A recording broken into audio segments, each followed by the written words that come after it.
when he's able to get out of work. So you're moving the agenda.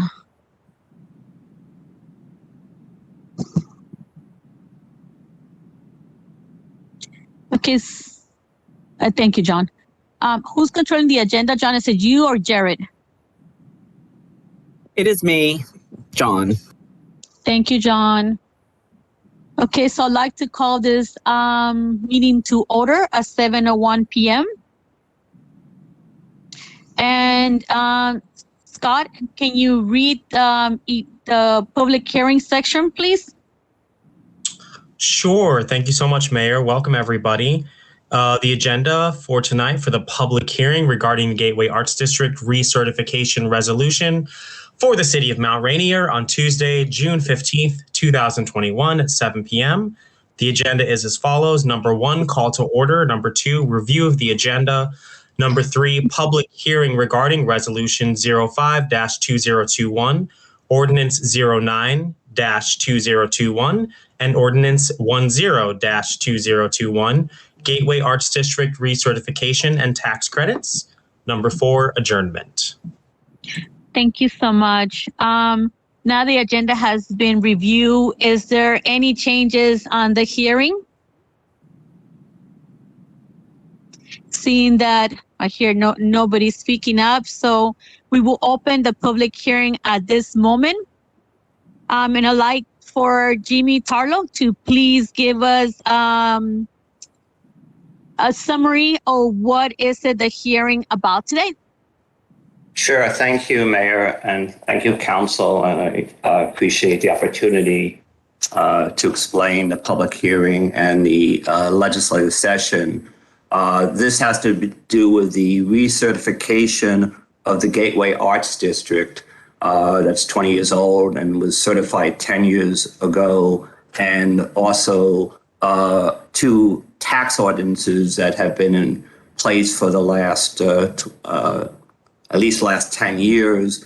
One regarding if somebody in the Gateway Arts District, which is basically Rhode Island Avenue up to 34th Street, where Nieces and Oscars is, and then down to the artist, the ones on the tracks. That's basically the Mount Rainier part of the Gateway Arts District. There's a map included.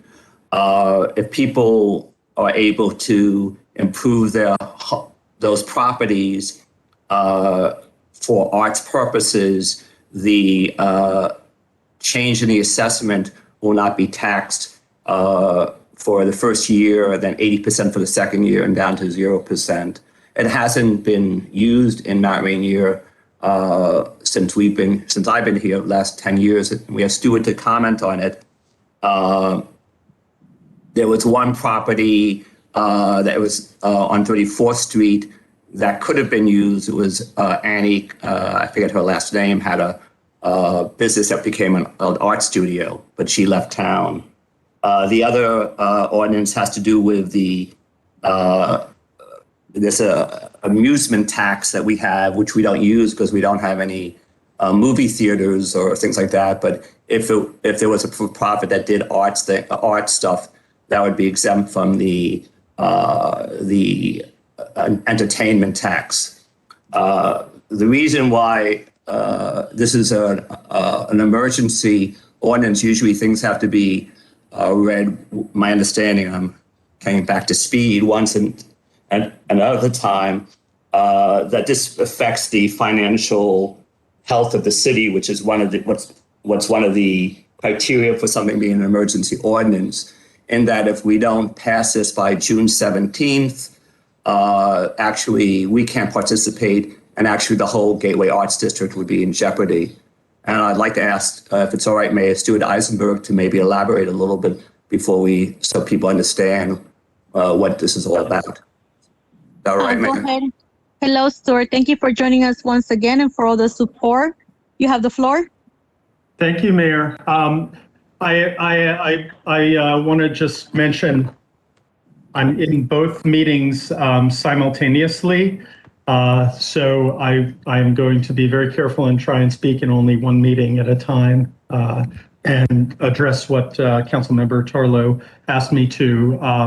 The elements of this are pretty much statutory. The participatory elements in any arts and entertainment district, and we had contacted the town or city back in April 16th, and we have been granted an extension on the application because we were unable to obtain the items that are required of each participating community in order to maintain the designation in the district. So the actual acts are pretty pro forma. It's something you have enacted twice before in previous years, and if you wish to maintain the arts and entertainment district status, then these are the things that are necessary.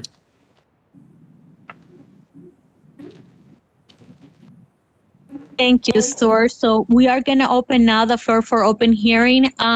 If you'd like to speak on the public hearing regarding this item, please raise your hand or like tap in the chat that you like to speak, and John will let us know you're here to speak on the public hearing.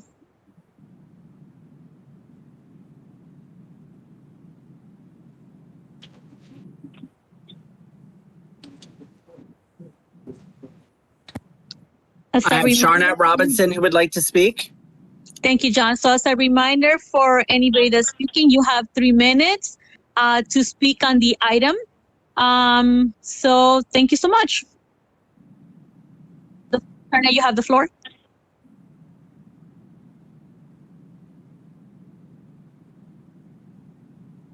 Sharnette, are you there still?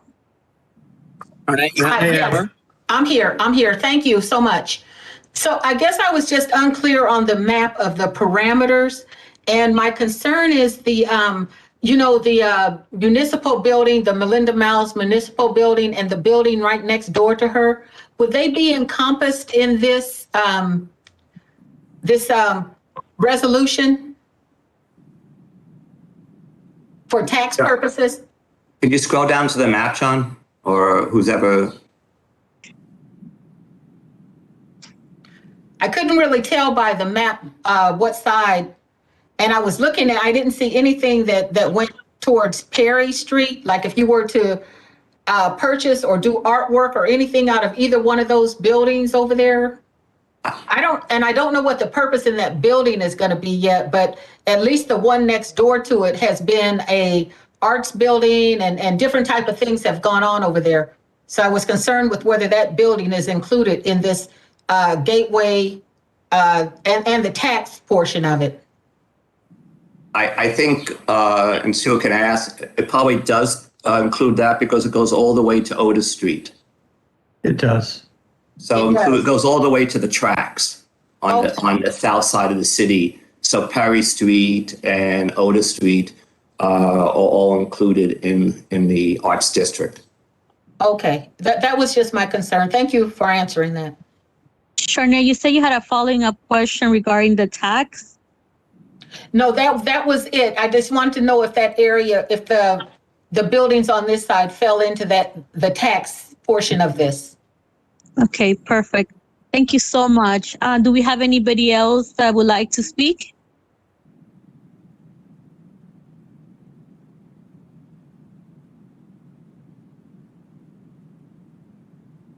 There's none on Facebook. I just want to make one more comment on this, is that it would have to be a for-profit building. So nonprofits aren't included in this because they don't pay any property taxes. Okay. If I'm correct on that.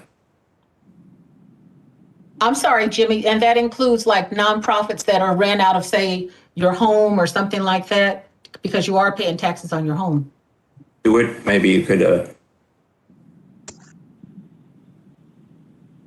I didn't hear the answer. The property tax only applies to buildings that are used for-profit purposes, not private residences, unless there is an art studio that is in a designated zoned commercial property.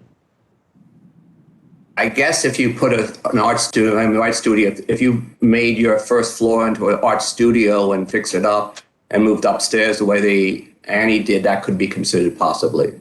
That Unless building they're in a was commercial. fundamentally zoned a commercial building. I see. And It's so, it's only commercial buildings. Okay, got it. yes. Okay, so do we have anybody else here to speak on the hearing? John, Facebook, chat, anyone? No one on Facebook, and we have no one else signed up in the chat. Okay, so seeing that we have nobody on Facebook, nobody in the chat, and we've called this a couple of times, I'd like to request the council to do a motion to adjourn. So moved. Second. It's been moved and second. And I'll go ahead and go for, I'll call the question for a vote. All those in favor for adjournment of the hearing, say aye. Aye. Aye. And I'll be aye, that'll be four. Well, there's only four of us right now. So seeing that there's no opposition, the hearing has been officially closed. Okay. John, can you slow down a little bit so that way it gives time for us to open the next session? I'm moving to the next session, Mayor. One moment. Thank you. I gotta find it. Hold on one second. I know it's a really big There. package. Thank you, John. Okay, so I'd like to call the meeting in order. Oh, so sorry, guys. You're missing the whole title, John. So I'd like to call the next meeting order, the special legislative session meeting for today to order. I'll ask for you guys to review the agenda. Scott, could you please read the agenda just for the special legislative meeting? I sure can. This is the agenda for the, no problem. This is the agenda for the special legislative meeting, City of Mount Rainier, on Tuesday, June 15th, 2021, following the public hearing. Number 1, call to order. Number 2, review of the agenda. Number 3, swearing in of Jimmy Tarlow, council member for Ward 1. Number 4, Resolution 05-2021, Gateway Arts District Recertification. Number 5, Ordinance 09-2021, amending Chapter 2, Assessments and Taxation and Fees of the Code of Ordinance of the City of Mount Rainier to add Section 2-111, Admission and Amusements Tax Exemption for certain uses in an arts and entertainment district, to implement the permissive tax exemption set forth in Maryland Annotated Code Tax in General, Article 4-104. And there will be a vote. Number 6, Ordinance 10-2021, amending Chapter 2, Assessments and Taxation and Fees of the Code of Ordinances of the City of Mount Rainier to add Section 2-112, Property Tax Credit for Arts and Entertainment Structures to implement the permissive tax credit set forth in Maryland Code Annotated Property Tax, Article 9-240, Arts and Entertainment Districts, followed by a vote. Number 7, Committee appointment, Brian Nedler to the Design Review Board, followed by a vote. And number 8, adjournment.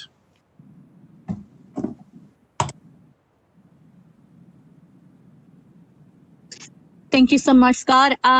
Yeah. Council, seeing that you already heard the agenda, is there any items to review on the agenda you'd like to keep, remove, change? What is the pleasure of council? Mayor, I'd like to suggest that we move item, the one about Brian, up the agenda. So, because I know Mr. Chesick is coming, so he's there for the votes on the Gateway Arts District, if that's all right. I will move him up to number 4, Jimmy, because I need to be at number 3, which should be swearing in order for you to be able to vote. That's the reason why. So you're here, There's a video of appointed, it. but I want to make sure that it's also there. Okay. I got sworn in on Tuesday, but there's a video of it. Oh, I know. But we want to make sure the community gets to enjoy your swearing in. Okay. So we could always move up Brian up. I mean, what's the pleasure of the council? Scott? Let me put him number 4. That'd be fine with me. I'll second Okay, that. Scott? Yeah, that sounds great. Okay. Perfect. Jared? I don't need a second. I think we yeah, that's fine. I just want to get agreement from you guys. That's it. Yes. Okay, so let's move the item up. So now he's item number 4. I've got a point of information when you're ready, Mayor.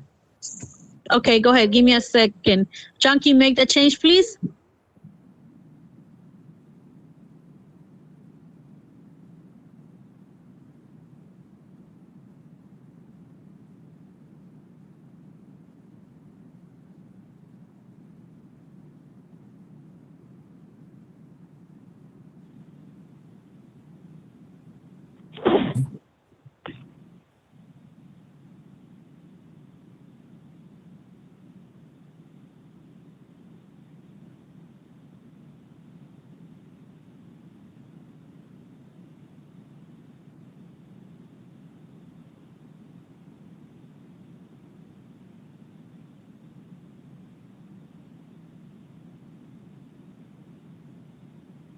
Let's see what happens. We move Brian up and everything gets distorted.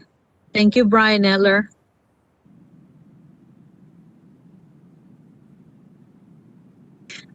Scott, do you wanna go ahead and do your point of information while we're working on this so we could do 2 things at the same time? Sure. The question is, do we need to do anything? Do we need to suspend our rules before voting on these resolutions since we're doing a reading and adoption in the same meeting? Or I guess technically 2 separate meetings, but on the same date. Do we need to suspend our rules to do that? We need to suspend our rules, correct?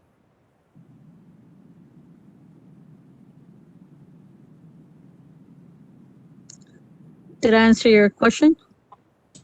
Yes, you did. I'm sorry, Mayor.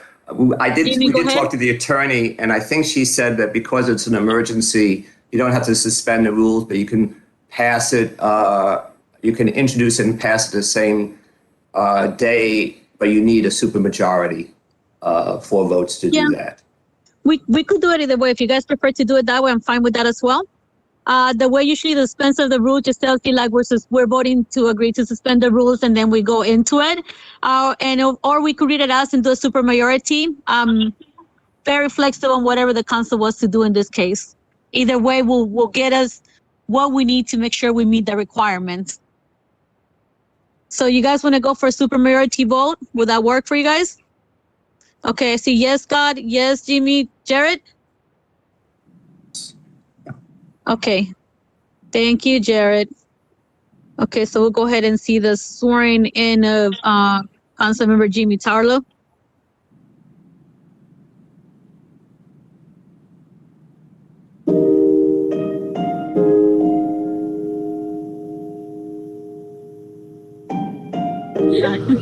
All right, left hand on the Constitution, raise your right hand, repeat after me.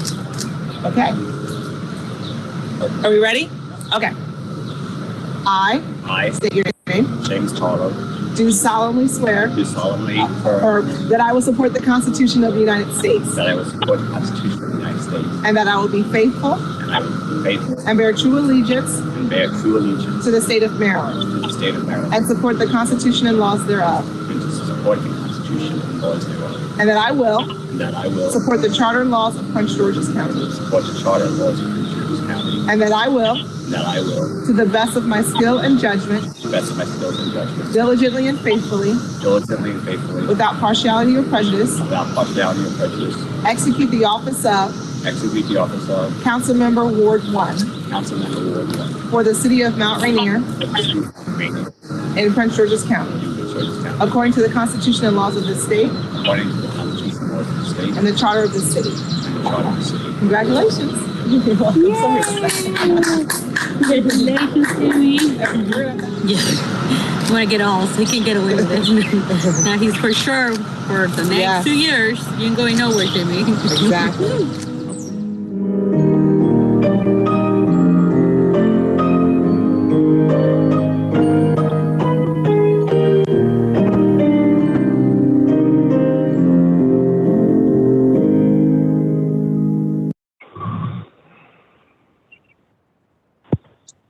Okay, so we have just witnessed in video, Jamie swearing in. Just a reminder, we all swear in, and I have a very carrying the book and hold it still for as long as the swearing is definitely a challenge. So big kudos to everybody that's held that book for all of us in the past. It's heavy. So thank you so much for MRTV communications team to make sure they put that together. So I would like to move on. So Jimmy, anything you need to say? I apologize that I'm going to jump over you. No, the less I talk, the quicker we can go through the agenda. But thank you. I look forward to working with everybody. Thank you so much, Jimmy. Now we move on to item number 4, committee appointment of Brian Nettler for the Design Review Board. We have former council member Brian Nettler / former mayor Brian Nettler as well, who thought was going to get away from council, but ain't happening. Brian, you want to say a few words? Just thank you for putting this on the agenda, and I also want to congratulate Jimmy and good luck to everybody. So you all know my background. I'm going to continue to contribute to the community as best I can. I do have some knowledge of zoning and variances, which I think would be helpful, and the committee has expressed that as well. So, we're going to have more variances in the future, I think, as more development occurs. Perfect. Thank you so much. And any discussion, council? Let me know if you need to raise your hand, if you guys want to call for a vote. Question? Go ahead. We have a full committee, and how many do we have? And is Brian kind of filling a vacancy? Because I always kind of feel that we should kind of maybe expand it a little bit. Do you know, Brian? Yeah, Jadal just left because he moved out of the city, so there's one opening. It's a committee of 5. I do recommend to you, if you get a chance, to expand it to up to 7. Not that they would have to have 7, but it would give more people the opportunity if they wanted to be on the committee.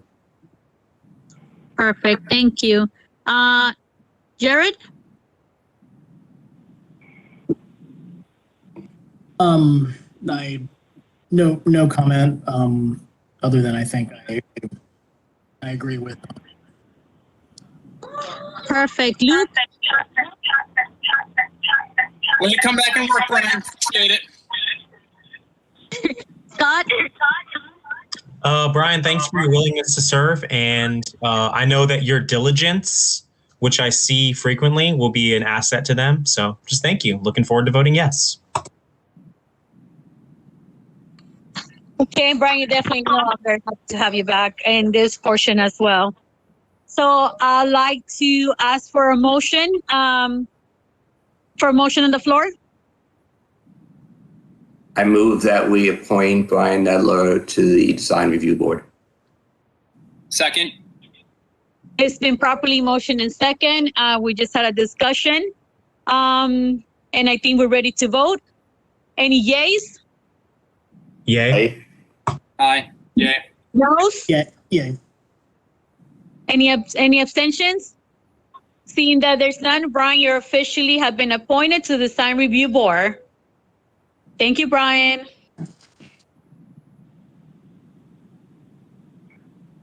Okay, so now we'll move to item number 5, Resolution 05-2021. Wait, don't move it too quickly. You just threw me off. Okay, a resolution of the City of Mount Rainier approving the establishment of a Gateway Arts and Entertainment District. So can I have a motion in the floor to open this to discussion? So move that we have discussion. Any second? Second. Any objections? Hearing that there's none, this item now is open for discussion. Let me know who needs the floor. Yeah. Go ahead, Jimmy. I was just going to kind of a little bit repeat what I did in the public hearing, that this first one is a resolution that we participate in the Gateway Arts Center. It's us, Hyattsville, North Brentwood, and Brentwood. It's now 20 years old, and the certification comes every 10 years. It's an emergency legislation, as Stuart said, because the paperwork has to be done by June 17th, and because of the election and the transition, we were not able to get this read at a previous meeting. That's why we need a supermajority. But it basically just says that we're part of it. It attaches the map, which I've explained before, that basically goes up Rhode Island Avenue, south to the train tracks, and up North 34th Street, a little bit on Bunker Hill, to a little bit where the business district is. And it calls for a tax credit for any people who buy commercial industrial property and fix it up for artist use. The increased assessment would be tax-free the first year and then reduced to 0% over the next 5 years. And also if there was a used for entertainment or art purposes, it'd be exempt from the entertainment and assessment that we have in our city, which we don't use because we don't have any movie theaters downtown. The reason this doesn't include Joe's is because Joe's is a nonprofit. And I just wanted to just kind of briefly summarize what it did. That's all. Yeah, the other thing to point out is that the percentage we're using are the same as they were used 10 years ago. So basically, we're keeping the same information. It seems to be a bit standard between other municipalities across. So, and It's exactly the same. Yeah, you're correct. So, and to point out, this is a renewal. So this is, and it's been done twice before. This will be the third time. Okay. Thank you, Jimmy. Stuart, anything else to add? No? Okay. No, perfect. ma'am. Hey, sorry, Selena? Is this Jared? Yeah, sorry. I'm sorry if it's not coming through. No, I just wanted to thank Stuart and then everyone on city staff for getting this around and put together so quick. I know it's challenging. We have something that's only every 10 years. When you have council turnover and city staff turnover, they make it hard to catch. So thank you to everyone for getting this together in time for us to bring it to the council. Thanks. Thank you, Jared. And I'll stick with Ward 2. Scott? I'm looking forward to voting yes. And Jarrett, thank you for what you just said. We really did have the perfect storm of like just people leaving and people coming and people going. So thank you to everyone, Stuart included, for helping us get this done. And Mayor, you as well. Thank you. Thank you so much. Luke? No comment. All right, thank you. And no, thank you the whole entire team. I know we pulled together and we're gonna make it happen if we vote today. So I'd like to open it up to the public. John, is there anybody from the public, both on Facebook or in the chat, that would like to say, would like to make a statement or say something? I have nobody signed up as of right now. There are none on Facebook. Thank you so much. I would like to call the question. Can I have a motion on the floor? I move that we adopt Resolution 05-2021. There's a motion. May I have a second? Second. It's been properly moved and second. So we need to make clear this has to be a supermajority vote. So I would like to make sure that's clarified and stated for the record. So any yes or yay? Yes. Yes, yay, aye. I say them all. Yay. Aye. Okay, and I'm an aye as well. That will be 500. This resolution 05-2021 has passed. Thank you, guys. And now we move on to the next one.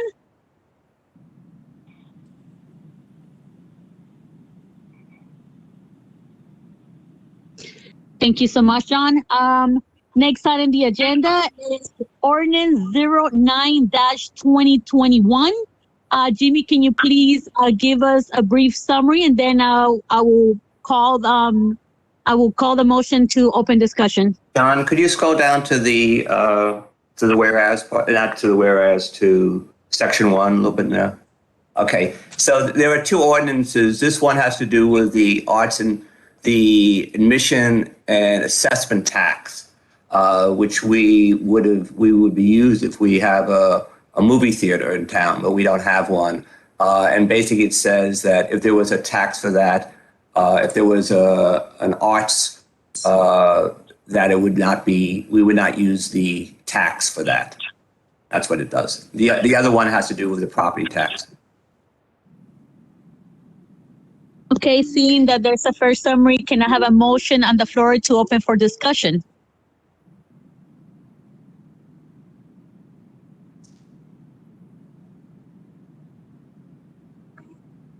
If we don't have a motion to open for discussion, this ordinance will die. So, you know. I motion to open for discussion. Second. Thank you so much, Jairus. Thank you, Scott. It's been properly moved and second. So it's open for discussion. So council, any discussion on this item? I'm just gonna go from all the way around. Scott, you got first, followed by Jared, followed by Luke, and followed by Jimmy. No comments, but if something comes up, Mayor, before we vote, I'll let you know. Thank you. Thank you, Jared. No comment from me. Thanks. Luke, Jimmy. Support I'm it. supportive. Yeah. Sorry, Luke. Thank you both. I'll go ahead and open, and I'm supported, but I'll go ahead and open this up to the audience. John and Jared, do we have anybody either on Facebook or I have nobody Facebook signed or up. on the chat? I have nobody signed up. Okay, so there's nobody signed up. And there's a motion for discussion. And so council, I take it there's nothing else you guys would like to say but to move for a vote. I'm gonna call the question since we already opened it up for discussion. Now we're opening up for a vote. All those in favor, say aye. Aye. Aye. Aye. Aye. I think I got all of us, right? I'm seeing that this, so this ordinance 09-2021 passes unanimously. Thank you, guys. Let's see, what else do we need in the agenda regarding this item? And now ordinance 10-2021. Jimmy, can you read a first summary of this ordinance? Can you scroll down a little bit, John?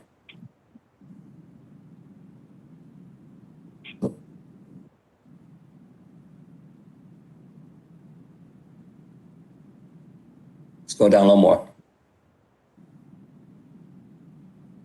All right, so this is the property tax exemption. What it basically says is if somebody bought let's say the example is the building on the Circle, what we used to call the Laffey building, the one across the street from Pennyroyal. If somebody purchased that building, which might be assessed at, let's say for now they bought it for $300,000, let's say $500,000, and they put $500,000 more into it and made it into an artist. About $1,800 for the frame. Somebody should mute. Can everybody please mute right now? Jimmy should be on the phone, on the mic. John, mute everybody except for Jimmy. So that extra $500,000 of assessment would not be subject to the city real estate tax for the first year. And then for the second year, it'd be 80%, it would go down to 0%. So it's an incentive for somebody to come into our city and redevelop a commercial industrial property for the arts, for arts purposes. So that the amount of the difference in assessment would be exempt from the property tax for the first year. Again, we have not used that since in the last 20 years. The only place that could have been used was the Pottery place, and she left before it was used. Okay, you have heard a clear summary. I'd like to entertain a motion on the floor. I move that we adopt the resolution presented. It's been moved. Can I have a second? Second. We have a motion that's been moved in second. They're seeing that there's any objections? Discussion? None? I'm opening right now for discussions. Seeing that there's no objection, this item is now open for discussion. So, Scott, I think it was you. Yeah, that would Go be ahead. great. Thank you so much. Jimmy, it's really eye-opening to hear you say that this has never been used before in the last 20 years.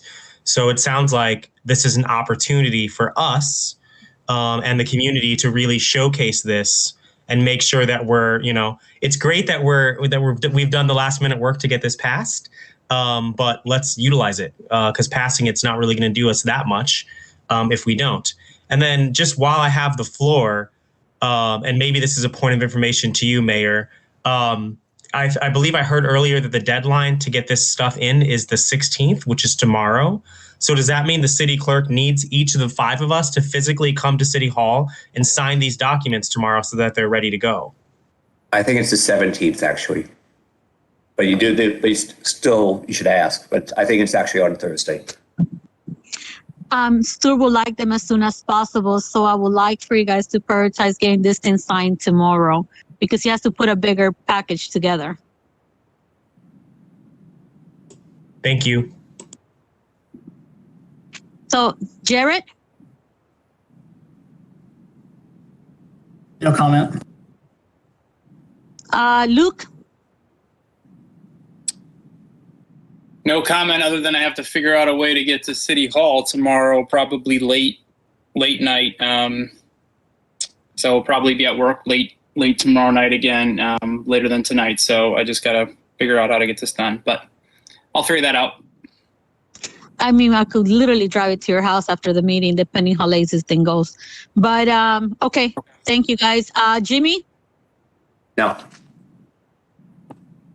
Okay, thank you so much. John, Jared, can you please let me know if there's anybody from the public, both on the chat or on Facebook, that would like to speak on this item?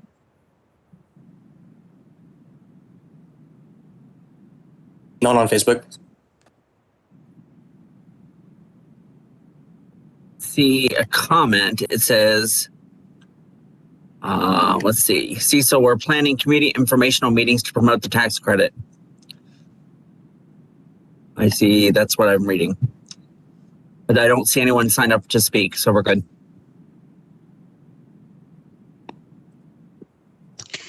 Okay, I think it's there just- was a question about, hold on, Jimmy. There was a question about how it could potentially be used. Can Stuart or Jimmy be able to answer that? I think we should make sure that the economic development team, really knows about their tax credit as an added incentive for people to do here. I'm not sure. I mean, they may know, but we should make sure that's part of the package when they talk to prospective developers. That part of the development that's for arts could be, get a tax break for that. So I think that's really, we should make sure it's, the economic development people make that part of the promotional efforts if they're not already doing that. Perfect. Thank you so much, Jimmy. I have nothing else to add, but definitely support. So seeing that there's no comment from the public and no more comments for Mayor and Council, correct? I'd like to call the question. Right. So, Mayor, former council member Nedler suggests that we actually have a motion to adopt at this time. I'm a little rusty about the procedure, but maybe we should do that just to make sure. I think the question from Councilman from Brian was that ensure that we had a few motions to open discussion on items, and just to confirm that we had motions to actually adopt every one of the last ordinances. And maybe John can confirm that there was actually a motion to adopt each of the last ordinances that we thought we passed. There was. There was. Okay, there was a motion to adopt. Okay, so, okay. Then I think that answers Brian's question, Jimmy. Okay, but on this one, we should have a motion to adopt. Yes. Correct. Thanks, you guys, for sharing the floor. Can I ask for a motion on the floor? Motion I'd like to move. Okay, go ahead. Go ahead, Jimmy. I'd like to move. Jimmy? I don't even, what ordinance number is it now? 10-2021. Second. 10-2021 has been properly moved and second. All those in favor say aye. Aye. I only got one spot. Aye. Aye. Okay, and I'm an aye. Motion carries unanimously. Thank you, guys. Item number 7 will be adjournment. May I have a motion to adjourn? Motion to adjourn what was this? Special legislative? Special legislation, yeah. Thank you, Mayor. Motion to adjourn the special legislative meeting. Any Second. second? Second. It has been probably moved and second. Any objection? Seeing that there's none, the special legislation for today is now adjourned. So moving on to the next meeting, we have a work session. Thank you, John, for keep going through it. There you go. So I would like to call the meeting to order at 7:42 p.m. Scott, can you go ahead and read the agenda? In the meantime, Mayor and Council, figure out if there's anything you'd like to move or change. And thank you to WSSE as well for being patient and through the process I've been going through. So, Scott, please read the agenda. The following is the agenda of the work session of the Mayor and City Council for the City of Mount Rainier, Maryland, virtual work session for Tuesday, June 15th, 2021, following the special legislative session. Items for discussion are as follows. Number 1, call to order. Number 2, review of the agenda. Number 3, WSSC presentation. Number 4, Juneteenth proclamation. Number 5, vacant property list. Number 6, newsletter discussion. Number 7, American Relief Act, stormwater management and Green Street opportunities. Number 8, spring park discussion. Number 9, proposed charter change regarding special election. Number 10, sidewalk cafe ordinance. Number 11, council rules and procedures. Number 12, city committee list. Number 4, Medicare for all. Number 13, Medicare for all. Number 14, Charter Review Commission. Number 15, committee reports to mayor and council. Number 16, Indigenous land acknowledgement. Number 17, request for updated playground equipment and fencing around Frederick Richardson Memorial Park and Playground. Number 18, update on the investigation into thefts at City Hall. Number 19, zoned parking and petitions for traffic calming devices. And number 20, adjournment. Okay, Council, you have heard the agenda.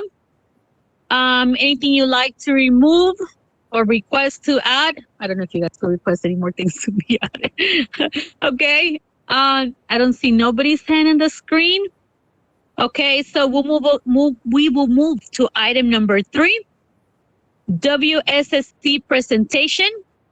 So we have members of the WSSC currently here. And I'm sorry, my screen just went to many other things except for what I need. So they are here because we've had a couple breakage on various streets, especially on 28 and 29.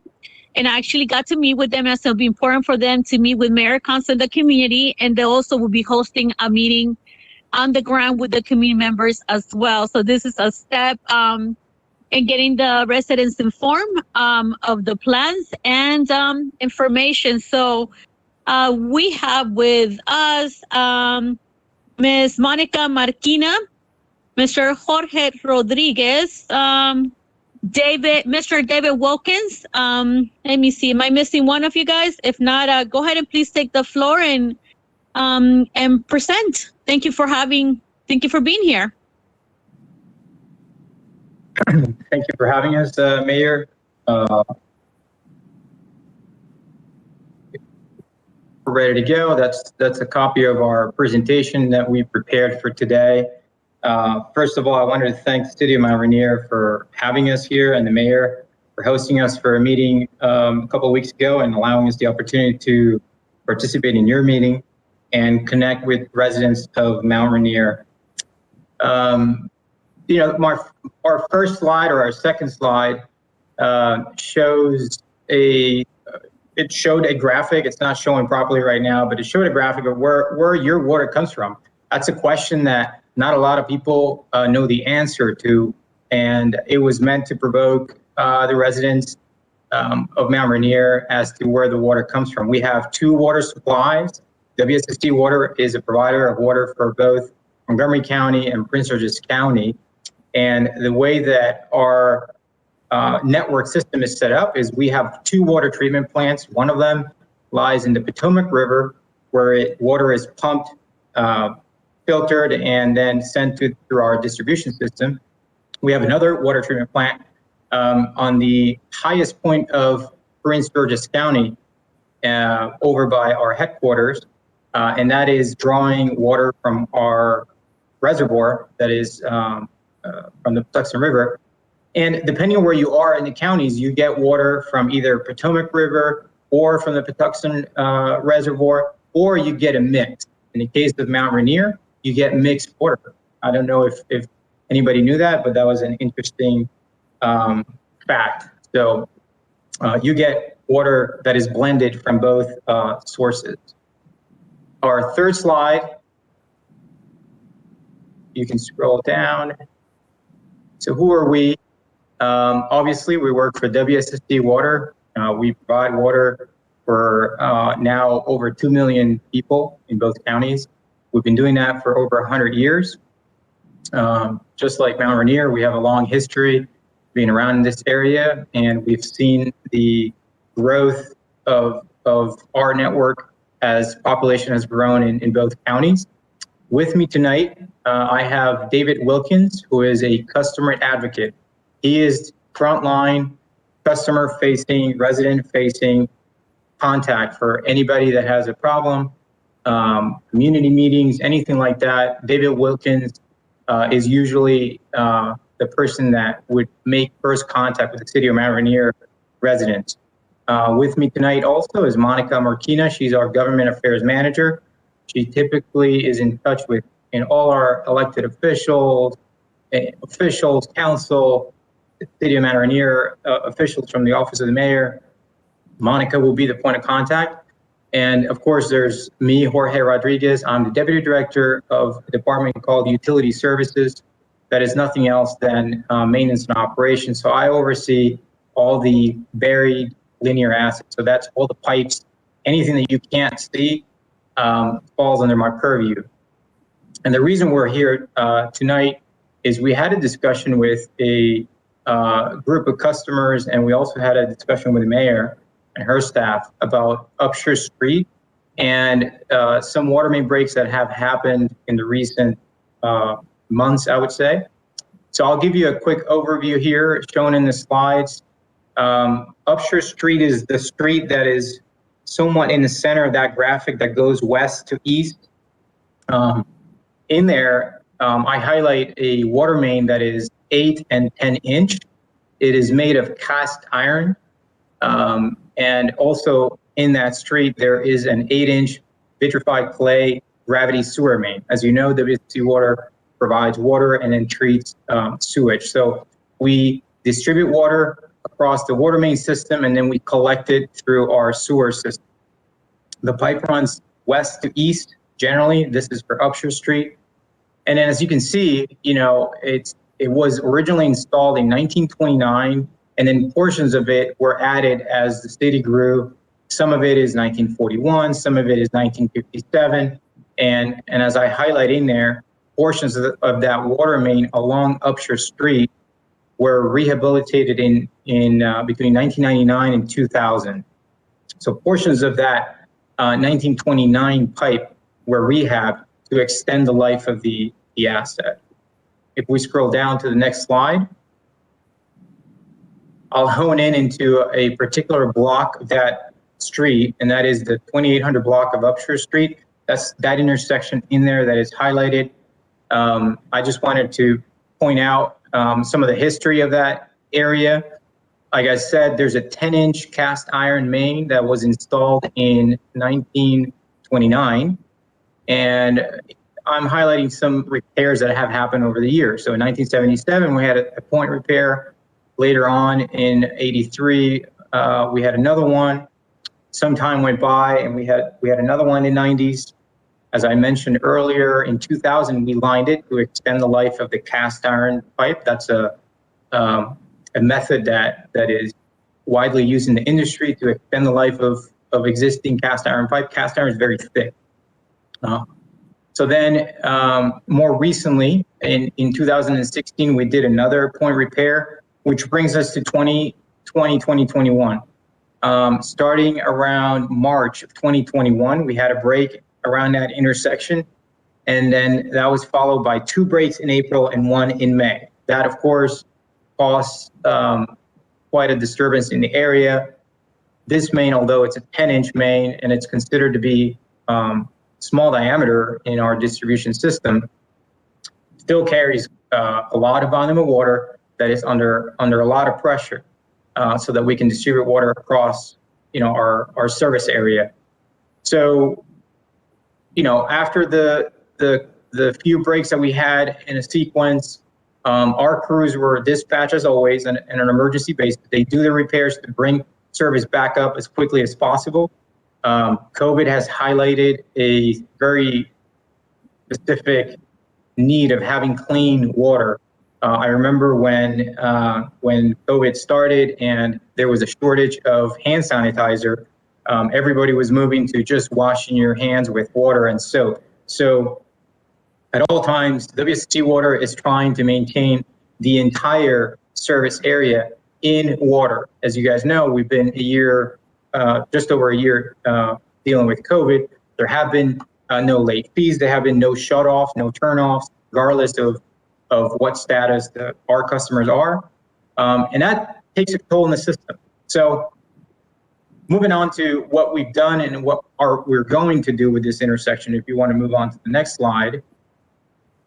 Like I mentioned, we've done some repairs. I try to highlight some of the replacements in blue over there for the water main. And I highlighted also some repairs that are going to be done in the coming weeks for the sewer main. So basically we did the replacement of the bad sections of pipe around that intersection. We replaced the old cast iron pipe with our ductile iron pipe, which is more flexible pipe. It's the new standard that we use. And then we noted a couple of things. When the water main broke, there was a sewer manhole that was near that water main break, and the water gushing at high flows compromised the structure of a sewer manhole. So we are going to repair that sewer manhole, restore it to its original state so that it can function properly. And we also are going to reline the sewer, the clay sewer, for that portion of the main as a preventive measure. I'm also going to ask our crews to replace a valve on the street. The reason I'm going to replace that valve is because it's the only piece of the original piping that is left in that intersection. And since we've replaced the piping in that area, I'm going to go ahead and replace a valve so that we don't have to open the pavement anytime soon, and we don't have to disturb that. And once we repave, we don't have to go back there. We are also going to replace a T-section. Another thing that we did is we performed leak detection in the area.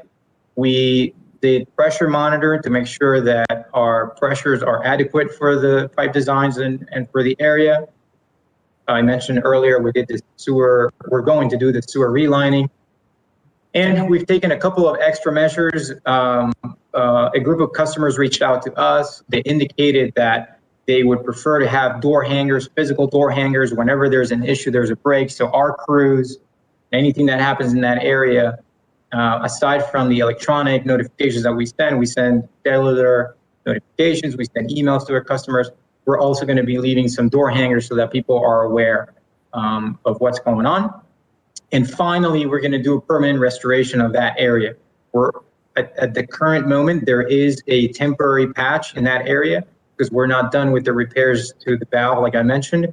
Once we're done with that repair, we're going to repave everything curb to curb and leave it nice and smooth, and then hopefully leave that area as it was before the events. You scroll down a little bit more. So what's in line for our long term is our capital improvement program is designed to look at our infrastructure and then plan and prepare for our investments long term. One of the things that are going to happen that is going to happen is we're currently looking at that entire street, that area, and we're going to be looking at the replacement option of that asset. Like I said, it was rehabilitated in the year 2000, been 21 years since then. The main meets the criteria for us to move it into our capital planning for a full replacement, and that's what's going to happen next. Now, in order for us to do that, we have to do a couple of things. We have to obviously follow our capital plan where we replace anywhere. We used to replace 2 miles, we ramped it up to 50 miles, and this is for our entire network. We have over 5,500 miles of mains, water mains, and about the same amount for sewers. So it has to meet that criteria. It has to be moved over. Like I said, this pipeline is a good candidate for us to move it in there. And as I'll show in the next slide, you'll see that it's progressing along.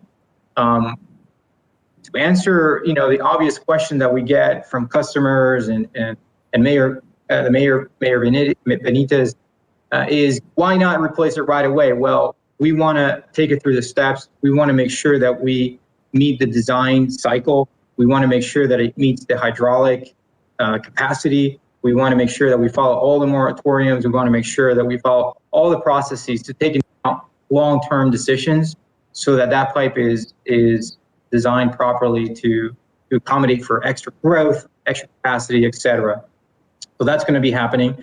And then, of course, there's the construction phase. Before any construction starts, we're going to be reaching out to the community. We're going to be reaching out to the mayor's office to let you guys know exactly what is going to happen and when it's going to happen. Next slide. One question that we received while we were looking at this project was, well, how much has WSSC water replaced in the Mount Rainier area? And this slide shows that. There's a couple of colors in the legend. The green is pipe that has been replaced already. This is about 20 years worth of data. So you can see in green, these are all pipes that have been replaced in the last 20 years. The color, what is it? Completed, I believe, is orange. So on the lower corner is the design has been completed and is going to be moving into construction. And then the pink is currently being evaluated. I'm pointing at Upshur Street and 29th Street, which is where these more recent breaks happened, because that area in there should be included in the pink area where we're doing the study. We're going to move it into the design, and then we're going to be rolling out a construction project. So this basically summarizes the area of Mount Rainier. For the most part, I would say that we're about 55% renewing the city's infrastructure, buried water mains. This is complete replacements. This does not include any rehabilitation. So like I mentioned, a lot of these mains have been rehabilitated at some point throughout their life. These are full replacements that we've done or are in the process of doing. Next slide. Okay, thank you. How many more slides do you have, Mr. Rodriguez? This 3 more, that's it. Okay, perfect. Okay, so what to do in a case of emergency? What we do is we identify the emergency, we dispatch an inspector, identify the problem, assign a crew, shut down the problem area, and then we go ahead and do the repairs, flush, and restore the service. It is a standard process for us. We can communicate with the customers at different stages throughout this process, and for that, I have the next slide. We have several ways of communicating with our customers. One of them is called the CNS, Customer Notification System, where anybody can opt in to receive text or email alerts.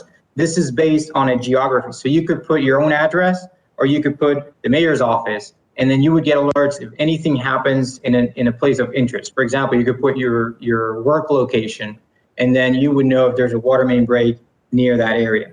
We also have our customer service line, which is the 001 number, emergency service center, which is 24 hours, that's 002. We engage via email, social media, and of course, like I mentioned at the very top of the presentation, David Wilkin is our customer advocate for this area. I posted his cell phone in the slide, 301-648-6953. Email is firstname.lastname@wsscwater.com. All this information is on our website. And then last slide is our next steps. So with Mount Rainier residents, we have a virtual in your neighborhood series. So we're going to be sharing with our customers similar information to what I covered today.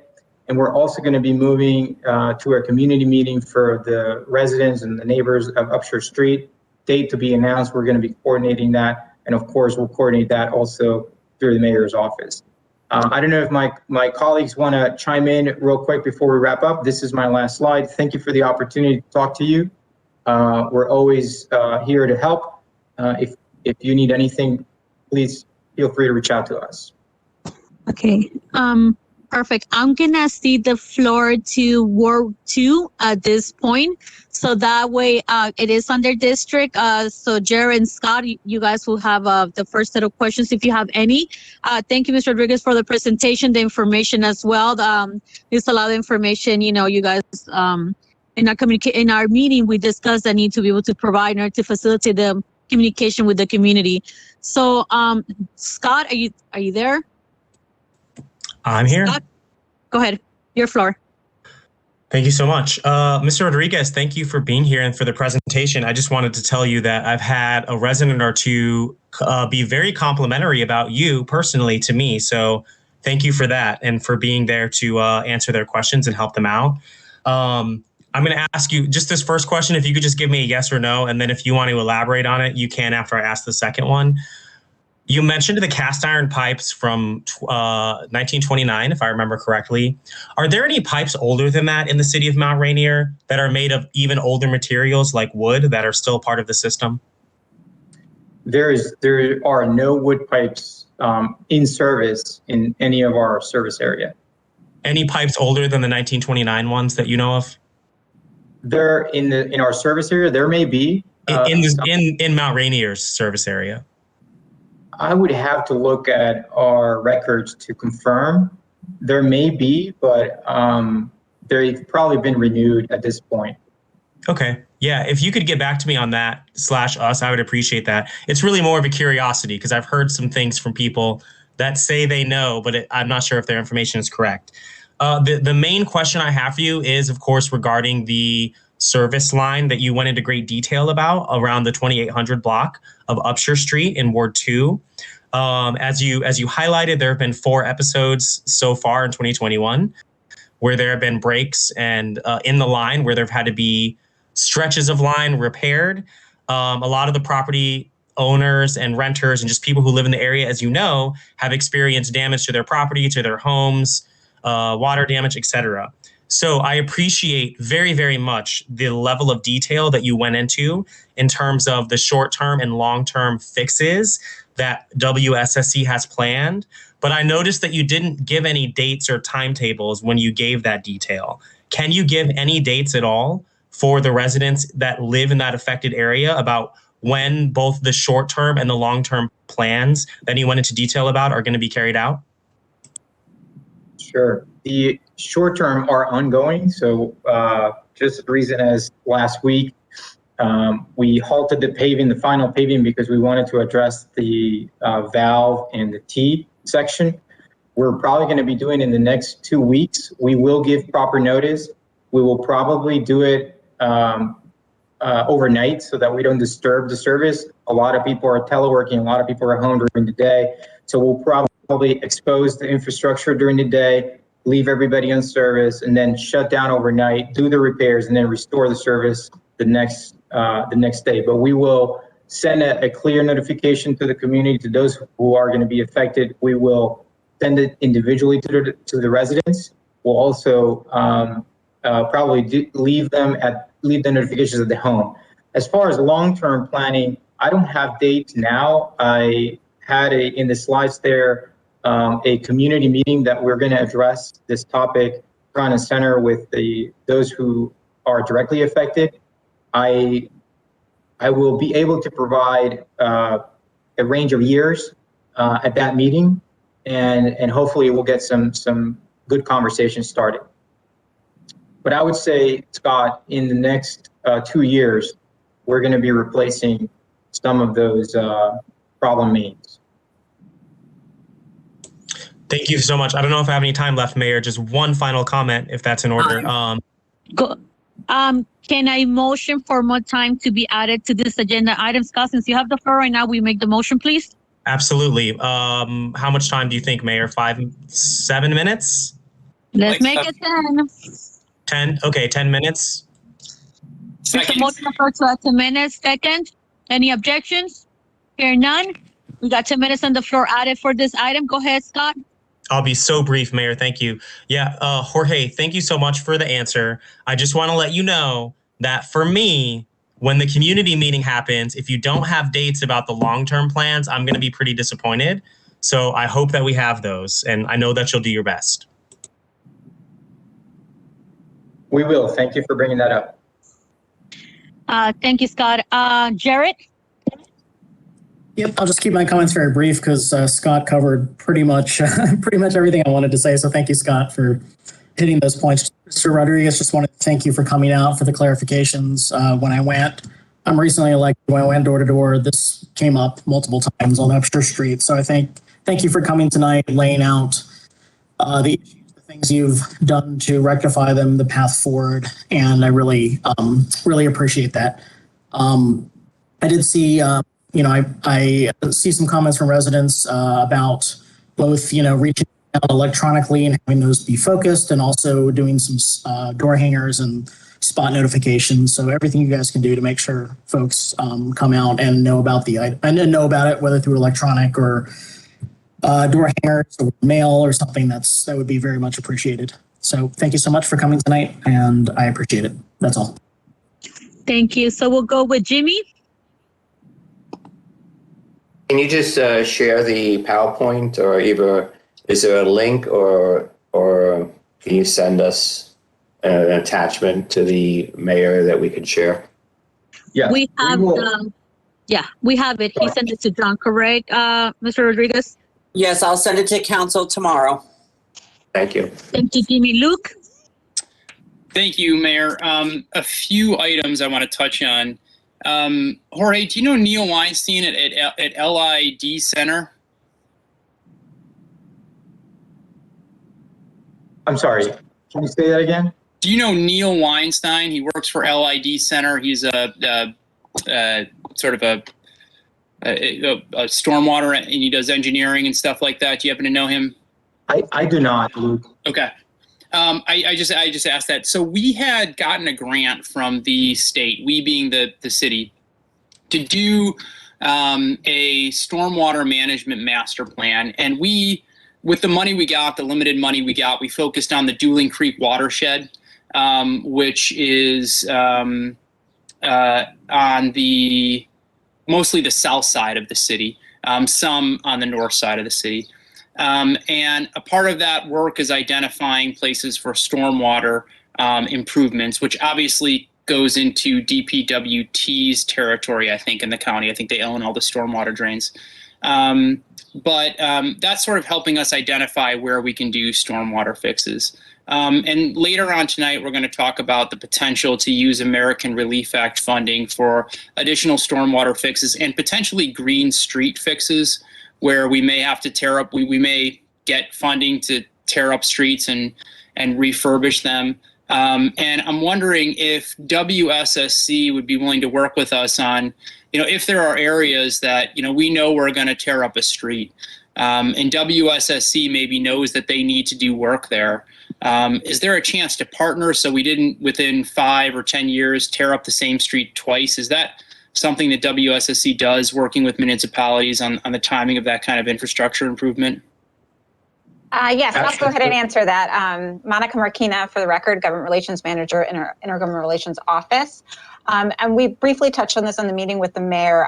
So what we ask municipalities to do is to provide a GIS layer, if possible, of upcoming projects. So what we have is we have our GIS team put a layer of what work is anticipated from the municipalities so that we can closely coordinate that.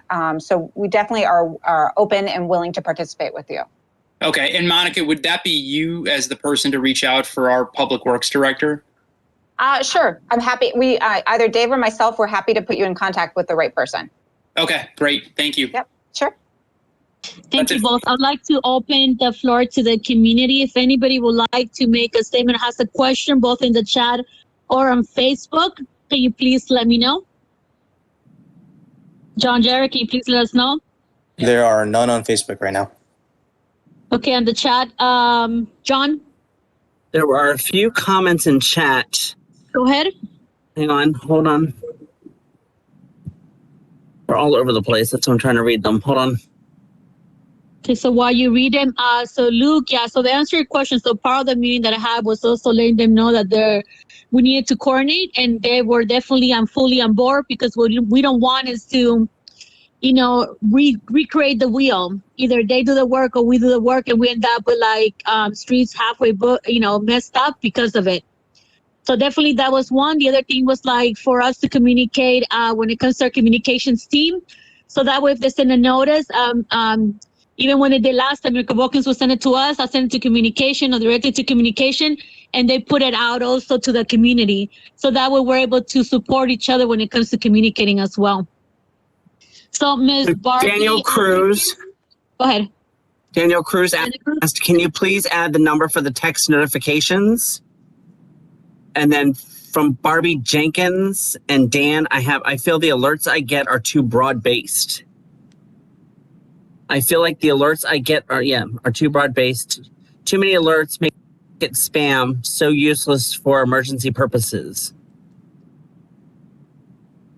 This is David Wilkins, WSSC Customer Advocate. We have Monica provide the link to our Customer Notification Center is in the chat. All you got to do is click on the link, and you can use multiple addresses, not just your home. You can use your work address, your kid's school address, your parents' address, City Hall address. And when those alerts comes out, they draw a block around whatever the emergency is. And those residents who have signed up for SINs, they will get a notification in case of a water main break. They get a notification when there's back in service. If there's a boil water alert, they will also get that via text or email. So the link is in the chat for you to sign up. And if that link doesn't work, just go to our main website, and it's on the landing page. It says sign up for notifications. So if you just click on that, it'll send you to the CNS page if that's easier. Perfect. So does anybody that's in the call would like to speak on this item, or just the comments that were posted on our chat? Ms. Jenkins, would you like to speak on the item or pass? Thank you. I am out of town, so joining from not a great spot for the call. Thank you for holding this agenda item. It is appreciated. And thank you, Mr. Rodriguez and Mr. Wilkins and everyone at WSSC for presenting. It's definitely a huge concern, obviously, right? Sorry. Bye. The breaks, sorry, everyone. I understand that. Go ahead. I understand that the breaks are less than in some other areas, but as residents who are directly impacted and quite honestly concerned about restoring our basements, even if claims are settled, because we don't know when the next break's going to happen. So that timeline, I understand the short term's in the next couple of weeks, but the long term is also of extreme importance to us on Upshur. And looking at the map of streets rehabbed, that's very helpful. Clearly, everything to the left of the colored section is quite old. Also, and I may be mistaken, but I understood that our water main on Upshur was dated back to 1923. as I recall.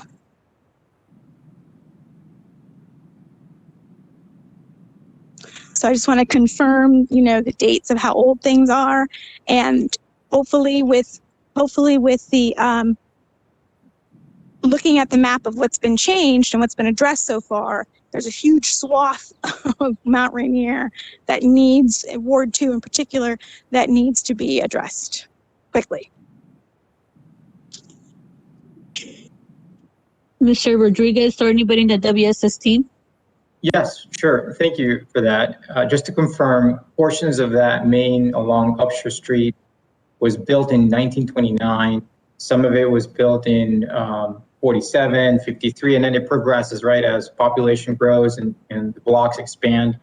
But as I stated in the presentation, the particular stretch of pipe, the 10-inch that runs along the 2800 block, was rehabilitated in 2000. And that is designed to give a internal lining to the pipe and extend the life of the pipe for about 20 to 30 years. We're in 2021, so we've effectively extended the life of that asset. But as I mentioned earlier, we know that is at the end of its life, and then we're taking the steps to coordinate the design and the construction of a new water main that's going to serve that entire street. But as you may understand, there are a lot of considerations that we need to coordinate with, like what was mentioned earlier, other infrastructure, other utilities that are buried in the area, whether it's cable, gas, stormwater management systems, and then again, our water and sewer.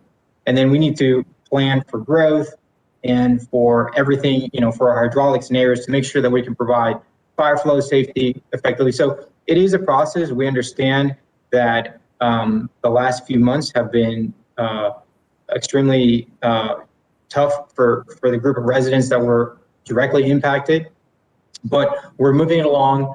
It is at the top of our priorities. We are committing to you as our customers and to the mayor, and we're going to stay connected with you guys to provide you visibility that you need to know where the project lies. And as I stated, it is one of the most important things that we're doing currently.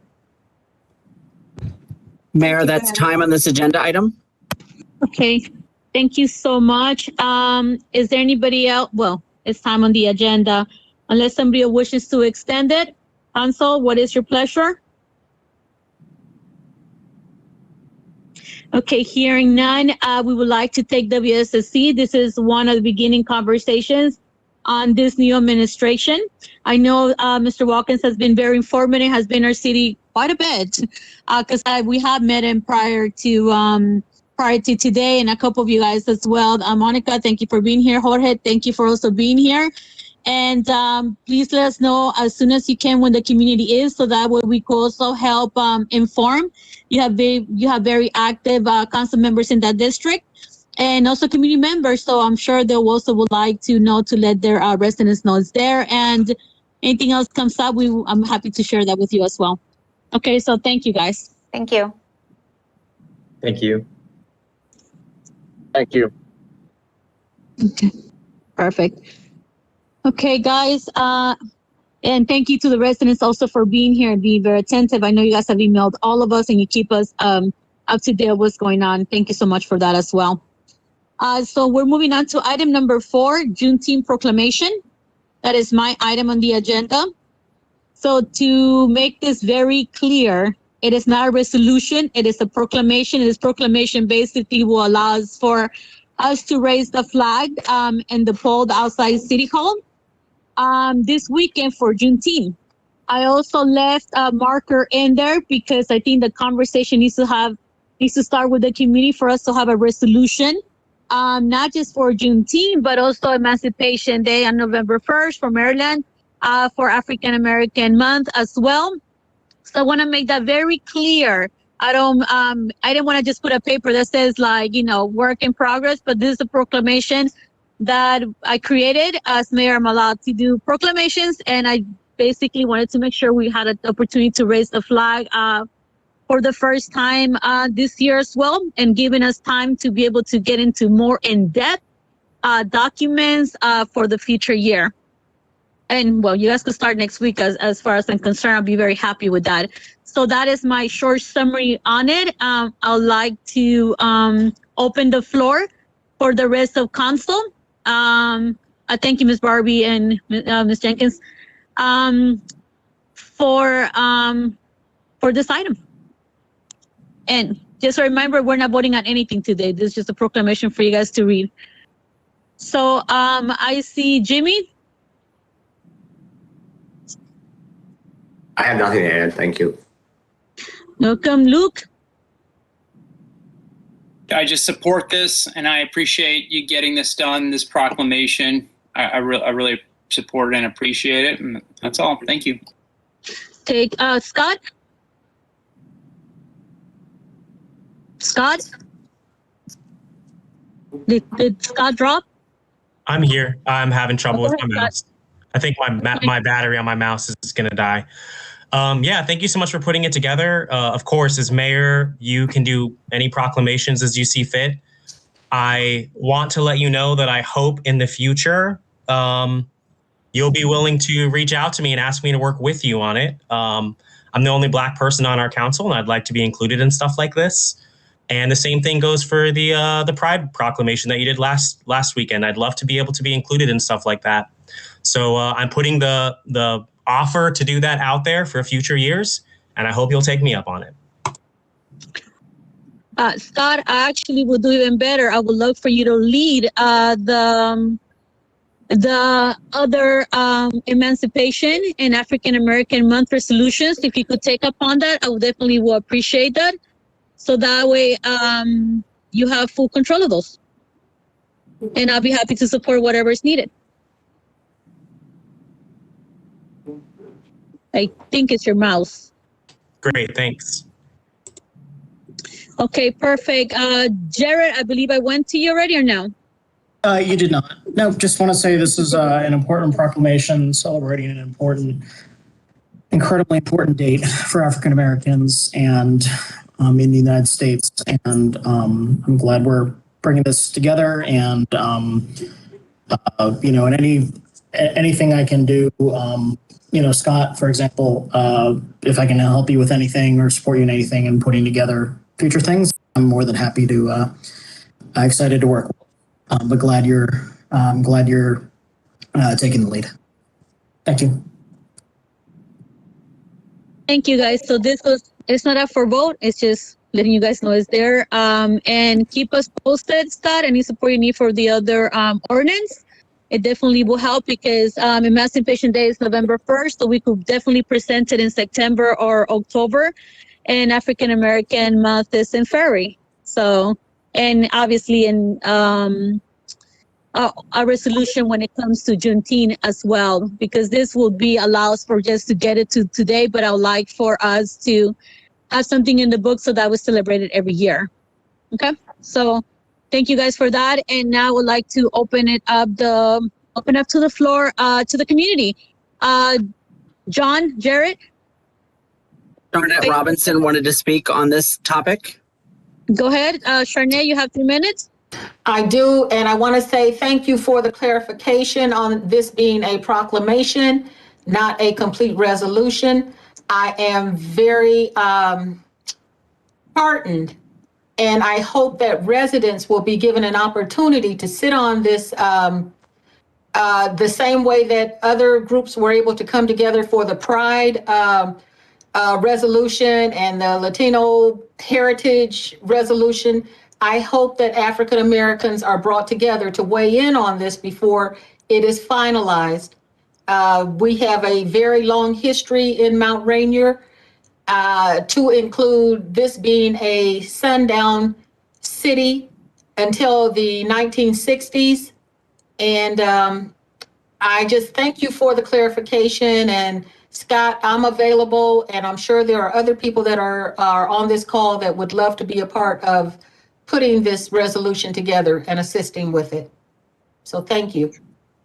Thank you, Charnette. And you're 100% correct on that. That's the reason why I made it just a proclamation, because I felt like it needed a lot more. And I did read your document. Thank you for that as well. And yeah, completely agree with it. Thank you for that. Thank you. Anybody else in the call, in the chat, John, or on Facebook, Jared? Or no comments on Facebook. I have nobody else signed up in chat.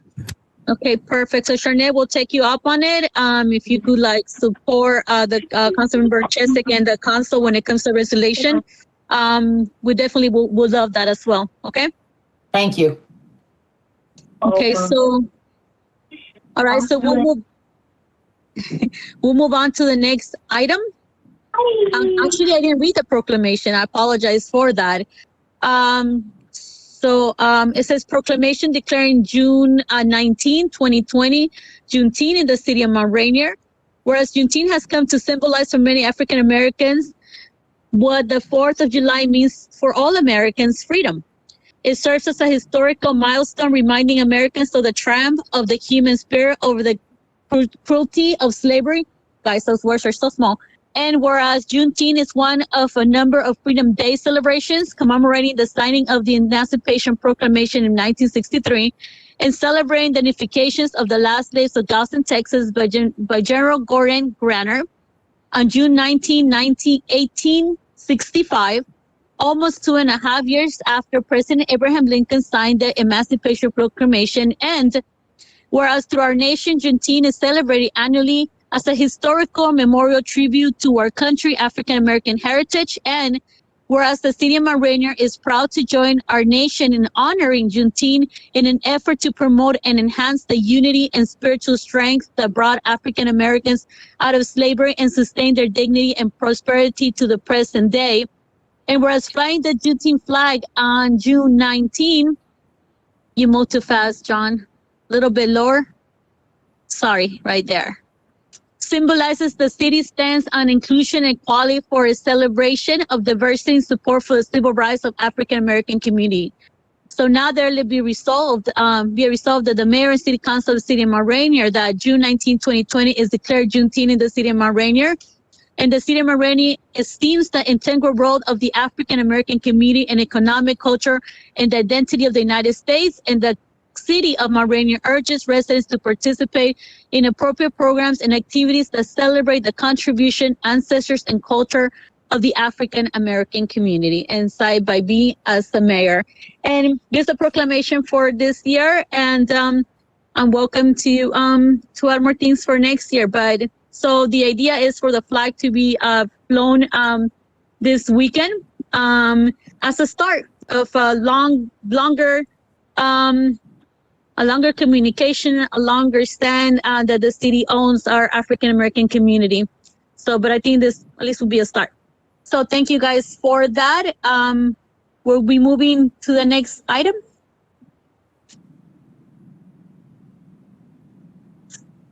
Ooh, you're moving too fast. Okay, that is vacant property list. So we'll be discussing the process for the vacant property list. So I put my name on this because I've been working with the team on trying to make sure we meet the deadline.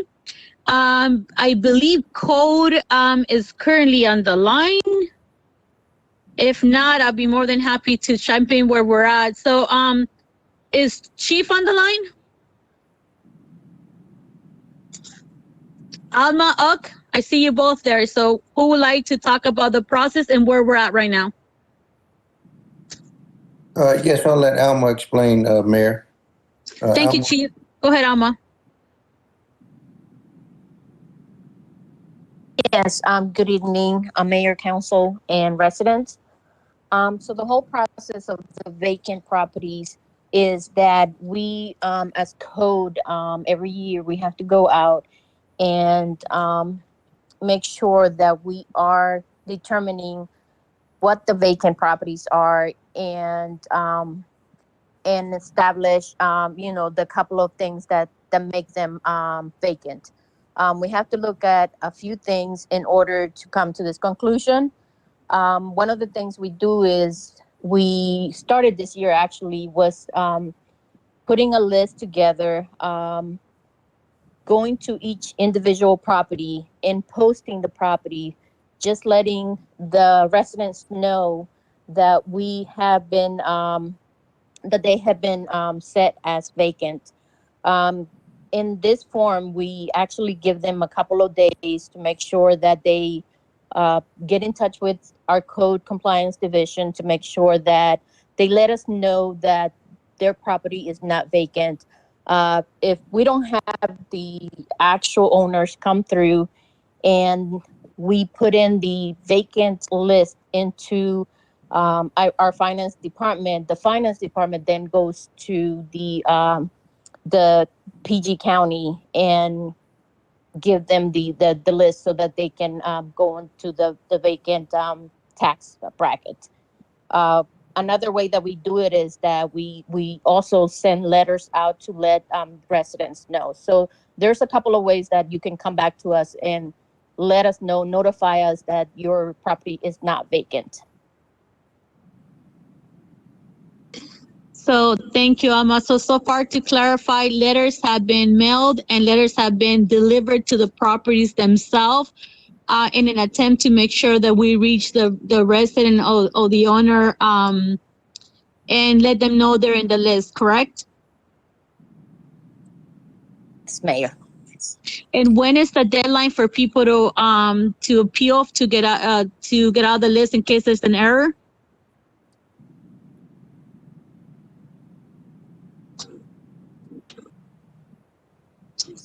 The list has to be submitted to finance, so to the county by June 30th. So our deadline that we need to get to our finance office is going to be June 25th. And currently we have 23 properties listed as vacant, 4 commercial, 9 vacant lots, and 10 residential. Yes, and to also make it clear, this list has not been posted anywhere out the city. It's been kept internal. But we did have questions about people asking if this was being shared around. So we wouldn't want to share that an opportunity is being given. Correct, Chief? That's correct, Mayor. Okay, perfect. So I'm gonna start with Luke this time. Nothing from me. I just appreciate the clarifications. Thank you. Jimmy, I'm fine. Jarrett, No additional comment. Scott. Yes, I have a few questions. Thank you for naming the number of properties that are on the list. Within the last week to 10 days, I asked for a copy of the vacant property tax or the vacant properties in the city and was told we didn't have one updated. So this must be a new development, which is okay. But could you please share that with us with mayor and council so that we can see it? Here are the 2 questions that I have. Chief Alston, you mentioned that there's a June 30th deadline for code compliance to let the finance department know whether or not a property is vacant so they can classify it so that they're paying the vacant property tax rate. Is that correct? Finance has to have it to the county by June 30th. So our deadline to have it to our finance is going to be, I think Safanda set that at June 25th. Okay, so about 10 days from now. Yes, sir. So what happens to, and this bleeds into the second question, so I'll kind of make it one big question. What do people need to do to get taken off of the vacant property tax list after they purchase a property and it's under construction or whatever else they're doing? I remember this coming up before with Councilmember Chesick, who was trying to help some people get their house taken off of the vacant property tax list because they were getting charged, the much larger rate. I think it's $2.50 per $100 of assessed value, if I'm remembering correctly. So what do they need to do to be taken off? And so what happens if one of the houses on the list that's vacant and somebody purchases it on July 1st and they move in, but they're also doing renovations and construction? Do they just notify the city when they ask for their permits? And then how does that work? I can definitely answer that if you would like. I'd love that. Go ahead, Alma. There's 2 ways. I'm sorry? I said, go ahead. The floor is yours. Okay, there's two ways that you can actually come to our office. There's the application. It's a combined form that's a termination and exemption form. So exemption is used when a property has been active in building permit. So you have to have a building permit from both the county and the city in order to be exempt from the vacant tax. And also, if your property was put in vacant and you have purchased the property, you can as well just put in the same application, and that's for termination for the vacant tax. And all we need from the new owners is actually just proof that the property is no longer vacant. And all we need is, it tells you in the form that you need electric bill, water bill, and something that, that shows that it's your property moving forward. Okay, perfect. Did that answer your question, Scott? I think so. Could I ask a follow-up? Sure. Yeah. Go ahead. Yeah, thank you, Mayor. Alma, thank you so much. And to Alma's credit, for anyone who's watching, she's already answered some of these questions for me via email. So thank you, Alma, for repeating yourself to me. I just wanted everyone else to hear that as well. So thank you. So if I purchase a property that's vacant, but I can't move in yet because I need to do remodeling or whatever, construction, and I get my permits, I can get my house taken off the vacant property tax list, even though I won't be living there yet? Because I would still presumably have an electric bill or whatever, right? Yes. So the way you can do that is, like I said, so you fall under exemption now. So what you have to do is file with the form and also give proof of both your county permits and your city permits. So that will will be sent to the county and get you out of that list, and an exemption for 2 years when you're building your property. And then you would take it off of our city's list after Correct. the county takes it off? Yes. Okay. So the other thing, Scott, the list is going to be shared. We just wanted to clean it up a little bit and give time, so at least a little bit of time once we turn in the delivery notes, to make sure you guys got more of a complete list of what we have. So that's going to be sent out to Mayor and Council, so you guys get to see it. Other than that, we, like I said, this year, what we decided to do, we added for them to not also be mailed, but also to be delivered to the locations themselves, to make sure they had a double notice of this process beginning to happen. And if I'm correct, if they're able to remove themselves, if there was an error, they'll be able to remove themselves. It will never get to finance. So that's what, there's at least maybe over 3 weeks that they got notice. So about that time. Yeah. Okay. So if anybody else has a question or anything else to add to that? It looks like there's some questions in the chat, Mayor. Yeah, but I'm asking Council right now before I go into the community. So seeing that Council has nothing else to add, John Jarrett, can you please let me know who's there to speak? Yes, Cindy Alexander has a couple questions in regards to vacant properties. Cindy, are you available? I am. Thank Go you. ahead, Okay, Cindy, 3 the floor minutes. is yours. I have a couple questions. You were speaking about someone who purchased a vacant property, but my question would be in regards to a vacant property that a developer has fixed up and then flipped, and the new buyers buy the property, and the vacant property tax when they purchase it is still on that property, and all of their settlement costs and their escrows and their mortgage payments and everything are equated with that high vacant property tax. And my question is there some way you can work to get, when they go to settlement, that vacant property tax reduced? Because I know too, that it can take a year or two for that vacant property tax to come off by the time the county is notified and the lender and all of that. But that's my question. It's in regard to folks that buy properties that were vacant properties where developers bought them, flipped the properties, and these poor souls come to settlement and their property taxes are so high. Chief or Alma? Yes, I can definitely answer that too. Thank you, Alma. Thank you for your question. So if the property is actively under construction, there is a 2-year period that we put them under construction, meaning that we do not send them to the county for those 2 years. If they did their due diligence to actually get a permit from the county and get a permit from the city, they do get exempt for 2 years. So the new owner would not, get tax rated that way unless the flippers did not get any permit.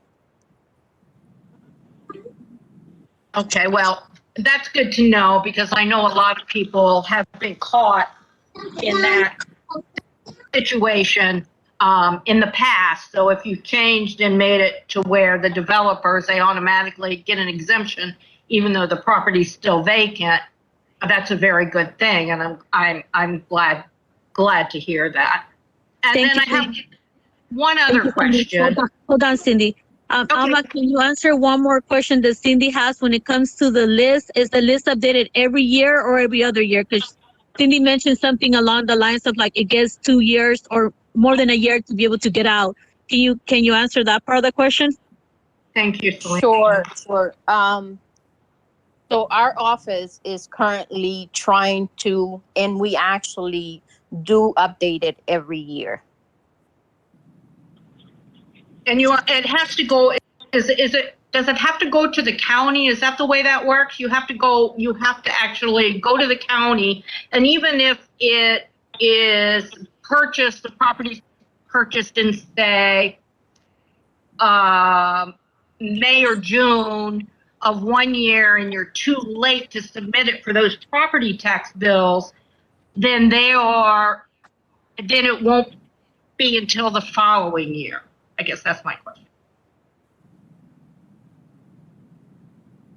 So there is the option of where we can actually contact the county by filling out that form that I'm talking about. If we get that to the county, there is a way that they can actually take off the property, and we can try to, I guess, retro a little bit of the time. In some cases, not always. Right. Okay. Mm-hmm. Well, that's great. I mean, if you're now having an exemption for developers, I think that's a big step forward because that wasn't there for a while, and a lot of new buyers really got caught in all of this. And I would just like to see that new buyers, they know at the settlement table that their property taxes are 3 times what they should be. So that it's hard for me. I think it's sad that it's then put in the buyer's lap. I think that should be taken care of at the settlement. Okay, so thank you, Cindy, for your questions. Anybody else, John, who has a question in the chat? The only other question was from Councilmember Cecil. How do we prevent property owners from requesting permits in order to get the 2-year exemption and then not actually doing construction? Let's wait until so if there's no other community member question, then we'll go back to council for the other round, but I want to make sure I give, I think Sharnette might have had a question. Is that correct, Sharnette? Hi, my question I think was already answered. I was wondering if the list could be made available, and I think that not at this time.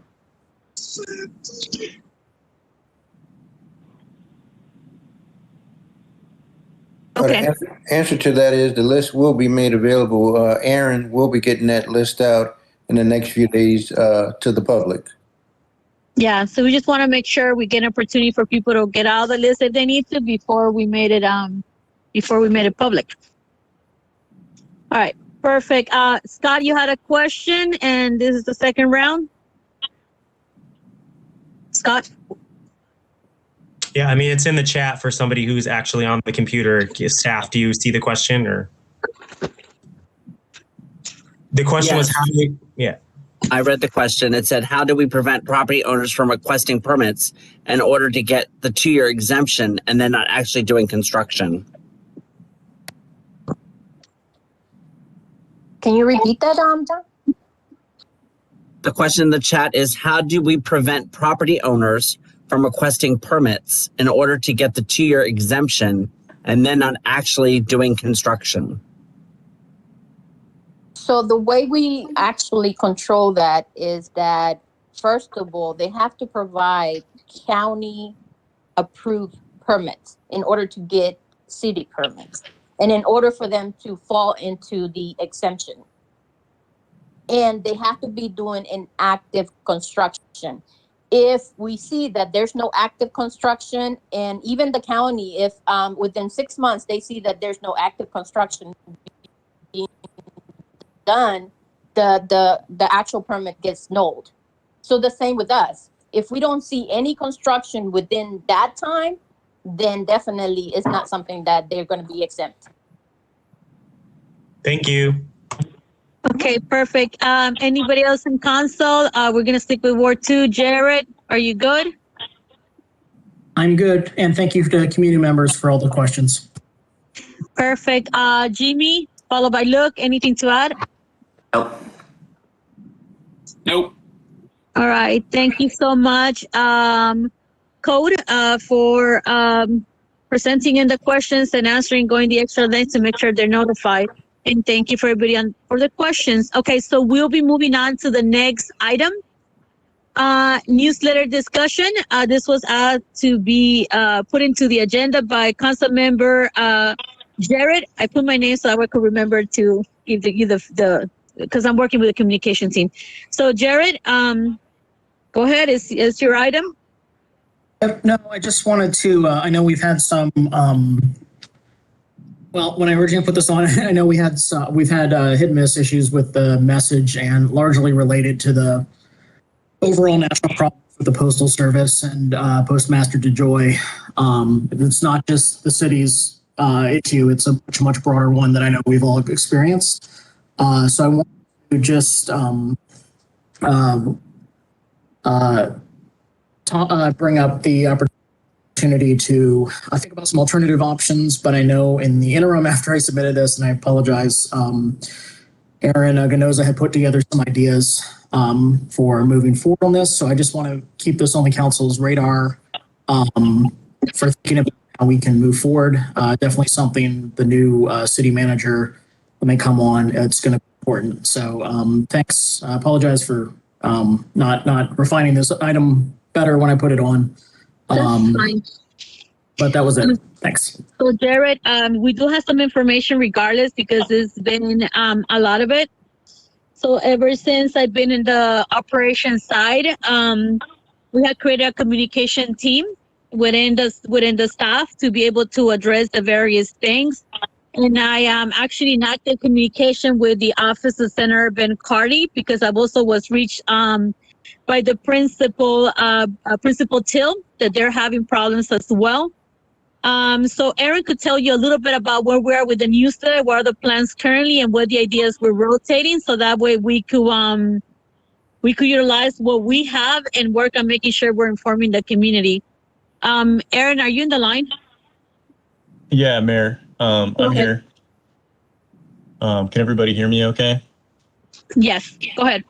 Okay. Hi, Mayor and Council and residents. So I think John is pulling up a little series of slides I put together to try and help paint the picture of where we're at with the newsletter.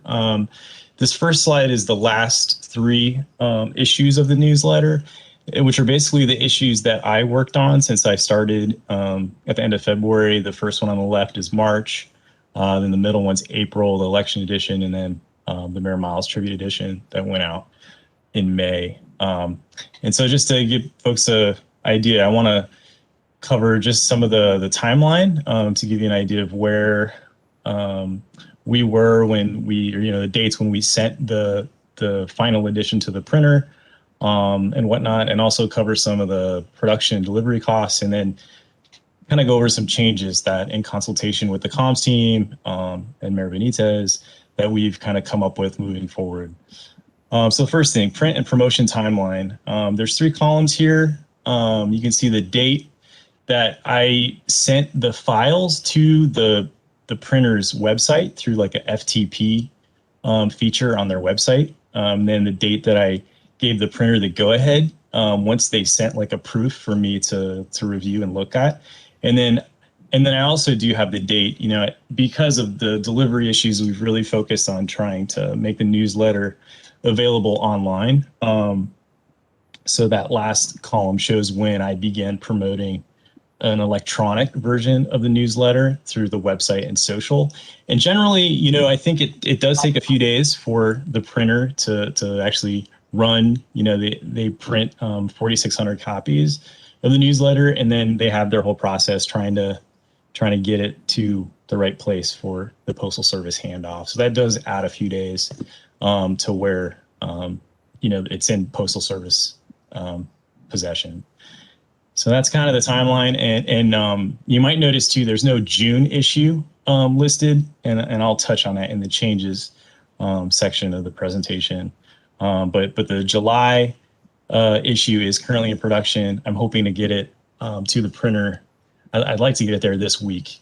And yeah, John, if you want to go to the next slide there. This is a snapshot of related costs for production and delivery. So just working from invoices from the printer as well as like our editor and translator to kind of give you an idea of what we've been spending. The May issue was particularly expensive. The former city manager wanted to do a special tribute for Mayor Miles, which was also made available at a live celebration for Mayor Miles back in May. So that was kind of tied to an actual event to celebrate her career as mayor. So those are some numbers there, and you can kind of see too, it is broken down. You can see the printing, kind of a mail shop processing fee, and then the actual postage cost as well there. And then lastly, I have just a couple pages of changes that we're starting to institute, and one of which I touched on there. Like, we've decided to start going every other month with newsletter publication. So that's why we skipped June. So the next issue that comes out will be the July issue. And we are removing all time-sensitive information for the time being, and kind of transitioning content to really report out what has happened versus looking forward, because we monitor so many reports of people just getting things after the fact. And at that point, so much of the information isn't valuable at all. We are moving production a month ahead, so I will be able to start working on that next issue, the September issue, even at the end of next month or beginning of August. And also, there is some talk. We're looking into a lot of different options, but we're thinking about the feasibility of actually distributing print copies, by hand to key locations in the community. Some folks have thought that could help drive foot traffic to businesses, and also just make sure folks in high density, living situations like apartments definitely can have access to it. And we've also kind of had discussions about really trying to understand where the issues are in terms of delivery, because we do hear reports that some people aren't having issues receiving it on time. So I think we may kind of think through like how we'd start to map where some of those issues are across the city as well, just to kind of just understand the problem better. And related to the newsletter, I just wanted to also touch on because we're removing time-sensitive information from the newsletter for the time being, we really want to be intentional about utilizing our other channels and positioning them as kind of the go-to source for that time-sensitive city information. So since I started in February, you know, that's been a big focus of mine, is really just trying to increase the quality and output of those non-print channels, those, you know, website e-notifications and social. And just a few notes, you know, we have seen a nice increase in some social media account following. And we have kind of gotten into a workflow with the e-notification system that runs out of the website's content management system. So there's just some stats to kind of show where we're at right now. And I also want to note, we are posting to the community email listserv as well, but we're not, I think we're going to communicate that we're not actively monitoring the conversations on there, but we are potentially going to use that as an outreach channel as well, as we know just there's so many people that are active on the email listserv. And I think that's it. But yeah, I mean, I think you know, I see a lot of comments, and I thank Councilmember Jarrett for helping. Just I think, you know, just the fact that some people are experiencing, you know, these issues and with the USPS delivery, and some people really don't seem to be. So it seems like, you know, it's for us as a community to really start to understand the problem and figure out some scenarios for how we can move forward. Perfect. Thank you, Aaron. We're going to go through council to see if they have any questions or feedback. Jimmy, I know you took on some of the information for the messenger. I don't know did Jarrett, was he just bringing this up, or was he the point person on this? Just the first thing. He brought it up. Okay, well, I'd be glad to help out on this. I did have some discussion with with Linda from H&W, who's the printer, and also from Hyattsville about how the distribution is. Basically, we do the cheapest distribution, which is we just give a bundle to each of the delivery groups, like 4 different delivery routes, and it's like the cheapest thing, and people can't opt out. It's just like they're given a bundle and given a routes. Hyattsville does a little bit differently. They actually have a list of spreadsheet on who's supposed to get and who's supposed to get residents. So I think we need a little bit more research about what the cost is and if there are faster routes to do it. Because what we just do is that we don't have there's no database. Just we have there 4 routes in Mount Rainier, and each of the delivery people is just given bundles of paper, bundles of newsletters to pass them out. So we're like the lowest priority. So I think we have to do some kind of little survey about other ways of possibly distributing it. I know in the future things we've talked about, opt in and opt out, and neither how it's done in Mount Rainier or even Hyattsville can actually people opt in or opt out in. But I'd be glad to kind of maybe by September, work with the communication team to try and figure out, what are some fast alternatives in terms of delivery vis-a-vis how much it would cost us. That's it. Thank you, Jimmy. And I definitely want to put something out. Former Mayor Miles and myself have met with the legislators at the Senate level and even with the U.S. Postal Service. And what they said is they would treat our newsletter like top priority, regardless that it was bulk. And I have requested, I have talked to the senator's office to let him know that we need to either pick up the meetings once again when it comes to the newsletter.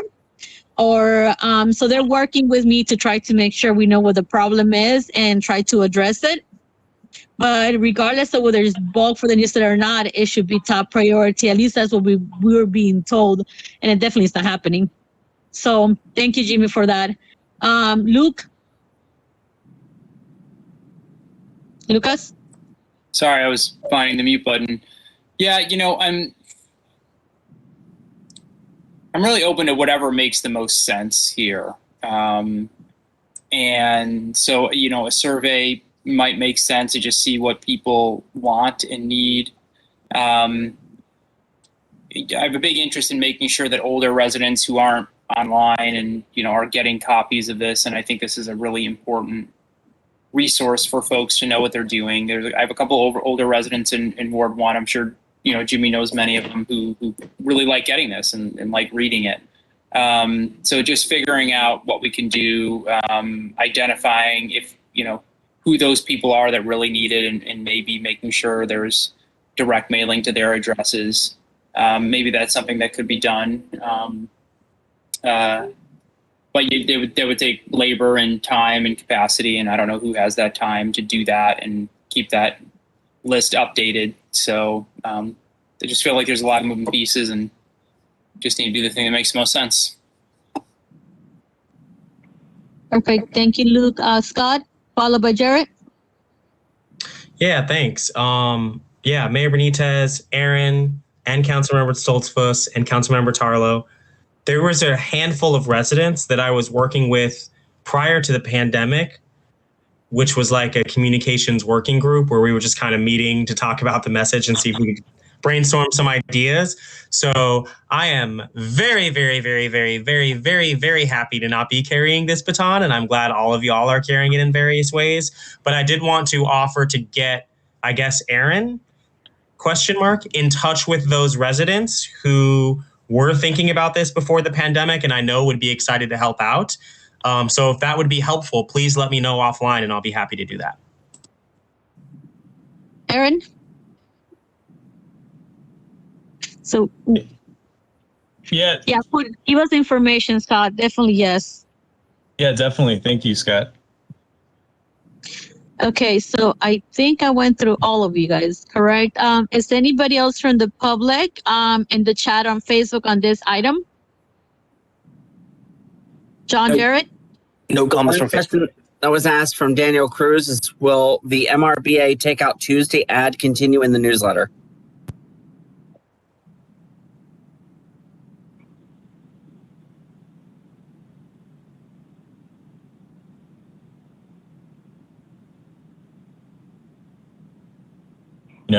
This is Aaron. I believe that there was an ad that ran before I started in maybe like January, in the January newsletter. And that's something, I'm willing to look into. I know the newsletter editorial guidelines have some language about how an ad can be placed. So I'm happy to follow up on that with you. Yeah, so I think, Daniel, from I remember there was a whole brochure in there. I think we did it for that one, but that's as much. The other ones have covered all the various issues. Because for every, if we put in, I think it was 2 pages worth of advertisement, right? So, that's 4 extra pages that we need to pay for, not just the message, but also for delivery. At this point, people are not even getting it. So that's been a concern. So, and I think they're working on a list right now, MRBA, in conjunction with certain parts of the city to be able to list all the actual businesses in the city to be able to help on that end as well. All right. Let me see. Answering that question. But Mayor Benitez, you did skip Jarrett. Just wanted to make that known. No, Jared said he had nothing to add at the beginning. But Jared, do you have anything else to add? I did. Sorry for the. Go ahead. Thanks, Daniel. I didn't want to cut in. No, Aaron, I just wanted to thank you for the clarification on this. It, helps me understand the cost versus expeditious balance, the challenges we're experiencing with the post office, which again are much greater than just the message. And I appreciate the thought that's gone into the different distribution pathways that we could look at to make sure information gets out, is accessible to older residents, and also available in other formats like digital. I did want to mention I've been really happy and impressed When I left in 2015 with city communication pathways and then where we are right now, this issue notwithstanding, which is postal service related, I really appreciate what you were doing and the rest of the city staff in getting information out. So I just wanted to thank you for that, the work you've done and the approach you're taking and trying to resolve this issue, this postal service issue, in order to get communication out to all residents. Thank you. Thank you, Jared. Since he started the second round, does anybody else need to speak on the second round? Any of the council members? I cannot see all of you guys on screen, so I'll read your names and you can say pass and then we'll be done. Jimmy? Pass. Just I'll follow up with Aaron about some of the distribution ideas. Perfect. Thank you, Jimmy. Luke? Nothing more. Scott? Pass. Thank you. Okay, thank you. Seeing that we don't have any more discussion on this item, can we move on to the next item, please? John, can you put the agenda back up?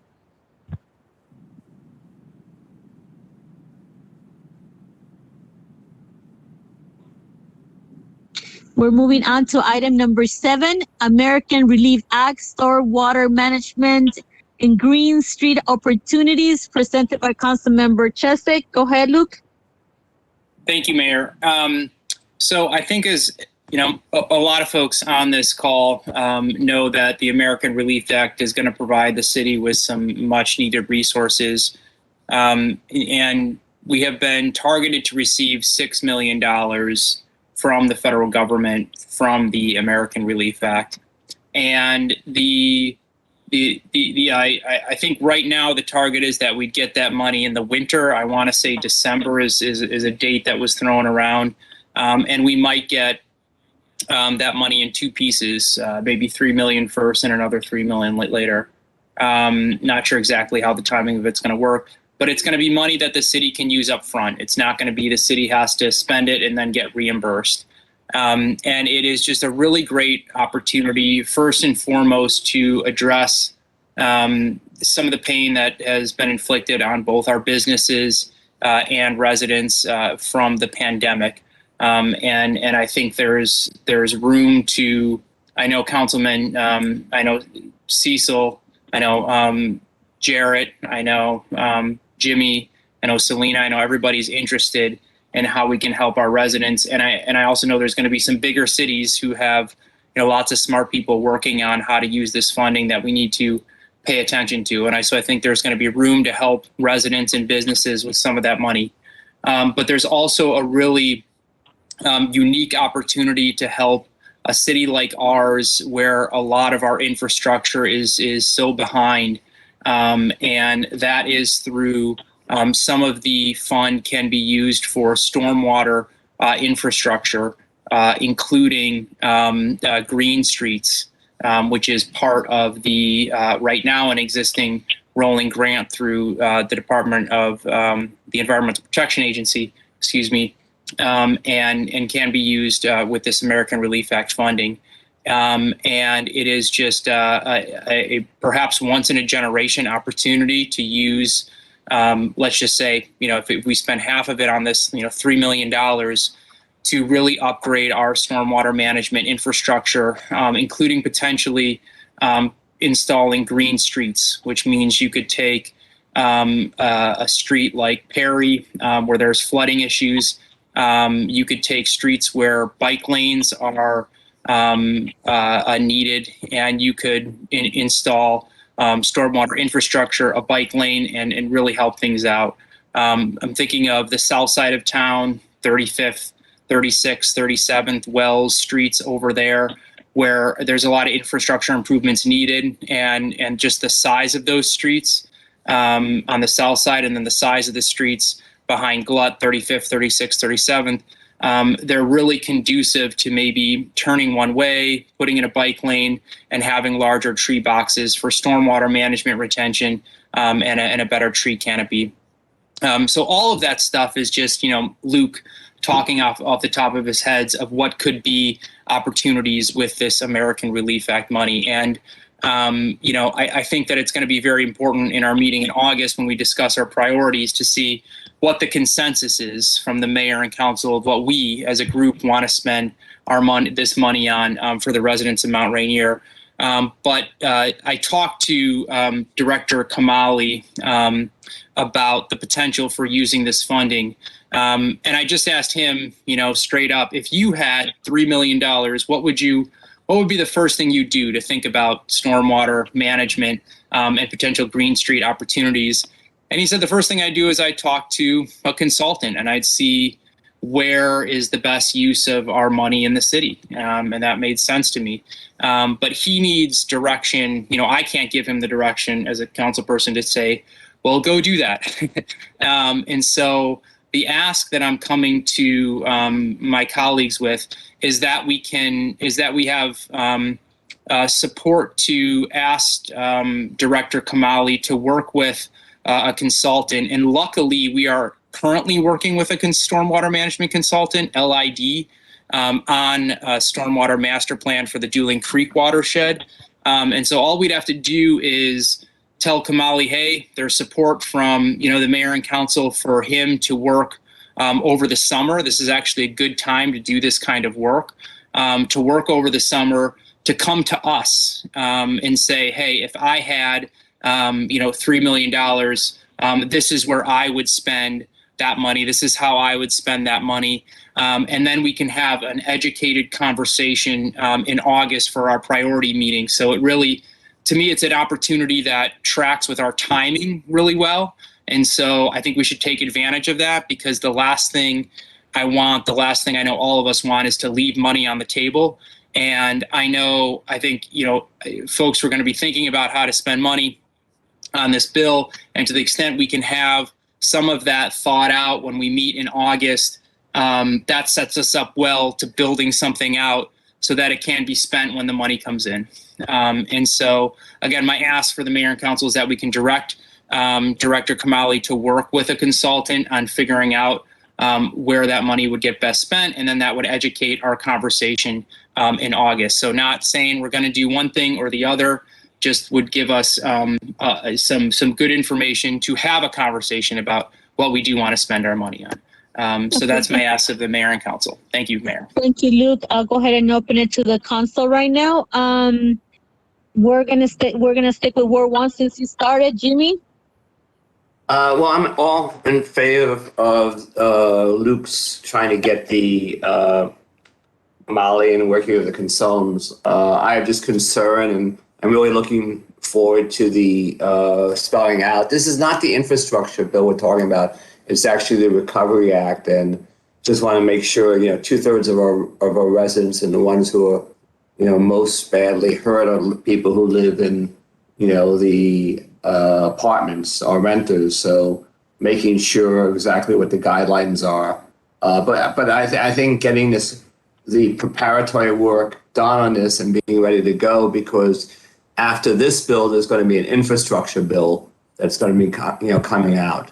So whether we can do it with this bill or the next bill, getting everything lined up so we can put it, put things in place quickly is a great idea. I just think we have to kind of, start looking more and more about I know Selena just sent out a spreadsheet, a PowerPoint, which goes over some of the what stuff can be used for and what the priorities are. So that's just something we have to look at. But moving ahead is great. Perfect. Thank you, Jimmy. Scott, followed by Jared. Thanks for bringing this up. Jimmy's points are well taken. This is separate from presumably what will be an infrastructure package that hopefully the Congress passes. That's looking a little bit ominous right now, but I hope they get there. But with the American Rescue Plan, it's really a once in a generation, honestly, once in a several generations opportunity to make these kind of investments. This is one of the biggest pieces of legislation that's ever been passed, $2 trillion. So yeah, Luke, if this is the right course of action, I definitely support it. follow-up questions, which, the mayor, as the, acting in the place of us not having a city manager, can figure out. How much do we have to pay a consultant if we're paying them, and where does that money come from in the budget? But I'm sure that can be figured out, so I'm not too worried about it. I say it's a green light. And yeah, I think you're correct that this will help inform some of the discussion that we have in August. But I also want us to have some discussions one-on-one or do research on our own to come to those discussions prepared as well. And I'm looking forward to having those. But yeah, I mean, the potential here for green infrastructure upgrades, not just stormwater, but lots of, you mentioned green streets and protecting our canopy, but I think there are others as well. So I'm looking forward to having those discussions, and I say 100% get a consultant in here if that's what we need to do. With the only addition I'll give is we need to have a city manager. And one of the things that we should really focus on as a mayor and council as we continue those discussions is trying to prioritize hiring someone that has a lot of infrastructure and development background if we can, because having their expertise in-house would also be helpful in addition to what Mr. Kamali brings to the table. Jared? Yep, I just wanted to thank Luke for bringing this up. I think this is, one of the challenges in federal grant opportunities come up. Both the American Relief Act, which is Scott mentioned, is greater than we've ever had in history. I mean, the last stimulus 10, 11 years ago had no money for cities. A lot of the first COVID relief bills had no money for cities, but we have an allotment that we can use for many things. Support for our residents, especially for our most needy renters. And then also a lot of the infrastructure things that we kind of have a once in a lifetime opportunity to fix. And anyone that's lived here knows how many ongoing stormwater issues we've had and how much that plagues parts of the city, in particular, often some of the more working class ones. So I think it's really important. It's really important to know, to go in to be able to spend effectively, think effectively about what we need to do. It's really, really important to have a good plan, and this is really part of that. So I do think it's important to look at using these funds for that. My day job as the head of government relations and transportation, there is an infrastructure bill probably coming. It's hopeful but not clear how much additional stormwater or other green infrastructure items might be included and what might go to cities by formula and what might we have to compete for. But this, we know that there's funding available in the American Rescue Plan that's coming to us, and that we need to have a plan to spend it effectively with eligible uses and eligible projects by, I think it's by 2024. So I appreciate, moving ahead, thinking of, and making sure we have a plan to spend funds and fully endorse this this approach and course of action. Thank you. So I will tell you this. We had a meeting this week, and that's what the PowerPoint you guys received was at. Any document I get on, I'm just going to pass it over to you guys because I need not just the council to be strong in how we could spend it, but also the directors, because I'm in the same mind as you guys are. I don't want to leave one penny in the table. What I will say to you is like the first check is supposed to be coming, and then 12 months later will be the next one. As of June 9, the county has not received their check yet, so it gives you more of a preliminary. Most of the cities around here, except for Bowie, fall under the same category as we do. The good news is we have been working overtime. So the fund that was able to turn in the American Relief Fund primary application. And like I clarified to you guys, it did not detail the what we were going to be doing on it. It was just the financial side of the city, like our accounts and our SAM numbers, and get everything that we need to be able to receive the money. And as I said, any document I have, I'll send it to you guys so you guys could start studying it and figure out what it is. It is required. There is a cap of we cannot utilize more than 70% of our allocated budget. When it comes to watershed management, the county is also going to be receiving funding, and they're interested in doing that as well. So I asked for them to give us their detailed plan so that we find out what is their plan when it comes to municipalities, so that we can maximize our dollars. If they're thinking of a specific areas, we could focus on something else within what you're requesting. So as soon as I get that information, I'll make sure you guys have it, because it's important for us to coordinate, not just with WSSC to make sure we're not, redoing the same streets over and over, but also with the county if that's also one of their goals. So in the slide, you will see what their priorities are. Doesn't mean it's limited to it, but at this point, we don't know down to the last detail what the restrictions are. So thank you, Luke, for bringing this on so that we could start thinking about it, figure out what could be done, and have a plan in front of us. Is Mr. Kamali in the line? I don't think so with his. Okay, but I will I can send him an email if you guys would like following up on this. I don't think there's any questions for him. I just usually ask them if they're here. The other thing I will ask, if any member of the community has a question or a comment, Jared, John, can you please? We have a second round, Mayor, just to briefly. Yeah. Not. Who's this, Jimmy? Yeah, you could have a second round, Jimmy. I wasn't sure if you wanted the community and then go to the second round. Just briefly, I just think people should really look at the PowerPoint that Selena sent out, because one of the things that could be addressed is mental health treatment. We've been talking about that, in the city in terms of, redirecting, stuff from public, from police to other things. So that's one of the things that could be used for, as well as kind of support, for those businesses that are in need. So while I fully support what Luke is doing, I think, there's lots of other kind of great things that I think we should look for. I just noticed on one of the people should look at, that mental health treatment is one of the things that, we could use some of those resources for. Thank you, Jimmy. And one more thing to take into account, guys. What they're asking for is measurable things. So there has to be a plan and set for whatever we propose and be able to measure what the outcome is. So keep that in mind. That was very highlighted, emphasized in anything that we propose. So this is the plan, this is the expected goal, and this is what the outcome has become. So keep that in mind as well. All right, so since we opened the second round, we're gonna go with Luke, Jared, Scott, and you guys can say passive and I'll open it up to the public if you want to. Yep, thank you, Mayor.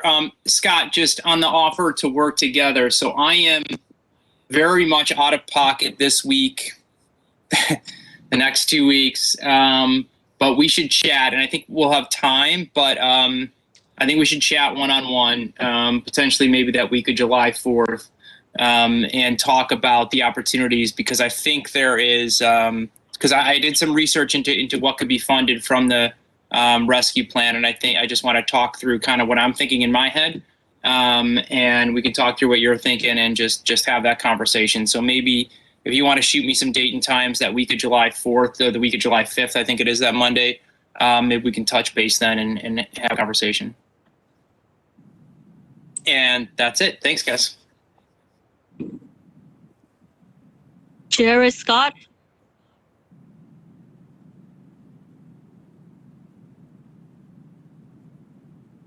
Yes, unless Jarrett had something. Sorry, I couldn't get the button. I couldn't get the computer unmuted.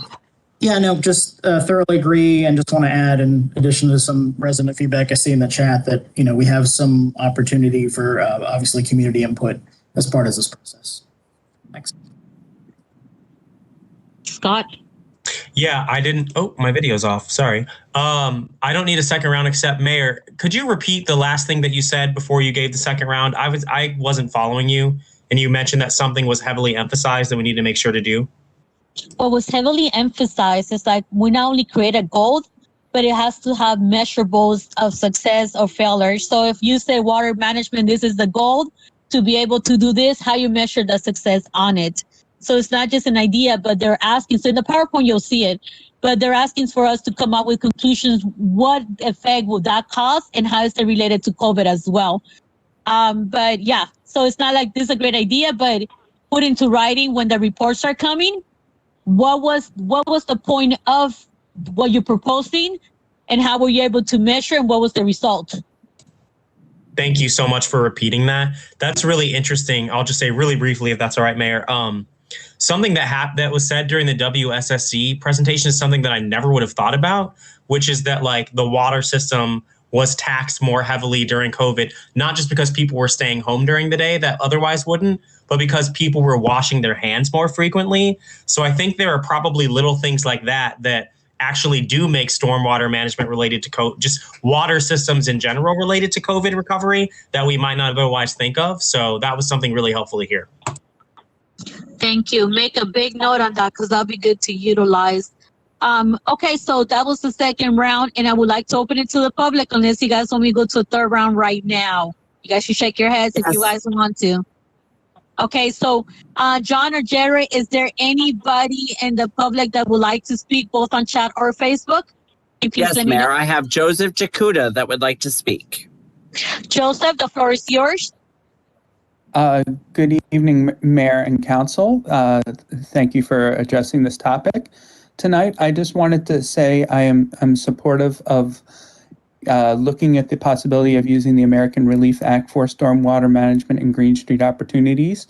And while obviously it's important to make sure everyone's right in the short term first, as I think many of the council members have said tonight, in the long term, bad stormwater events such as the one we had about 2 years ago can cause financial harm to residents, particular ones living in stormwater areas such as Perry Street or down on Otis Street. I know firsthand just how much damage can happen when a stormwater event happens to one's house. And I'm not even in a very flood prone area. I can't imagine what it's like to be in one of those other areas. So this type of project can help alleviate some stormwater issues and then provide long-term economic benefits to those that live along these areas because they will be more positive. They won't have to see the same negative outcomes from stormwater events. So this can be positive financially to them. So I hope that it sounds like y'all are going forward with this. So I'm very happy to hear that. And I'm very supportive of it. Thank you. All right. Next, we have Cindy Alexander. Cindy, the floor is yours. Hi, everybody. Well, first of all, I want to say, Luke, thank you. You have some fabulous ideas, and I think a lot of them could be pursued under this American Relief Act. How exciting is that we're going to get $6 million potentially into the city. But along with that, you have very creative ideas. And I think $6 million can go a lot of ways. And so I think, Jimmy, if your ideas are also part of it, I think that's great. And you're right. We need to spend every single penny. A little later tonight, you're going to get, I think, a proposal about dealing with some of the parks in the city of Mount Rainier, at least the one that the city of Mount Rainier owns. And I think it's also a great opportunity under the American Relief Act to address that park for ADA compliance. And if it's used for the children that have been not been able to go out and do anything. So I think that might be a great reason to use some of the money for that. But anyway, there's a lot of money, a lot of great ideas, and it's very exciting. And Luke, your stormwater and the bike paths and the tree canopies and the one-way streets, I think are a great idea. And I think a lot of the other money can just be such a wonderful thing for all of us in the city to address a lot of many things that we haven't had the opportunity to address in the past. Anyway, thanks for all of that, you guys. Thank you, Cindy. Who's next, John? We have nobody on Facebook, and that's about it. Oh, Elise, okay. But we had Councilmember Cecil answered Elise's question. Okay. So that's a statement. Thank you, John. So the other thing I want you guys to keep in mind, so Scott, to answer your question regarding the consultant, my understanding it could be paid from the relief fund itself. So that should be able to cover it. The last thing on this topic that I'll discuss is that one of the points addressed in the bullet points is any funding that the city potentially lost in FY20 revenue. That's the budget they're looking into. So I've asked all the directors to look into their budgets and any revenue that we're expecting to get on various programs or items to see what it is. Because that could also give a possibility for us to be able to submit that information to be able to replenish some of the coffer. And then the good thing about that is then that money could be used for whatever else is needed, and it's not as restricted as the other one. So Luke, I see your hand. Yeah, I just want to clarify. It may not cost any money because Kamali's currently working with a consultant, and he might just be able to ask him in the scope of what they're doing now, like, hey, what?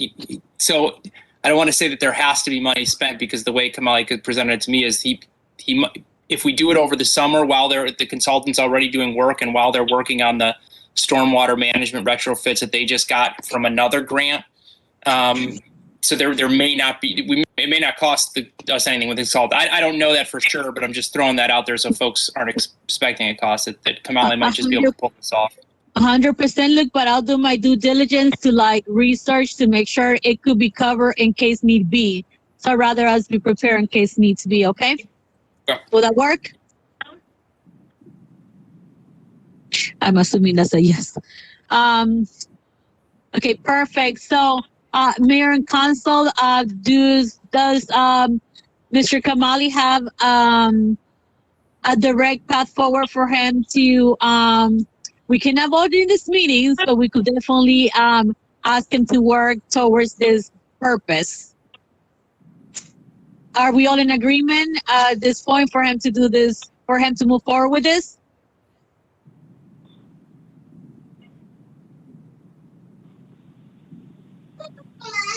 Yes. Hearing no no's, I guess that's a yes, based on all the comments. Yes. You guys are so excited, like you guys can contain yourself.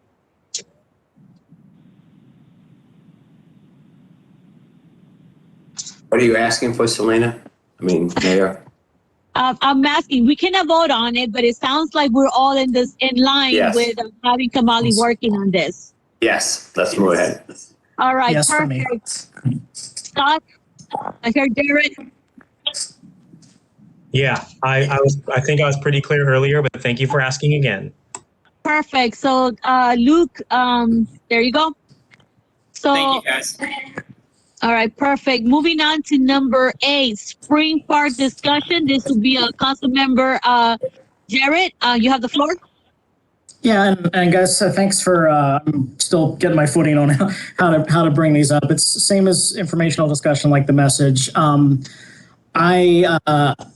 I know we've had a number of discussions on Spring Park, and I believe I wanted to bring it to council for discussion that we just need to give direction to Mr. Kamali to move forward potentially with a RFP for the A&E now that we have a basic design. That wouldn't be for construction, but that would be the next step to look and doing the examination, architecture and engineering work behind this plan.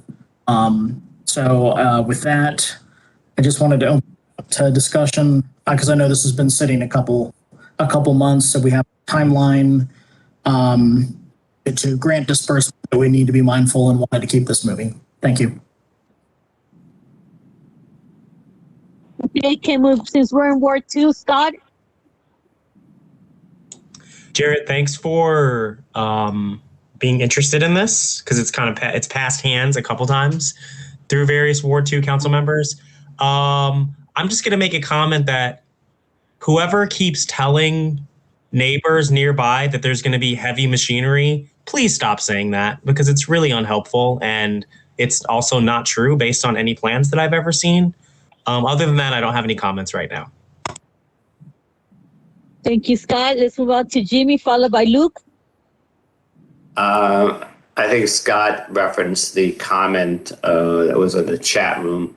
I just heard that, trying to make sure the residents are involved, especially the immediate neighbors, about what's going on is helpful. But, I haven't been following it, but I've just heard some comments that they want to be engaged in what happens there.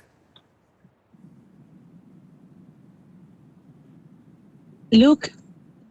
Thank you, Mayor. I think the next step, if I remember our conversation correctly, is I know, Shivali did a lot of work here with some community meetings in the University of Maryland on some really, striking but intense redesigns of this space that had some pushback from the immediate neighbors. And Councilman Nedler went out with the University of Maryland to get a pared down design that would be respectful of the neighbors' concerns. And I think that's what you see in front of you right now. And so I think there was consensus on this plan working. There was a little bit of pushback with folks who, like the more elaborate design, on maybe having some input in what this eventually looks like. So I think on both sides of that fence, Jimmy, neighbors who maybe want it to be less involved, other residents who want it to be a little bit more elaborate, that we're just going to have to work with and try to work those things out as we get closer to a construction phase. But we aren't even at the point where we can hire a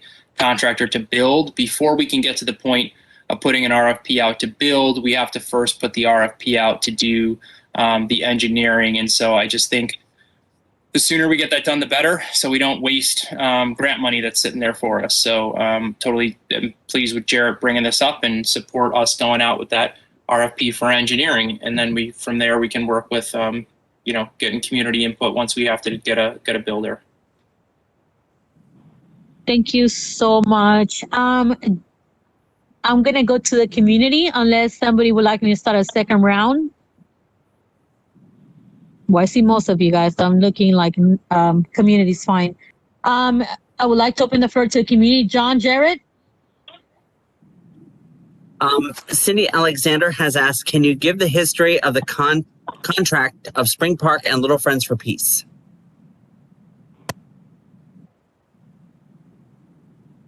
I can take that if nobody else wants to. Go ahead, Luke. So I may not get this 100% accurate, but I can just speak to my memory. There was an opportunity for nonprofits to apply for grant funding from, I think, the Redevelopment Authority, although don't quote me on that being the exact correct county group. And funding was for park improvements. And so the way it worked is we partnered with Little Friends. Shivali worked on creating a partnership with the Little Friends for Peace so that they could, collaborate on improving this space with the spring. And so there was collaboration there about, Little Friends for Peace didn't have the capital to obviously do kind of the stuff we can, the design you're looking at, the engineering, the building, but they did have the idea about, a labyrinth and just revitalizing that park. And so we worked together. They could apply for the grant money, and they received the grant award, and then the partnership with the city to do the building of it, the building out of it. So that's very general, very broad strokes, think what happened.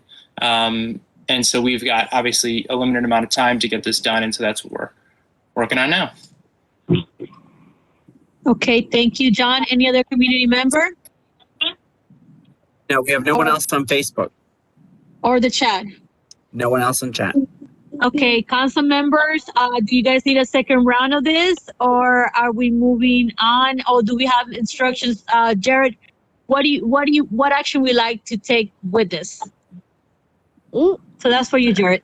Yeah, I thank you for that. I believe we just need to give Mr. Kamali direction. And folks like you, and you guys have been in the mix of this, please clarify. But I think we just need to give Mr. Kamali direction to move forward with, for the architecture and engineering piece of this. Is that correct?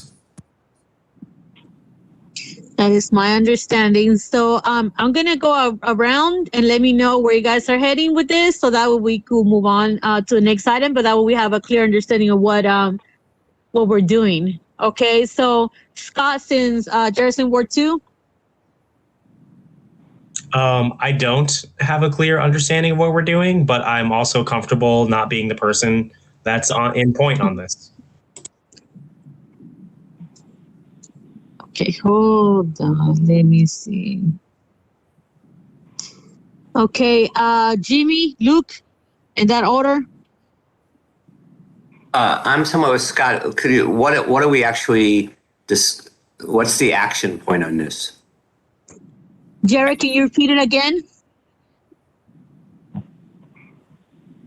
Yeah, my understanding is that we basically paused this since 2 weeks, since 2 months ago, and that we need to give direction to move forward with an A&E RFP, architecture on this, which is not the construction of the project. It would just be doing the design and the engineering pieces needed to then have something to use to go out for the construction later. So, but I mean, all this is just a simple, at this moment, a simple design. We're just asking that we move ahead with the design. So is that you? Yes. Yes. Okay, Scott, you got clarity? Did you need me to go back to you? I abstain. I mean, I don't know, because I don't want to say yes, I'm comfortable with the plan unless I know the neighbors are. So I'm sorry that I'm not being helpful, but I just don't know what to contribute in this moment. Okay, Luke. Yeah, I'm supportive of going ahead with an RFP for engineering of this design that we see in front of us today. Thank you. So to be clear, this is for just the design, not to start any work at this point, but we need to find out what the cost is, because we do have a grant that we need to be able to report. Liz is working the reports, but we need to show that work is progressing. So at this point, we're not talking about moving anything. It's just the design itself. Correct, Jared? Yeah, that's from my discussion with Mr. Kamali that we need to take this design and do the architecture and engineering. There's no construction. There's nothing. No construction. Nothing. That's would be done separately down the line. Separate procurement that we need to do. But we need to do the. We need to take this design and figure out what we would need to do in terms of the architecture piece and the engineering piece to then have a specification document for construction. Perfect. Thank you so much, Jared. So I will say that you have a majority to move forward with the next step. And as clarified and stated by Councilmember Jared, like right now it's just the next step for work. So we're going baby steps. So a little bit at a time. So the community will be involved once we get this information through. Okay. Mayor, I just wanted to, Jared, there were some comments about the grading. Maybe they could respond to that in that. I was going to read them for you. Remember, we usually go to council and then I'm going to go back to the community, but usually I try not to go back and forth between us, so that way we move on to the next item, okay? John, go ahead. Sorry. Was there not mention of having to grade the park from John Patty? And Mr. Patty also writes, we have a neighbor who says grading would require heavy machinery. Perhaps that neighbor would like to speak about that. And then the other comment was from Cindy Alexander.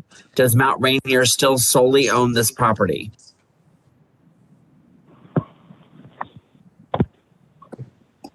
Yes, Mount Rainier solely owns this property. Yeah. You have a comment from Jack that says the University of America has an MOU with Mount Rainier to complete the design development, which would take the project closer to the engineering construction documents. There is a fee that's set aside regarding the grading. Redesign was intended to decrease the amount of grading. So I think that might have answered the question that they had. Okay, so council, this if are we ready to move on? And John is taking beautiful notes because I definitely need to talk to the team after this meeting concludes. Okay, so we're moving forward to the next stage, which is the design part of it, right? So, okay. I don't see nobody else in conflict contributing from this point on, so I'll go ahead and move to the next item, the agenda. Mayor, can I ask this is Scott Diesel. Can I ask a point of information about the meeting agenda? Is it this point, Scott, or the next one? I apologize. It's about the whole agenda. The whole agenda? Yep. Oh, go ahead. We're now on number 11 out of 20, so we're halfway through the agenda. And in 14 minutes, we'll be entering the 4th hour of this meeting. So the point of information is, I'm wondering, Mayor, if as chair, at some point you're going to be willing to entertain a motion to recess the meeting and continue the meeting on Thursday, depending on how late we go. Because if the second half of the meeting takes the same amount of time, we will be done at 12:30. John, can you go back to the top of the agenda where the number where we're at right now to figure out what else is there? Mayor, can I have a recommendation? Can I make a recommendation? Go ahead, Luke. I would just propose that we go as quick as we can through the rest and reassess when it's 10:30. That's my recommendation. And if we've got 2 more items, then maybe we make it till 11. If we've got a ton more, we can talk about a recess. But let's just see how quickly we can get through stuff with everybody keeping in the back of their mind that we've got a big agenda here. Okay. Yeah, because usually we go at least to 30. Okay, let's work on that and keep in mind the more we talk, the longer it takes. All right, next item number 9, proposed charter change regarding special elections by Councilmember Jimmy Tarlow. Go ahead. This is just the action is just that this be sent to the Board of Elections for their review and a full discussion in the September meeting. We don't have to have a discussion on the content of this, but it's a proposal I have that there be the charter be changed, that if there was a vacancy that's more than 6 months, there be a special election between 3 and 6 months.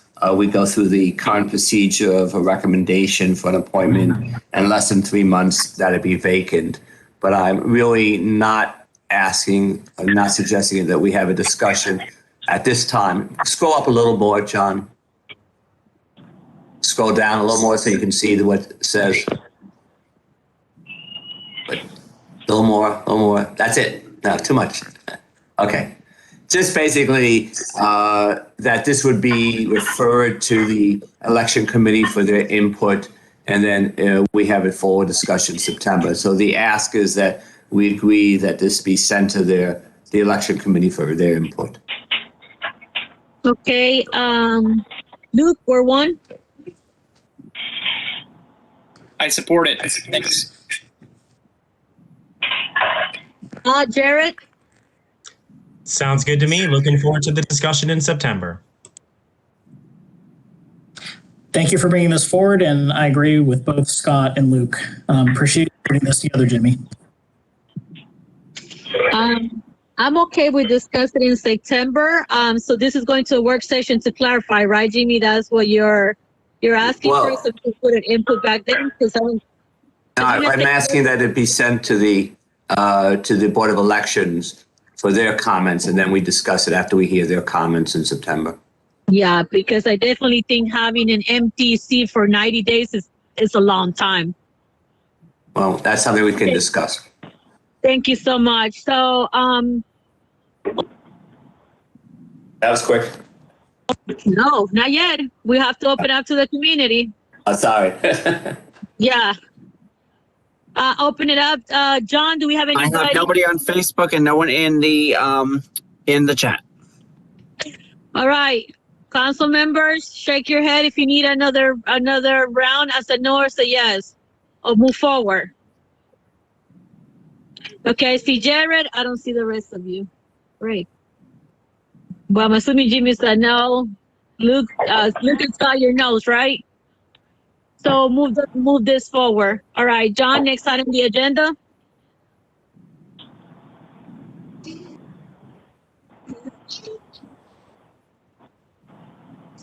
Council rules and procedures. Sidewalk Cafe, no? Oh, maybe I Sidewalk missed it. Cafe. Move it up, John, a little bit more. There's nothing in the packet for Sidewalk Cafe. Okay, sorry, I have an old one. So, then it wasn't sure. My apologies for that. So, as you guys are aware, is Cole still here? Yeah, you're here. Chief, can you talk about the Sidewalk Cafe legislation and what proposals was made by Elisa? Because there is an ordinance, but it needs to be added to adjust to the current times. Chief? Yes, ma'am, Mayor. The city attorney recommended that we amend the sidewalk cafe application or sidewalk cafe ordinance to better indemnify the city to add a hold harmless clause since those patrons would be on public space. So what we've done in the meantime, we've gotten the approval of the city attorney to add a hold harmless clause to the application process. So that allows them to operate at the current time until our ordinance is amended as well. Thank you. That's the first summary. I'm gonna start with Scott, Jared, Jimmy, Luke, in that order. Thanks, Chief. I know we have the recommendations from Alyssa, but when do we plan to adopt those? Because we're going to be on recess until September. I'm not sure who I'm asking that question of, just throwing it out there because I know at least one business, one restaurant is waiting to find out if they can do this or not. But if we don't have an ordinance, then I'm guessing they can't. And if I'm wrong about that, how could they do it? Chief, can you please answer that one? Yes, and that's why my suggestion to the city attorney was to for us to come up with a form, which we have, which is a business owner has it notarized, and it's a hold harmless claim that pretty much has exact wording that she wants to have amended to our ordinance. So that's a part of the application process at this time. And I sent it to her for her review, and pretty much she advised that this will work. So that's going to allow them to operate until we can officially have the ordinance changed or amended. Thank you so much. That makes sense. So the language that will be in a future ordinance is in the application. But when we come back in September, we're going to need to do a reading of the ordinance and get it on the books. Yes, that's correct. Yes. Thank you. Guys, if I give you guys your orders, feel free to start talking the minute the other person stops. Was I next? Jared, Jimmy, Luke. Sorry, who's next? I have nothing to add. Jared, Jimmy, and Luke. Nothing to add, Jared. Jared, nothing. Luke? Nothing. I support it. Perfect. I'm good. So I will open the floor to the chat and Facebook. John? There's nobody on Facebook and no one on chat. I think there was a one question that just came out a statement. No, it's a question. Oh, what happens if something happens before an ordinance is written? Cindy? Cindy asked a question. Actually, I was reading somebody else's comment. But Chief? That's why it was important for them to sign that hold harmless and indemnification clause that's been added to the current sidewalk cafe application to cover the city, just in case something happened, so that the city wouldn't face sole liability. Hope that answers the question. Correct. Okay.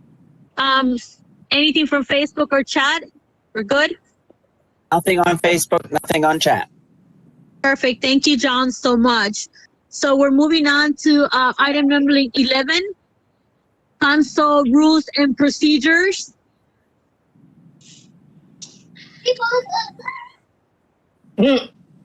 So I hope you guys got to take a look at it. And what is your wish?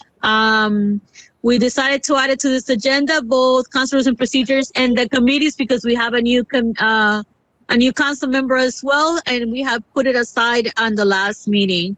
So we're gonna start with Scott, Jared, Jimmy, Luke. I don't have anything for tonight other than, unless people want to have discussion about the 3-2-1 rule that we all seem to like in May.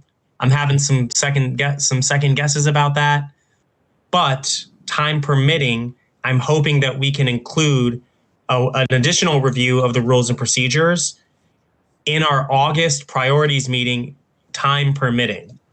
That's all I have for now. Okay, Jared, we're sticking with Ward 2. Thank you. No, I agree with Scott on this. And I will honestly defer to the other council members and the new council member, Jimmy Tarla, who's been here before, because I have seen these in action for a couple weeks at most, and will defer to your experience and thoughts on it. Thank you. All right, Jimmy. I really have. I would agree with Scott and Jared. I think let's might take a little time looking over the rules and see how they fit, and then we can readdress them maybe later. But I have nothing to add right now. Lucas. Agree. All right. So, I mean, these are our council rules. Unless somebody from the community has anything to add, I would like for them to be placed at least in the September work session. But if we could review them in August, that's fine. So, because this one usually take a while for us to review. Anybody from the community, John? Jared? Nothing on Facebook, nothing on the chat. Perfect. Moving on to the next item.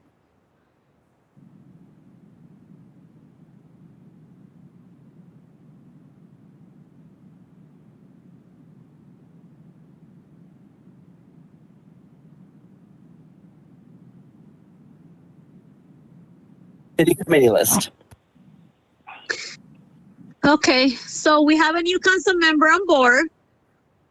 We need to figure out what committee also is going to get board. Just as a point of information, the vice mayor rotation is going to be on the September agenda, because obviously it's listing me and it doesn't have Jared or Jimmy. So that's going to be in the agenda for September, so that we get modified to add both of the council members for the yearly rotation. Okay? So that has already been addressed. As Lisa's committees, how are we doing? We'll go through the room. There were a couple of them that were open. Any of them you guys want to get off the table, let me know, because there's a lot of committees we need to address. So I'll go around the room. Jared?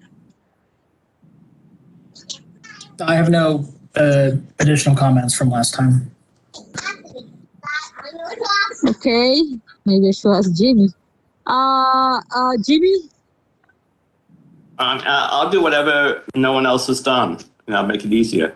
I mean, everybody else I heard from last time chose committees that they wanted, and if there are committees that are left over, I'm the junior member on this team. I'll take what's left. Okay, Scott. I looked at the list. I couldn't quite tell. Let me go over the list. So Scott is MRBA. Selena is PGCMA. There's no backup. I'd be willing to be a backup there if he wants. Tool shed, you have Scott. It says on hold. Is that something? I'm not sure what that means. They don't have a home for the tool shed, so it's kind of on hold until somebody figures out what their home could be. Well, if you want to add Jimmy to it, and then this needs to be resolved in the next 2 years, so at least we have somebody to get the process going. So the empty ones, Mayor, was the way I saw it was CERT. There was no one there, and there was bike co-op. There was no one there because the mayor was there, And, but maybe you should briefly go over. I'm looking at it now. Do you have it? Okay. Scroll it, John, please. Can you scroll up? Slowly, so that way we could figure out what do we need. Go back up, John. Go back to the beginning. You went too fast. So let's just go over.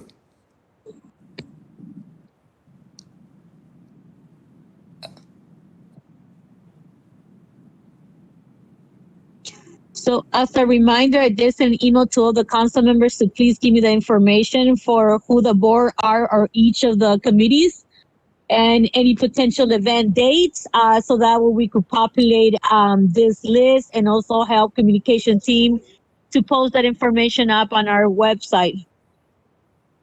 So why don't we stop there? So we have, I'm sorry to Jared for Anacostia Trails. That's done.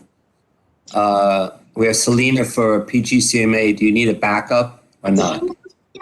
I think Jared said he wants to, but I'm okay either way, whatever you guys decide. I mean, I could have more than one backup. It's fine. So Jared, you want to be backup? Just. I mean, I'd be happy with you doing that, Jimmy. Because you have a bigger footprint. I mean, you have a longer footprint. Okay. So MRBA, we have Scott. So why don't we go up, scroll a little bit? Sorry. Scott, who's your backup? I'm not sure if I have one, but I don't keep backups for every committee. Sorry. No, it's okay. So they mention it. Thank you for asking me. I'm happy to have a backup if someone wants to do it, but also if it's okay with folks, can we just like pull it in and figure out what we're doing? Because I thought Jimmy had the floor, but then I've heard from Luke and Jarrett and the mayor twice. Now I'm being asked to speak, but haven't had the floor yet. So I don't even know if we're all working off the same list. Where are we at? We're working on the list in front of it. You were next. That's what we asked you. But right now, Jimmy's going through them, figure out which ones do we need to fill in right now. So maybe it's best if I have the floor, Scott. That's easier, and I'll work with John about starting through the list. So we had MRBA and Scott is the liaison. So why don't we scroll up to the next one? So we had the tool shed. It says on hold. It says Scott. Scott, I guess, do you want to continue or want somebody else? Or I'm not sure what that means. So I think the reason we put my name there is because there's been some discussion about putting it at the community garden, for which I'm the liaison for. What do you recommend? I think that I'm happy to keep it. That sounds great. Good.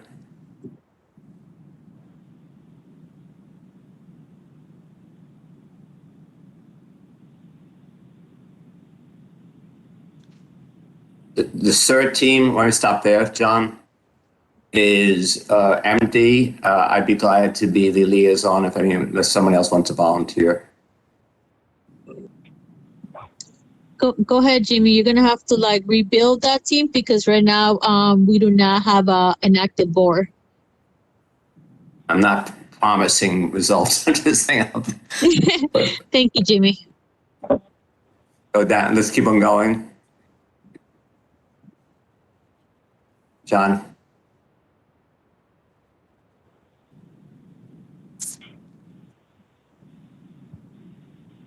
Design Review Board seems to be lacking one. Again, I'd be willing to do that. If it doesn't have somebody at this point, go ahead, Jimmy. Councilman Netherlands won't be much to do. I know, I thought about that one. Maybe I want that one now. Green Team, Luke seems to be willing to do that. Okay. Tree Commission, we have Scott. Recreation, we have the mayor.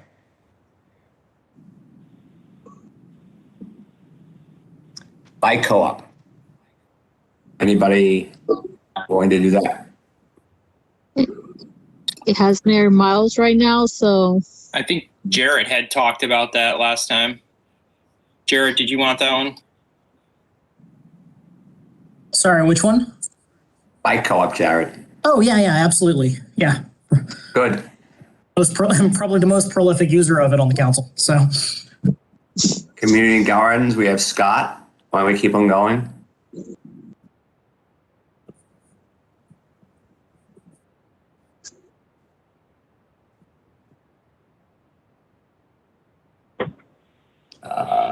Let's see what else we have. Scroll up. We have, I can read it after John. After that, we have parking task force. We have Scott down. Is that all right, Scott? Or not? I don't feel comfortable with that. I think that's just a mayor and council thing.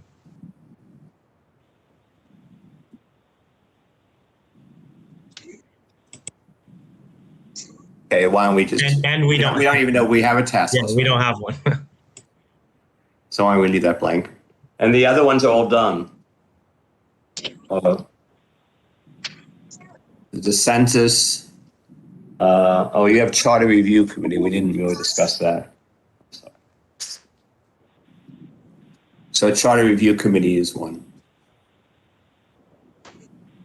So we have the mayor and Scott, backup Scott. I would suggest we have the mayor and backup Scott again, but that's I'm throwing myself in there. Okay. All right, I think that's what we have right now. Jimmy, if you want, look through them again to figure out one miss. I'm gonna ask John to Mayor, is that all right that you're on the charter review committee? Is it all right that you be there and Scott be the backup? Yeah, it's fine. What I was gonna ask John is to go back and clean up the list and add the ones that you have and then share with Mayor with the rest of us to make sure we don't miss one. Would that work for everybody? I'll work with John and clean up the list, making sure that we have now. And thank you, Jimmy. That will help. Right. Somebody asked about my just about MRBA. I'm really not working with MRB. I'm just transitioning, volunteering, and we'll be completely out of it by the fall.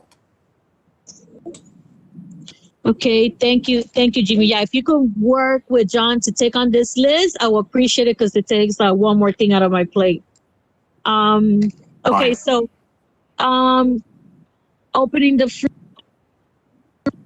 community. John, is there any comments on Facebook or chat or vice versa? There's none. There's none on Facebook. There's none on Facebook. Okay. All right, so I will say let's move on to the next item. There's already steps on what to do with this one. Mayor, this is Scott. I know we were all jumping in, but you didn't actually give the floor to everyone on the last one. You just went to Jarrett and Jimmy. No, what I said is they're gonna compile the list, clean it up, and then share it with the rest of us. But Scott, you can have the floor if you want. Yeah, because I think we're missing some. So according to the list I have, we have 16 things to fill. And we didn't hit all of them because I don't know if they're on this list. So we had Bike Co-op Jarrett, we have ATHA blank, we have Community CDC blank, Tree Commission Scott, MRBA Scott, CERT Jimmy, Recreation Selena, Green Team Luke, Community Garden Scott, Ethics Commission blank, Police Advisory and Review Board blank, Board of Elections is the City Clerk, Arts Commission is Luke, DRB Jimmy, PGCMA Jimmy, Parking Task Force if there's going to be one blank. And then there was discussion about charter review, which I would like to be the point person on, and I also have an agenda item on it later in this meeting.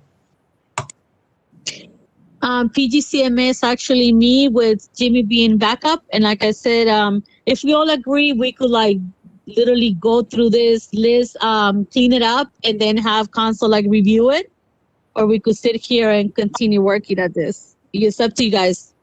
So that was the question to the team.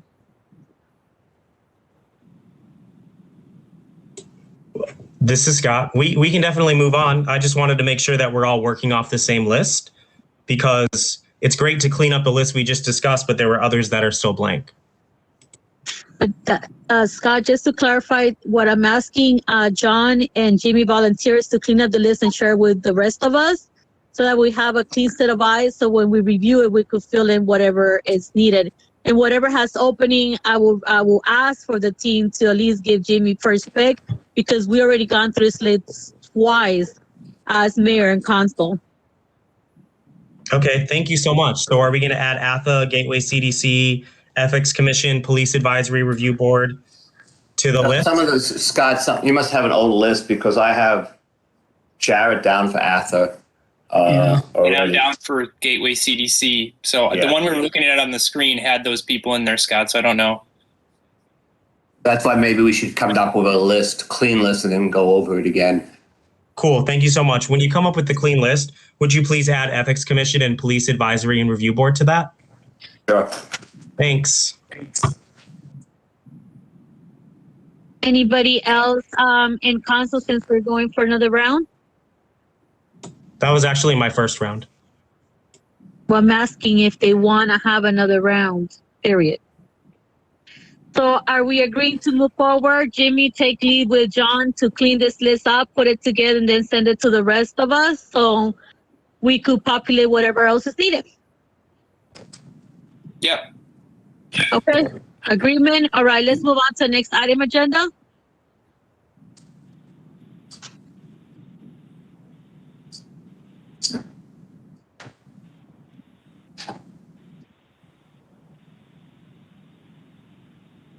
That will be the introducing the Medicare for All Resolution 07-2021. That'll be me.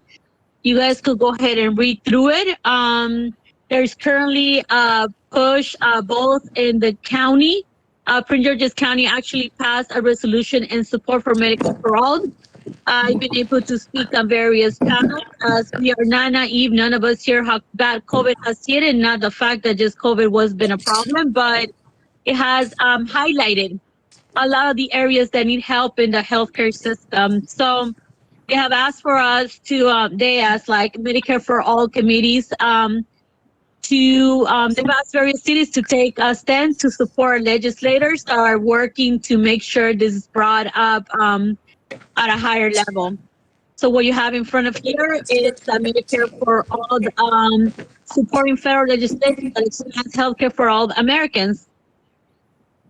And this is a resolution. We could go item by item and reading it. And, oh, sorry, John, you moved my screen.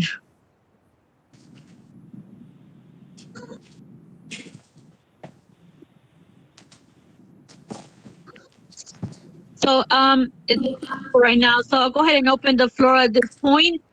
Scott, since you were the last one to speak, go ahead and speak first, followed by Jared. Yeah, I know this is new for Councilmember Tarlow and Councilmember Stoltzfus, so I'm guessing that's why you added it to this agenda. I've already seen this, so whenever it comes up for us to actually vote on it, I'll be happy to have discussion about it then. But obviously, as a progressive, I support healthcare for all people. Hold on, baby. Okay, Jared, then Jimmy Luke. Yep. Nothing to add except just echo Councilmember Scott's comments. And thank you for bringing this up for me and Jimmy to see again. Thank you. Thank you so much. Jimmy, Luke.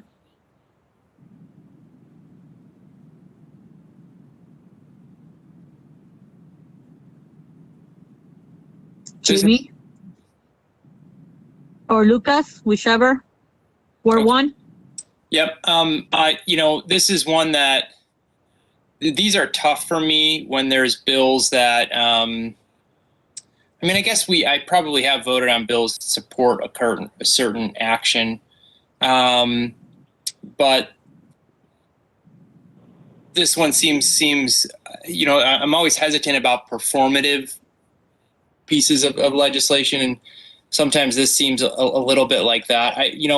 During law school, I also was on a health law class and wrote a paper on health law policy. And so there's some stuff in Medicare for All that is great, but there's also some things that, like with the Affordable Care Act, there are some very interesting things happening in the world of healthcare today that are made possible by the Affordable Care Act and some of the creativity that the marketplace is able to come up with. that if there was Medicare for all wouldn't exist. Some ways that are now blossoming in how healthcare is delivered. And there are some price controls that exist within Medicare that aren't necessarily good for patients. And when you go to Medicare for all, that's the price. And if you need more physical therapy, you don't get a choice. You can appeal through a bureaucracy to get more physical therapy, but you can't choose a different health insurance company that might have offered you more physical therapy for your money. That those choices are gone with Medicare for all. And so,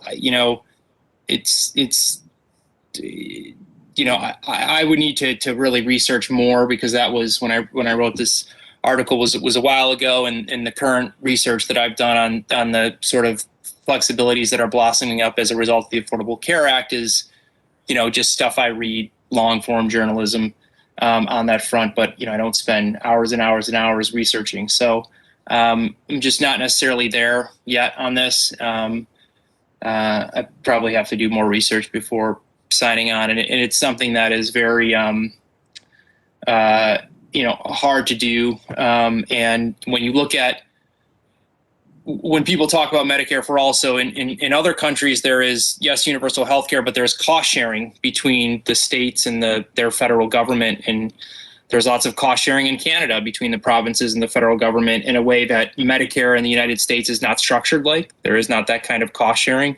And cost sharing is important because it creates incentives for states to figure out the best way to deliver care for their residents. And so there's just a lot that, this is a really complicated issue, and not sure that, one size fits all. So I would have to do a lot more research on this. So thank you. Sorry, I probably rambled on too long. Thanks. It's okay. Thank you, Luke. Jimmy?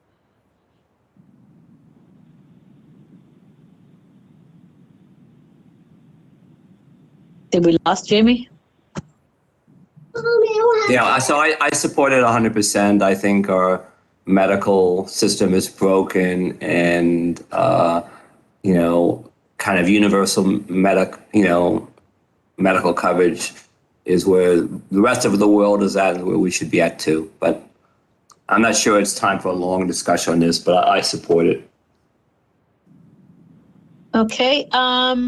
Do we need a second round on this, Mayor and Council?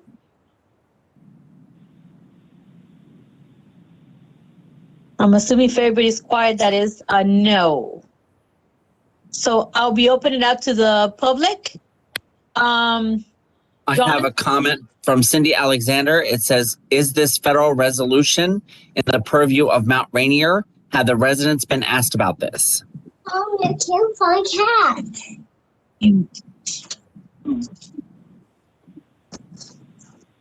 I think part of the reason why, residents definitely have been asked about this, correct. Actually, there is a local group in Mount Rainier for Medicare for All. And that's how I got a little bit more involved, like in the last, I've been involved previously, but more involved here locally as well. So yeah, there is a group, residents have been asked. They actually testify for Prince George's County. And for the next time this brought up, I'll go ahead and bring people from the Medicare for All that have a local chapter here. So that way they could also communicate, answer questions. And if there's another workshop, I'll be happy to share with you guys that information. So that way you guys could also hear and ask other in-depth questions that you might have. So any other question or comment, John Jarrett? What are we asking, by the way, Mayor? I'm asking if there's a community person that would like to make a comment on this resolution. So I'm asking John and Jared to let me know so they can make a comment. Nobody else in chat. There's nothing on Facebook. Thank you so much. So at this point, it was just that present the resolution for a work session. Usually that's when you guys get to see it, start thinking about it, and then it moves on to the legislative session, another work session. So either way, so that's where I'm at. So council, seeing that there's no more, you guys don't need a second round. We're going to move on to the next item of discussion in the agenda. John, can you put the agenda up? Thank you, John, for being extra patient for us, with us.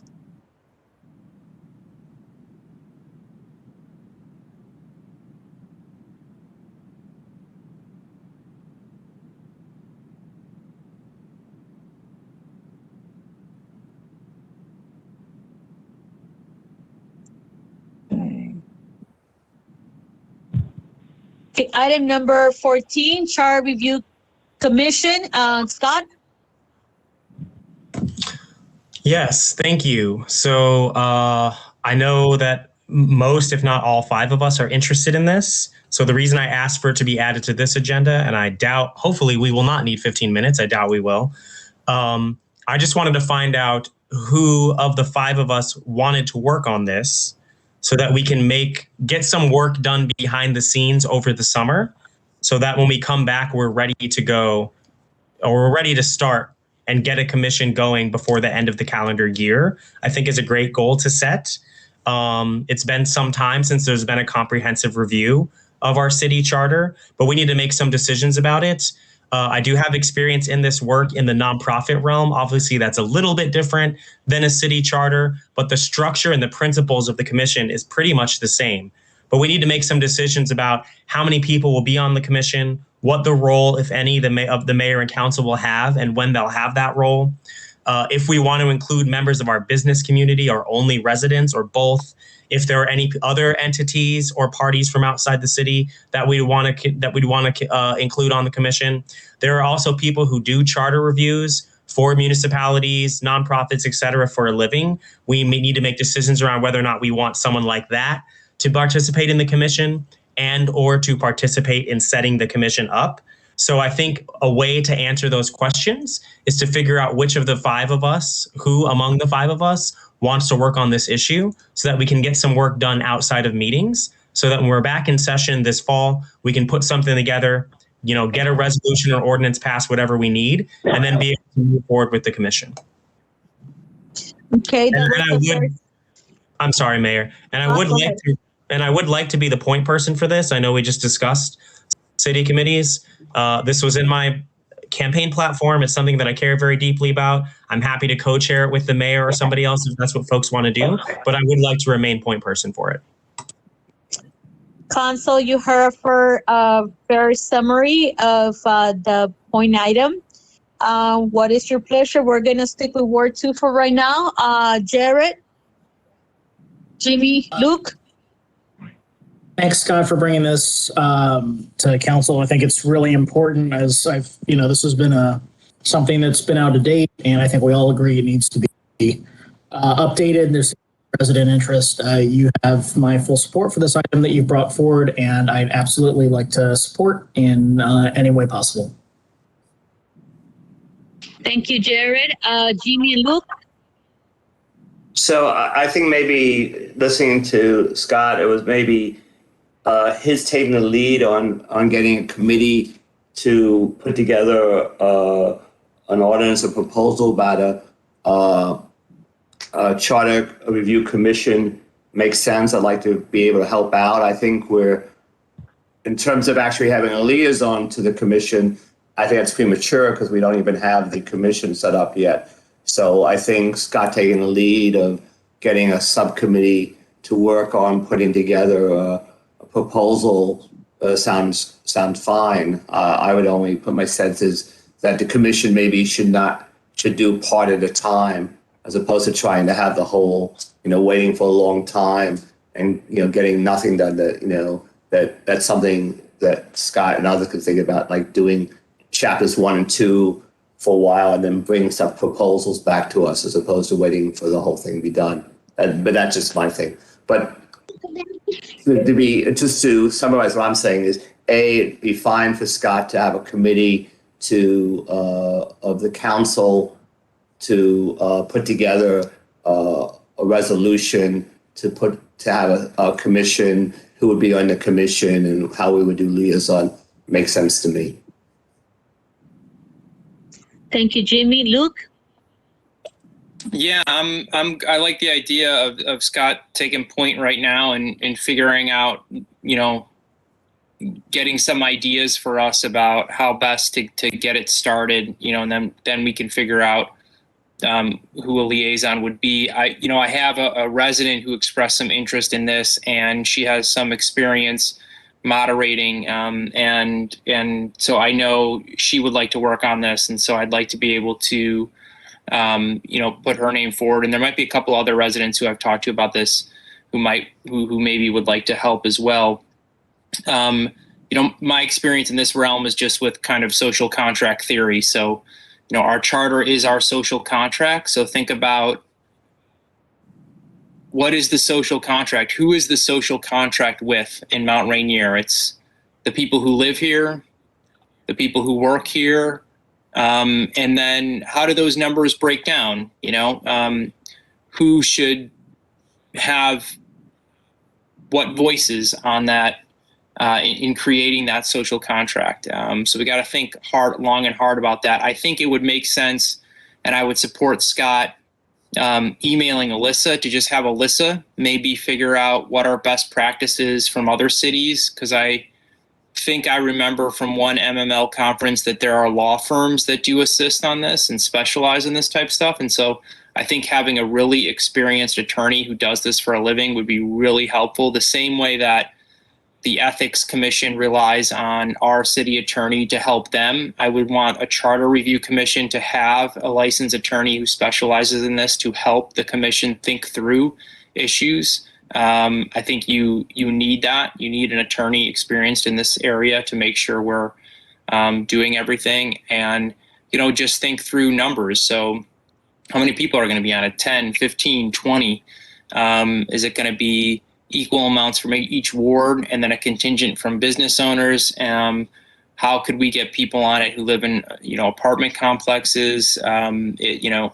There is all those questions. I think it would be good if I know Scott's has passion around this, so if you could take a first stab at thinking through some of that stuff, potentially with some residents who are interested. And then I know Jimmy's expressed interest in Jarrett, so working with them as well on the side, not violating Open Meetings Act rules. So maybe working with each one at a time to just figure out what would be best there. And that's I'm probably talking too much already, so that's my recommendation.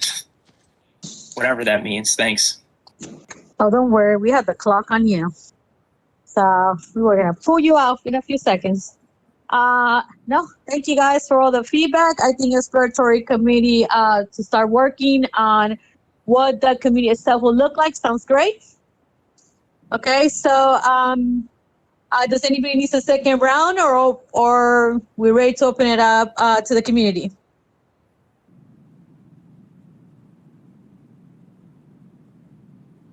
And I apologize, I cannot see you, so if you're raising your hand, I don't know.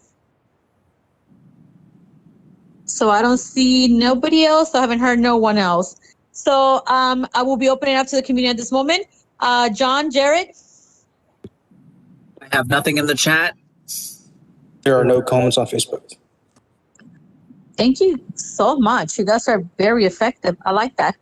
Okay. I'm so sorry, Mayor. There are actually a couple comments in the chat. I'm so sorry to interrupt you. There actually was a couple comments in the chat and a question. 2 questions. We now have one from Carthy Boston that would like to speak. Carthy would like to speak, or just would you like for us to read your comment?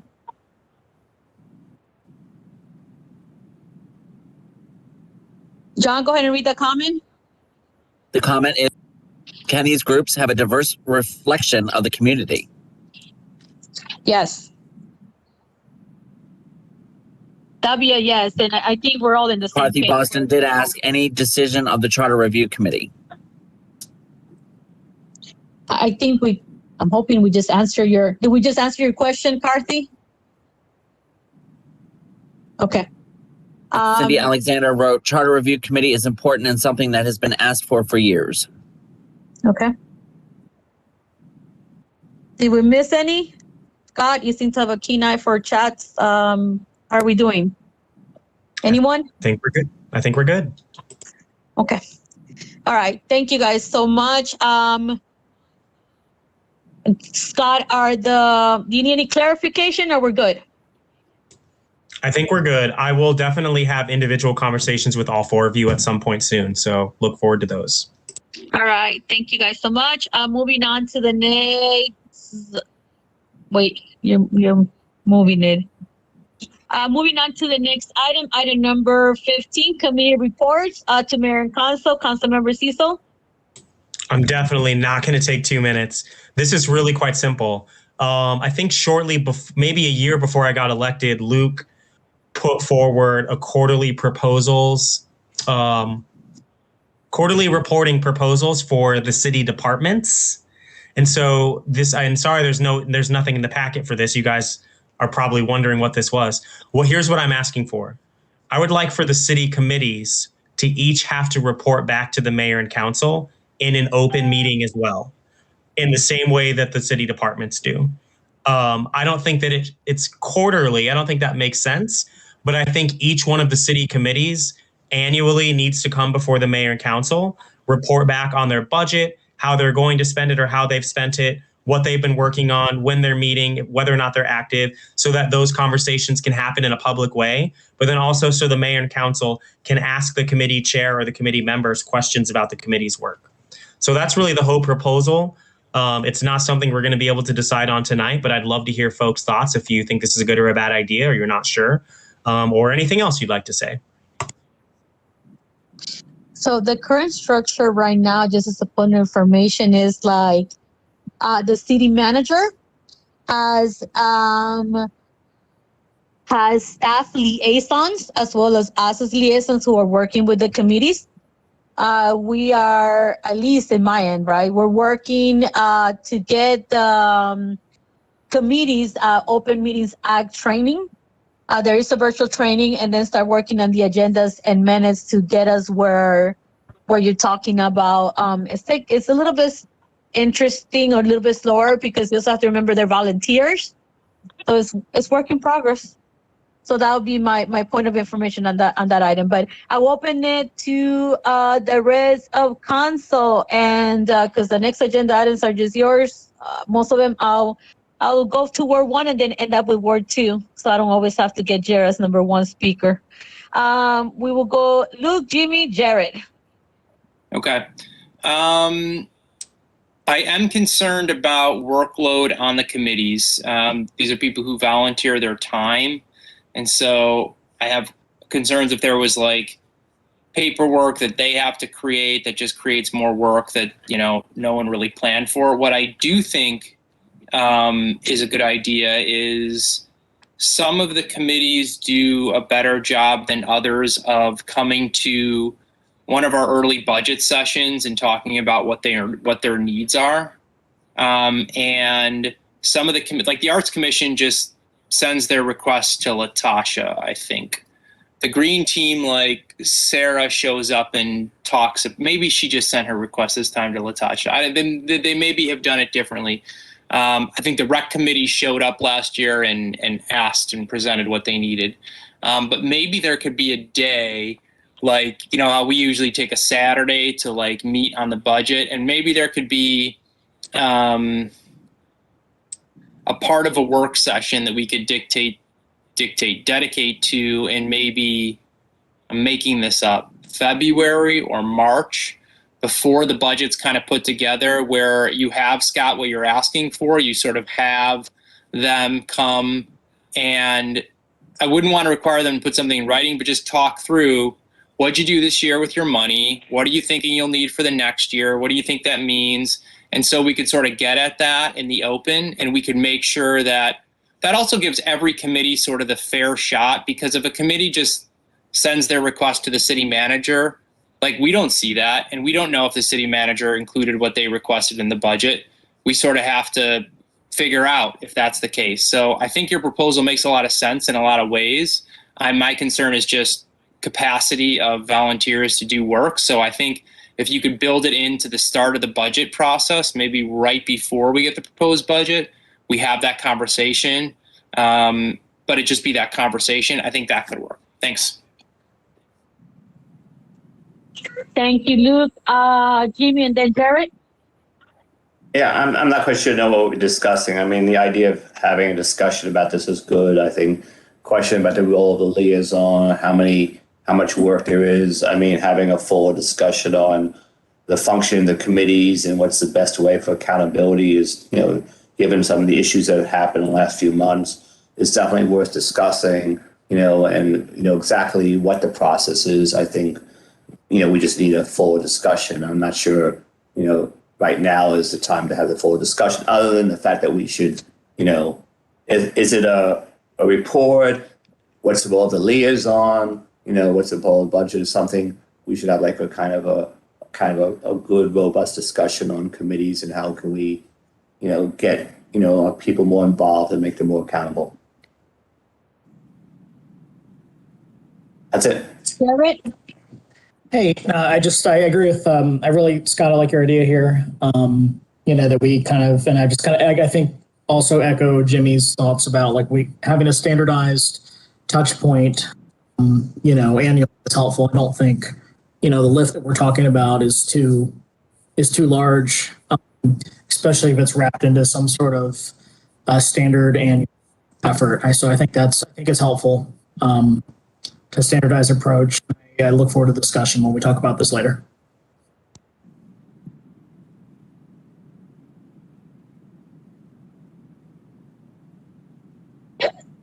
Okay. So that was it. Thank you, Jared. Anybody else needs a second round, or are we ready to open to the community? I would take a quick second round if that's available. Go ahead, Scott. Thank you, everyone. And Mayor, if you have anything to say, I'd love to hear what you have to say too. And thank you for letting me go first. All three of your comments were very helpful. And I should have mentioned something that came up, I think, relevant to everything or to some of the things all three of you said. If we do decide that there is going to be some kind of formalized report, it doesn't have to be written by the committee members. It can be written by the city council liaison. It could also be reported back to the mayor council by the city council liaison potentially. And I know it's extra work for us and or for them, but sometimes questions will come up like, wait, the tree commission got $60,000? What did they spend it on? And it's like, well, I can do my best to answer that question if I happen to be the council member who's the liaison for you. But if somebody's like, well, Scott, what does the art commission spend their money on? I'm like, I'm not really sure. You have to ask Luke. Well, if there was a report that got published every year that I could just point them to, then they would be able to find the answer to their question. And Luke, I think the timing of it happening right before budget season makes a lot of sense. And I really, really like that idea. But yeah, I appreciate all of the things that you guys said because it helps sort of refine my thinking a little bit. And when the time comes to have this conversation again later, I'll definitely have the idea a little bit more fleshed out. And that's because of the comments you just gave me. So thank you. So the only thing I will add, if you could please go to the communities and talk to them about it. So, because as it is, even with the extra training there, some of them are feeling like a lot of extra stuff are being thrown at them. So that'll be it. So since Scott got a second round, does anybody else need a second round from council? No. I would take that as a no for all of you guys. Since I haven't heard nothing, can we please open it out to the public? John, chat or Facebook? Yes, we have a comment from Carthy Boston. I agree with Scott's proposal with the Luke amendment. 1 day with all committees reporting on the record. Many of us are involved in multiple committees and organizations in the city, which can be exhausting, discourage involvement. Maybe a report should suffice. And no other chatting right now. Oh, wait. Sarah Lipsy, maybe once we're more comfortably past COVID, we can have a committee open house fair for recruitment. Nice idea as well. Okay, anybody on Facebook?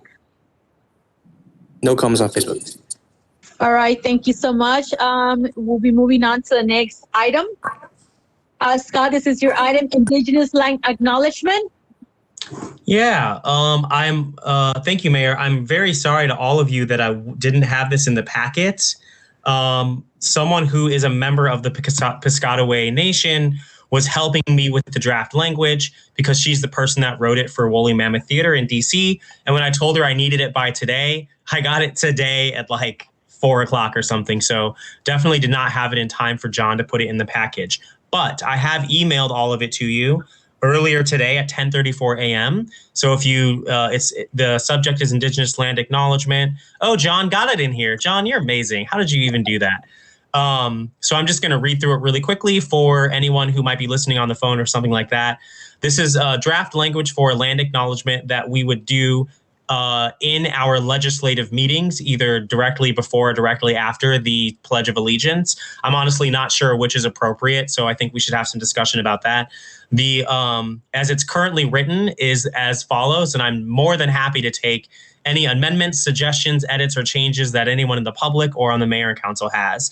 So the current version reads, the city of Mount Rainier acknowledges that our community stands upon occupied, unceded territory, the ancestral homeland of the Notchtonk, whose descendants belong to the Piscataway peoples. Furthermore, the history of this city as a streetcar suburb was made possible by its proximity to Washington, D.C., where most of the original buildings were funded by the sale of enslaved people of African descent and built by their hands.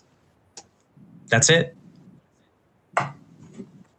Thank you, Scott. I will open the floor. This will be, sorry, my daughter's singing along. It'll be Jimmy, Luke, Jared. So I'll just start. I think it needs a lot of discussion. I agree with the general, what is said, the pledge. I'd be interested to know if other cities or other jurisdictions do this as part of the pledge. I also think it's something we'd have to get a lot of public input on it. I just read a book about the pledge. It's I don't know if it's in our charter about reading the pledge, in the beginning of council meetings. How we do this, I think, is going to have to get some input, and I'd also be interested in knowing what other jurisdictions do this as part of the pledge process. So I think I need some, forward discussion and a lot of community input. That's it. Go ahead, Luke, Jared. Okay. Scott, just thank you for doing this and putting this together. I really appreciate it. This is just a subject near and dear to me, and I think we should read this before we do the Pledge of Allegiance, because these people were here first, and I think that makes sense to me. And I just think this is really well done, and I don't have anything to add. Especially because it was given to us from a member of the Piscataway Nation. So appreciate this, Scott, and fully support it. 110%. Thanks.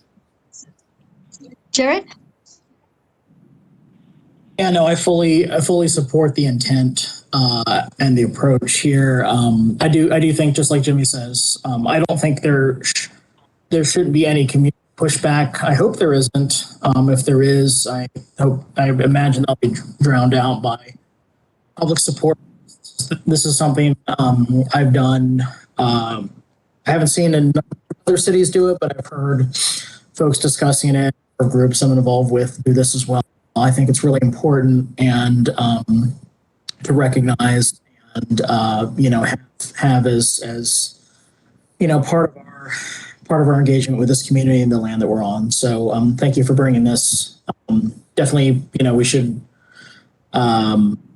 definitely, I think as Jimmy mentioned, just, take this before the community, I think, as well. And but look forward to the discussion. Thanks.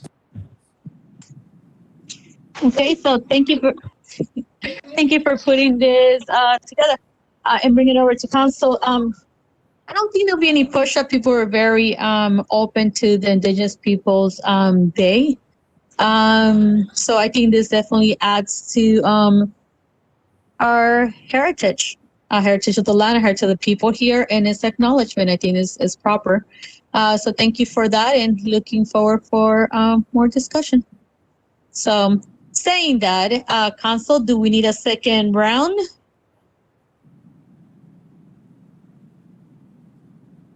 I will take that as a no. So I will open up to the community. John, Jared?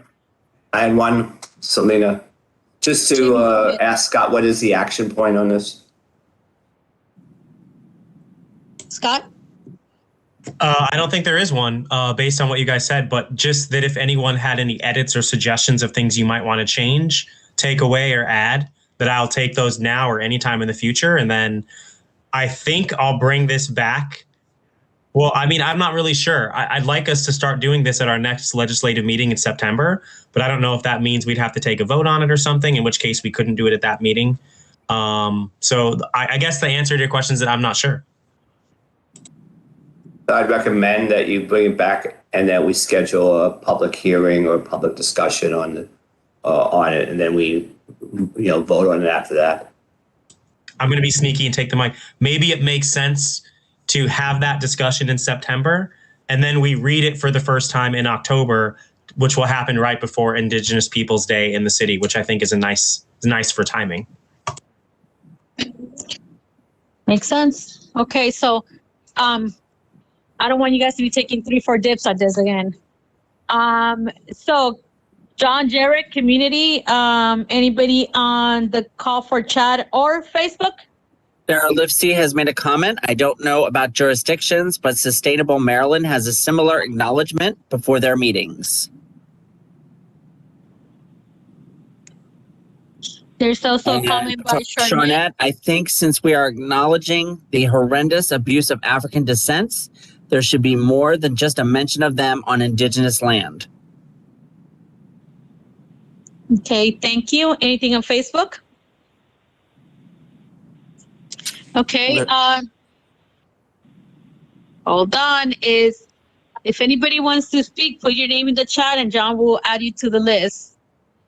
I'm not sure if the mayor was from council, if it was from a community member.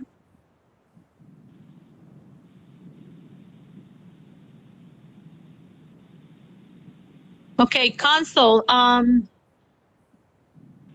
anybody else? Okay. So let's move on to the next item.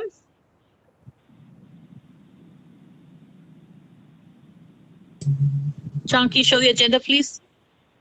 Thank you.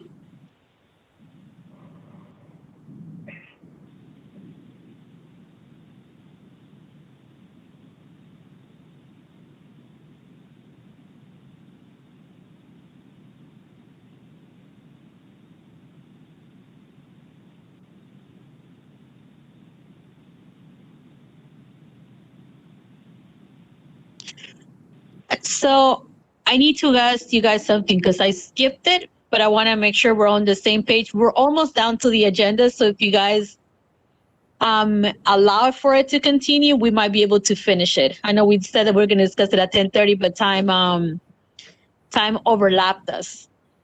So I will continue unless somebody else decides to do something else. So next item is request for updated playground equipment and fencing around Frederick Richardson Memorial Park and Playground. Cecil? Yeah, thank you. And I'm sorry, y'all. I'm starting to lose steam. I do want to keep going, though. I'm starting to lose steam, though. So we received a letter from some community members. I think it was addressed from Charnette Robinson and some others. And a handful of community members have come together to try to get Maryland National Capital Parks and Planning. I always get the acronym wrong, but y'all know what it is. To get them to work on upgrading some of our one of our parks that has playground equipment by adding fencing, which makes it ADA compliant, but also is a form of therapeutic services, in particular for families with special needs children that are not safe in parks that don't have fencing. I see the question in the chat. This particular park is located on 30th and Arundel Road, near the levee. But I personally, I think if we were able to get it, that there are other parks like the 30th Street Pocket Park, the other park with the playground over by Selena's house. Sorry for saying where you live on the call, Selena. Probably don't want me to do that. On 36th Street. But I think there are other opportunities as well. I'm not sure if folks have had the chance to read this. And Mayor, I know that there are residents on the line, so you'll probably want to go to council first. But I think if Charnette is still on the call, because I'm mentally like fading fast, so she might be able to give a much better explanation than I just did. So I'm going to stop talking. and let the mayor take the mic back and see where we are. 37th Street. Oh, thank you. Sorry about that. That's fine. I was like, yeah, you didn't say where I live. Or neighbor, whoever's on 36th Street. So I'm going to go to council to see if they have any questions particular, so that way she could address all of them at once, because it is getting late. And I want to make sure we're not going back and forward and being understanding of that. So do any of you guys have any specific questions about this letter? So that way Sharnet could address them, or whoever, if she chooses to address them, I would like to say that. You don't have to, Sharnet. Okay. So does anybody has a question about the regulations, the letter, what it means, what are they doing? Because I'm not clear what the point of action is, Scott. That might be like, maybe that's a question that she might be able to answer. You might be able to answer since you put in the agenda.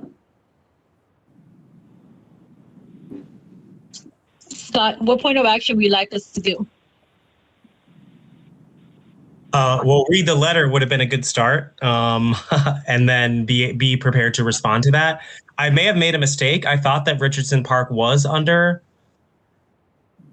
I can't say the acronym, MNC, PPC, but I could be wrong about that. Mayor, would it be okay to go to Sharnet if she is on the call, who is leading this group of residents?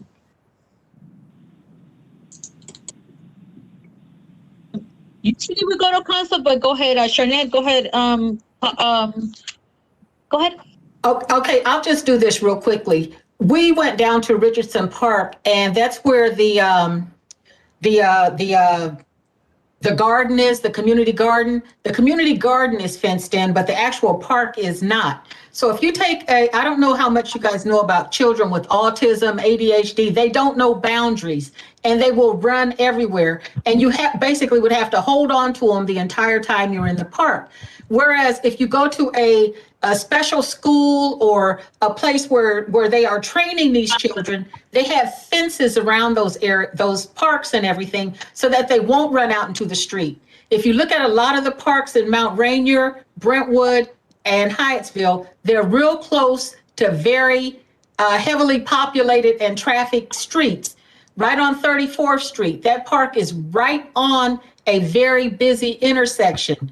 The park that Richardson is owned by the city of Mount Rainier. It's not owned by Maryland Parks and Planning. So that's why we wrote this letter directly to City Council to just ask if we could have someone go over there, either Public Works or somebody go over there and look at the fencing around it. There's a hill that if a kid gets out of that fence that's put up there by that construction right now, they'll literally go tumbling down a really steep hill. I mean, a very dangerous. There's something protruding up out of the ground over there, and someone put a cone over the top of it, but it's like a huge heavy metal something sticking up out of the ground. And then there's two small yellow beams that are sticking up out of the ground over there. It's just really, really dangerous. And if you look at the current ADA compliance regs, they don't even put mulch down on those grounds and stuff anymore. It's really like a rubber type mat that's put down. But we were just really asking to have somebody go over there, look at that park, since it's owned by Mount Rainier and not Maryland Park and Planning.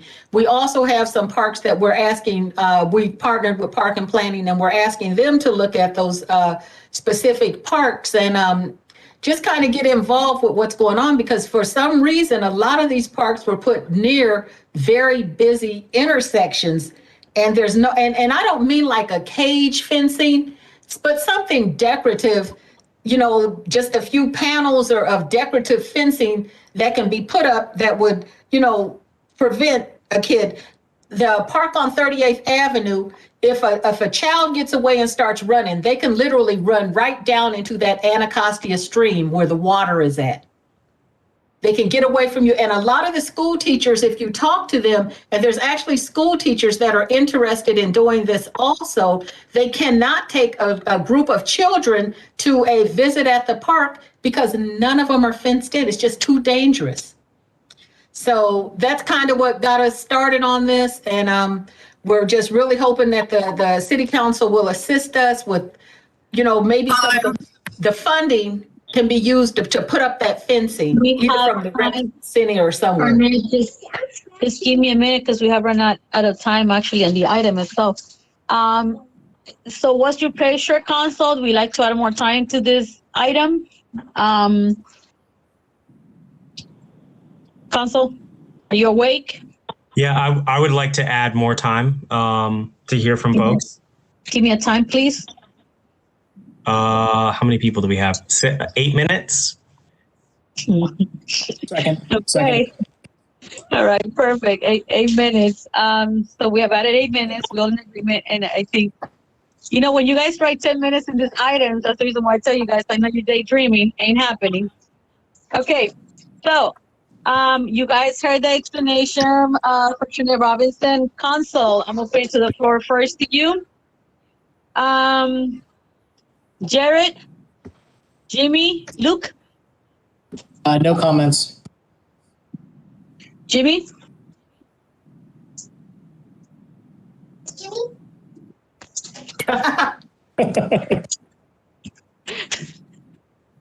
Yeah, somebody's missing her bedtime, as you can tell. Luke? No comments right now, but I know that there is I should say I have a comment. I don't have no comment. I have a comment. There's just on the potential for new equipment in Richardson Park that we own. There is a parks grant budget in the state that Brian said we haven't tapped in a while, and it might be worth. I would support sending this need to Liz to see if she could find that grant at the state level for park improvements for this, because I think we could make that happen through a grant. Thanks. Thank you, Luke. Yeah, I think that definitely work with Kamali and Liz to figure out if we have not missed the deadline or what the process is, so we could start ideally working on this. I think that'd be great. Also, do you need a second round, or you guys are ready for me to open it out to the community? I need my round still, if that's possible. Scott? Yeah, thanks. Sharnette, thank you for cleaning that up for me. I really appreciate it. And I was mixing two things together. So the group of residents that's come together, they are also working with Capital Parks and Planning to look at fencing and just other safety measures for the pocket parks that are owned by the county. But now I understand that this park is owned by the city, and that's the one that we're talking about. So it's good to, and for Sharnette and any other residents that are listening, Luke was referring to Liz Marshall, who is the city's grants writer, which I know we're also thrilled that we finally have one, and she's doing an excellent job. So we can definitely get this in front of her to find out if that grant funding that he was referring to is accessible and whether or not we'll be able to use it. And thank you to all of you for seconding and letting me add some extra time. I know we're trying to go quickly, but all 6 of my agenda items got put at the end, and we've been moving through them pretty quickly. So I appreciate getting a little bit of extra time here to make up for that. So anybody else needs a second round? I will open it up to the community. Cindy Alexander wants to speak. Cindy? Cindy Alexander, go ahead. Yes, thank you, and thank you for looking into this. This is very important. The Richardson Park needs major equipment. If you can look and I mean, just have an assessment done, because the equipment there needs to be updated, especially to address kids with special needs and to address everybody in the community. And the fencing is very, very important down there, especially for kids with special needs. I would really like the city to just look into the ADA guidelines for parks and just use those guidelines in developing and updating the parks in the city. It looks like this Frederick Richardson Park is probably the only park that the city owns, but it would be just something very important with the ADA guidelines. I don't believe it complies at this point in time. And anyway, anything you can do and any grants that are out there, it's, you know, it's awesome. You have a grant writer and maybe they can look into addressing some of these needs for the Richardson Park. But anyway, thanks, and hope you can all just look into this. Thank you, Cindy. Anybody else? I also have comments from Carthy Boston. Go It ahead. says, I know the park pretty well since I'm there at the garden often. Definitely fencing is needed. And then it also says, hold on. Hang on one second. A grant is a good way to go. Okay, perfect. So I'll work with Liz and Kamali to figure out where we're at with this, and we'll report back. Okay. Thank you, Mayor. Next item on the agenda, please.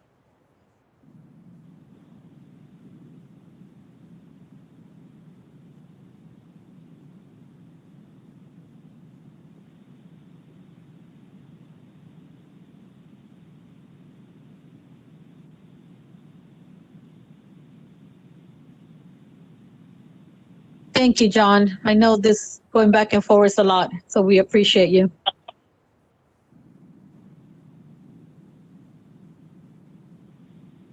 Okay, update on investigations into theft at City Hall, Councilmember Scott Cecil. Yes, a little over a year ago, the Mayor and Council voted for the MRPD to investigate thefts from City Hall, which occurred in 2019. And I believe Chief Alston's here to give us an update. Chief, can you give us an update, please? Yeah, sure. I was able to get Chief Morgan's report that he did. And let me just give you a quick background. It was alleged thefts or missing documents pertaining to the parking ticket investigation and sex assault investigation. One of the things he made clear in this report is it's unknown at this time if these documents were missing from the beginning, as they were confidential in nature and not meant for dissemination. The time frame of the theft of documents could have been anywhere from September 13th until October 27th. This is all in 2019, as the former city manager did not lock up these documents. And he went on to say that he reviewed the cameras at City Hall and provide a supplemental report of the investigation if he saw any value to that video.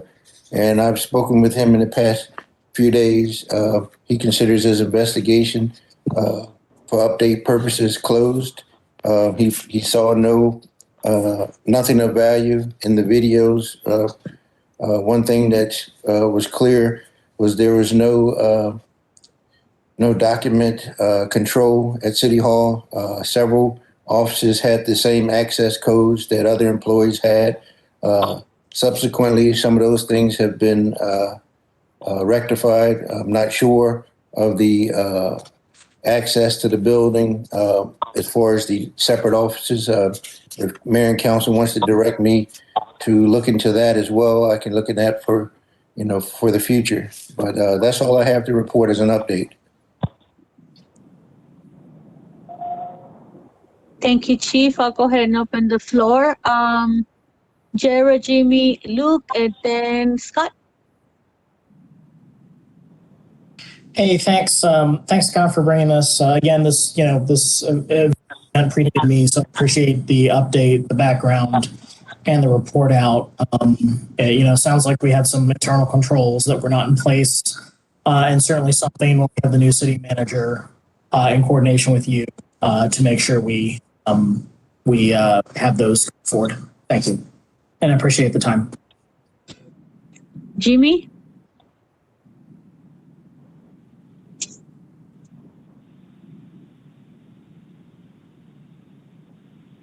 Jimmy, you're muted. You missed my speech. No, I know very little about this. If there's any like summary, something I could read about, what people are talking about, it'd be helpful. But I don't have anything else to add. Okay, thank you, Jimmy. Luke, Nothing. Thank you. Scott? Yeah, I have a couple questions. Chief Alston, is the report written by the former police chief available, and can we read that? Yes, sir. It is available for review. You can read it. And then I know you mentioned certain types of documents that were missing, and one of the outstanding questions that is probably not able to ever be answered is exactly what files were missing from the city manager's office. But do you happen to know if Chief Morgan's body camera footage that was taken when we secured the city manager's office, and then the body camera footage that he took after the theft occurred, if that footage is still available? I can check into that and report back to you. If he in fact marked that in the body worn camera system, since I do have the dates for both incidents of where he secured the office and when he did the investigation as well, because he mentions in this report that his body camera was activated. So I'll go back to those dates and give you an update on that as well. Okay. So any previous statement made in a council meeting that there's no proof anything is missing is incorrect. Is that right? Well, it's difficult to say. I know in one point you had documents that were numbered 1 through 15, and it appeared to be 5 records that were missing. So we don't know at what point in time they were missing or stolen. So we just don't have a clarity in that. Okay. It'd be helpful to see that camera footage if it still exists. So let us know. Sure. And then final question, I think, which was an outstanding one for me from very long ago. After investigating the waiver of some fines by the former city manager, shortly thereafter, all of the files for the apartment buildings were removed from the city hall when code compliance was still housed there. But then later we were informed by the former police chief that some of those files were returned, but he was never able to answer my question whether all of them were returned or just some of them. Do you have an answer to that question, and is that addressed at all in his report? That is, I have another report that was given to one of our police officers regarding unsecured envelopes and folders that were missing from code. I do not have a finding as to which documents were returned or finally uncovered.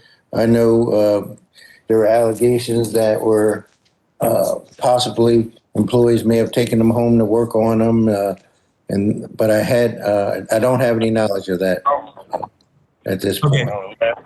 Thanks for doing your best to try to answer my questions. Sure. I know that was probably not easy. And thank you so much for taking the time to speak with Chief Morgan. And if you get a chance to thank him for his time, which he no longer has to give us, I would appreciate you extending that thanks for me. That's all I have. Will do. Chief, there is a question in the chat of what things have changed. So I know that there was brought up like the different key locks. Now it's fingerprint, and every office except for our shared communal space, they all have the offices have that, correct? The finger opening, the finger Yes, ID. a biometric lock. Yes, I've seen that for a few of the offices. I believe it, as you say, is all of them. Okay. Okay, Council, do you need a second round? Council members, are you awake? Sure. Just a comment for the public. Wait, hold on, Scott. I need to get to everybody else because you were the last one to speak. I know. I was just answering your question, Mayor, that I wanted a second round. The answer is yes. Luke. Nope. Jimmy. Nope. Jared. Some say yes to some. Okay, Scott. Yeah. For folks who are just now hearing about this or don't know the history, we've discussed it in council meetings before. So be sure to check out the last 10 minutes of the legislative meeting from March of 2020 and the legislative meeting from April of 2020, where we voted to have an investigation. And I'd be happy to share links with those meetings to you if you'd like to see them. Just email me.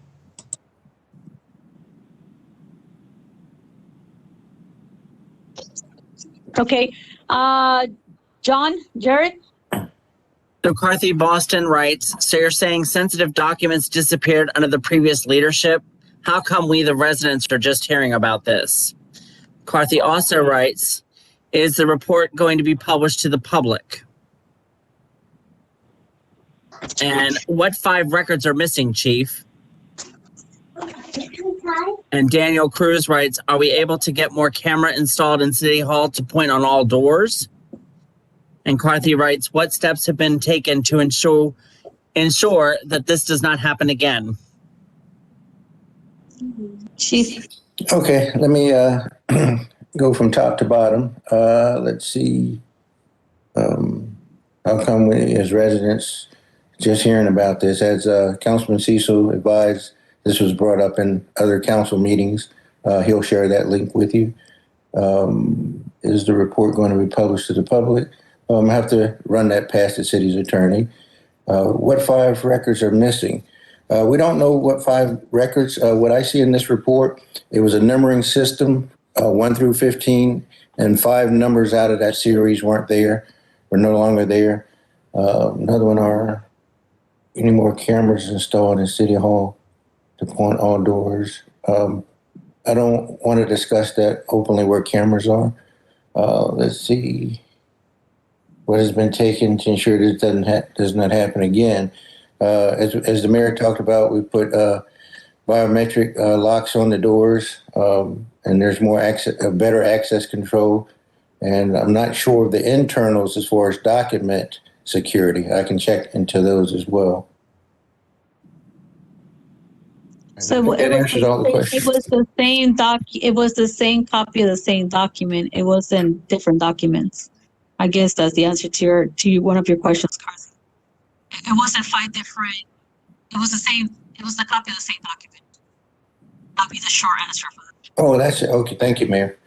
So that's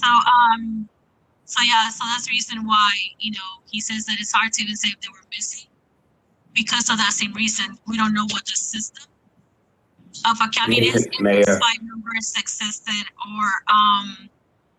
or not. Jimmy, is that you? Go ahead.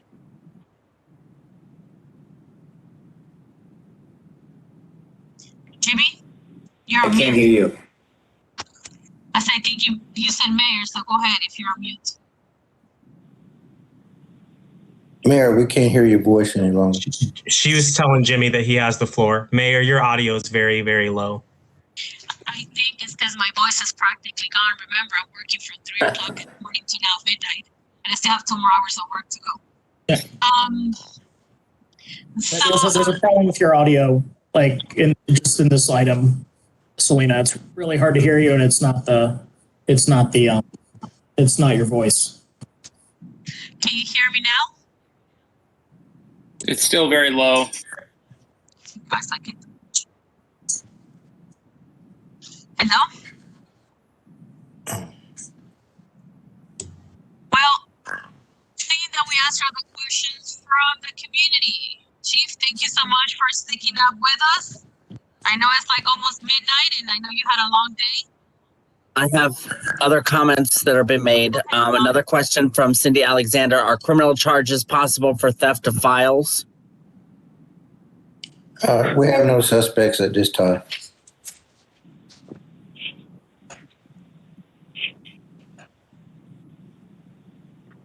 Thank you, Chief. Anything else, John? That's all I have related to this issue. Right back in next door to stove. Okay,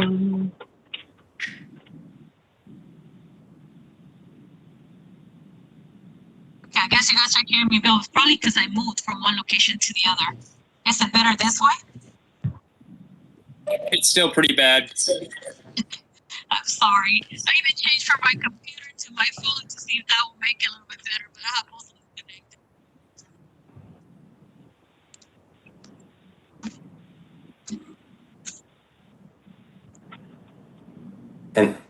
Vice Mayor maybe go to the next agenda item?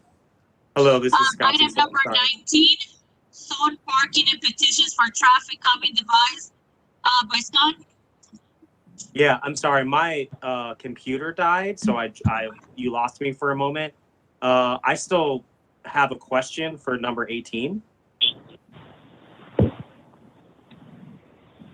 Mine died too.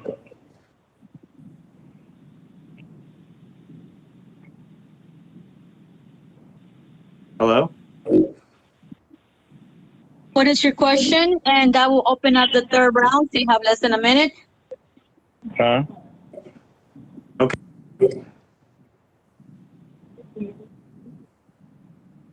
Around what was missing, and I'm confused about something that you said, Mayor. So the only thing we can do is compare the police chief's body camera footage from when we secured the city manager's office, and then the footage from after the thefts occurred, which just shows that the stack of folders was much shorter. And then the chief deduced, because some of the numbers were missing from the sequence of the numbers of the folders were missing, that's what's missing. But I don't understand how you would infer then that means it's the same copy of, how would you know that it's the same copy of the same thing that's missing from the stack of folders? I think you just back to what the chief said. I just don't know that that's knowable information. So I just want to make sure we're not saying that unless we know that it's true. Chief? Mayor, I'm going to have to look into it further because I'm only reading. 1 second. Let me get back to the report.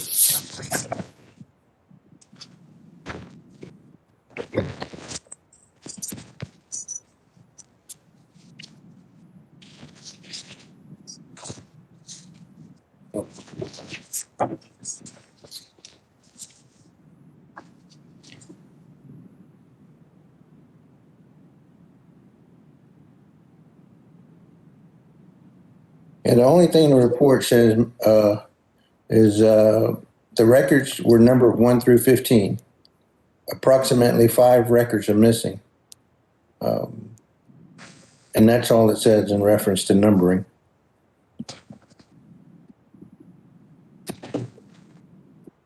Okay. So we don't. So, I mean, the question was to the mayor. So we don't know that it's 5 copies of the same thing that's missing? Unless you know something that I don't know. We don't, Chief is also saying that we don't even know if those 5 records are missing because of the fact that they're just numbers that were skipped. So they know because there was no control on them. Chief, is that correct statement? Mayor, I'm going to have to look further into it.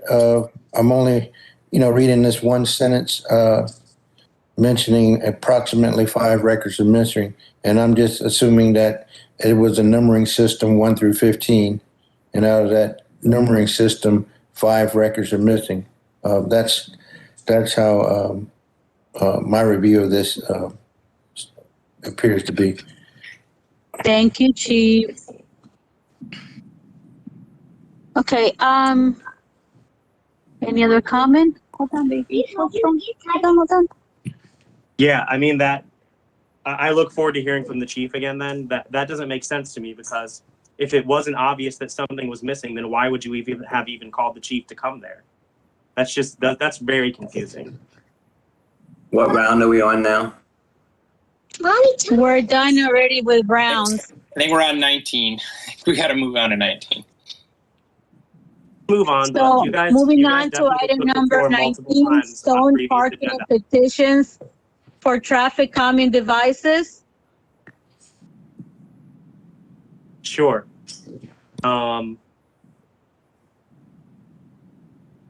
We've received 2 petitions from residents asking for, one was asking for zone parking. Another is asking for traffic calming devices. The system doesn't appear to be working because we're not getting updates about whether or not the signatures from the residents have been verified and whether or not the petitions are going to come before the mayor council. So in the case of the parking petition, it's now been over a year. and we're about to go into recess for 3 months. So it's going to take us 1.5 years to get back to the residents on that one. And then the other one was just submitted to us in May. And it sounds like, so I'm just wondering from city staff, do you have the time and resources to validate those signatures? Is somebody else supposed to be doing it? Is nobody doing it?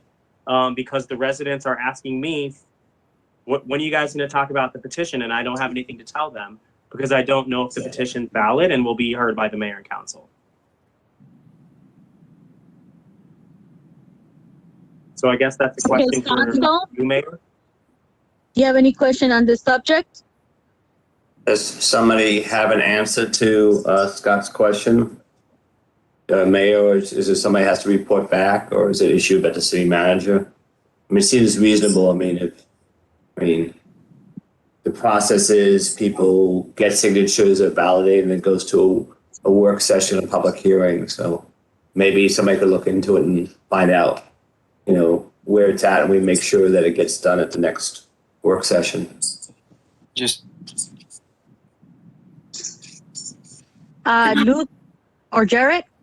Yeah, I would just recommend, to Jimmy's point, that I guess this would be code, or unless John has a different opinion that the city clerk runs this, it would either just go to Alston to just verify to Jimmy's thing, and then it can come to the work session, or if there's another department that would do the verification, I think just figure out who does that and have them do it and have it come back to us. I think the last time. Go ahead, John. I was going to say the last thing I had remembered in one of your meetings, you had asked Latasha to validate the signatures and report back. And I don't think that was ever done. So I'm more than happy to take that on and do that now and get that done and provide an update to mayor and council. Perfect. And Mayor, if I may come in for a second. Thank you, John. Chief, go ahead. Thank you, John. I do believe Latasha gave that task to me, and Inspector Uck has gone out numerous times, day and night, and I need to find out. I need to get an update from him tomorrow to find out when I last, from what I last recall, he did. He was able to validate the signatures, so they should be able to move forward with no problem. Okay, thank you, Chief. Okay, any other questions? So just to end the loop on this, so if it's validated, it will go to the next work session, and we'll have a public hearing on it, right? Yeah, we got to have a public hearing. Good. Did that answer your question, Jimmy? Yeah. Okay, perfect. Thank you, guys. Anybody in the public regarding this item, John? Facebook or chat? The only comment I have is from Charlotte Robinson. Perry Street residents submitted petitions and had to show up at City Hall and speak on the need for residential parking. So that is correct. The other thing that the city did was provide flyers to the houses to let them know that in order for them to get a parking pass, there was a fee attached to it. That also helped them keep informed because quite a few of them did not know of it, and I know they came back to us about that, but it was in the books as well. Correct, Chief? Chief Alston? Yes, ma'am. I'm sorry, Mayor. Okay, perfect. I'm sorry, Mayor. I missed your question. Was there a question? I said in the last round, when it came to Perry, you guys also flyer the locations with a flyer that say what the rules were for parking pass, and also the amount, so that way the community knows also where the hearing was. I need to check into that, Mayor. Perfect. And if it's the case on this one, go try to check on it, but definitely would like to know, so it gives them at least an opportunity for them to also speak on their own hearing. Okay, great. And Thank I just you. got a message from Inspector Uck. He says all signatures for Perry Street were validated. Thank you so much.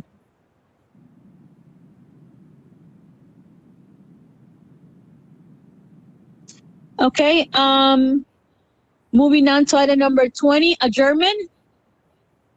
Mayor, can we, I'm not done with 19 if there's time. Oh, Scott, go ahead. I know you keep counting me introducing my agenda items as my first round, but it's not. For Elise in the chat, Charnette was referring to Perry Street on the other side of the roundabout, not this side of the roundabout. And that was for a different zoned parking thing from a few years ago. So is the answer to my first question that the code enforcement inspector is responsible for validating signatures when people do these petitions? Because I'm surprised to hear that. That's the answer? And if so, how is he doing that? I'm just really confused now. I think what I heard was that the city manager was responsible, was the way I was, and she assigned it to the police chief who gave it to the code enforcement, but it was the city manager that was responsible for it. That's what I heard. Yes, that's correct, Jimmy. She gave it to me as code director. I assigned it to Inspector Uck. And to answer your question, Scott, he actually went door to door. Those that he couldn't catch home during the day, he went back in the evening to validate their signatures. So he physically went door to door. Okay, thank you.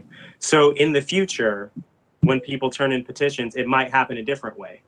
Like it depends on who the city manager is and who they assign it to? I would agree with that.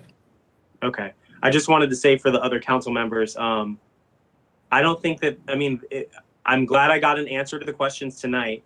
I don't think that this process works especially well, and I think we should take a look at it when we reconvene this fall. I also don't think residents should have to pay for the parking permits, but we can have that discussion another night. I just wanted to state that now so that when that discussion comes up, you kind of know where I'm at with these. And I guess for everybody who signed these petitions, you'll have to wait till the fall for us to consider them.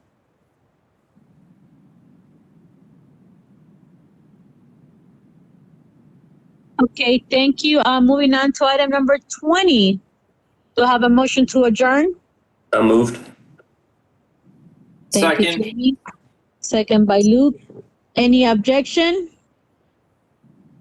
Seeing that there's none, this meeting has been adjourned. And Thanks, we'll everyone. be posting the closed session package tomorrow. All right, thank you.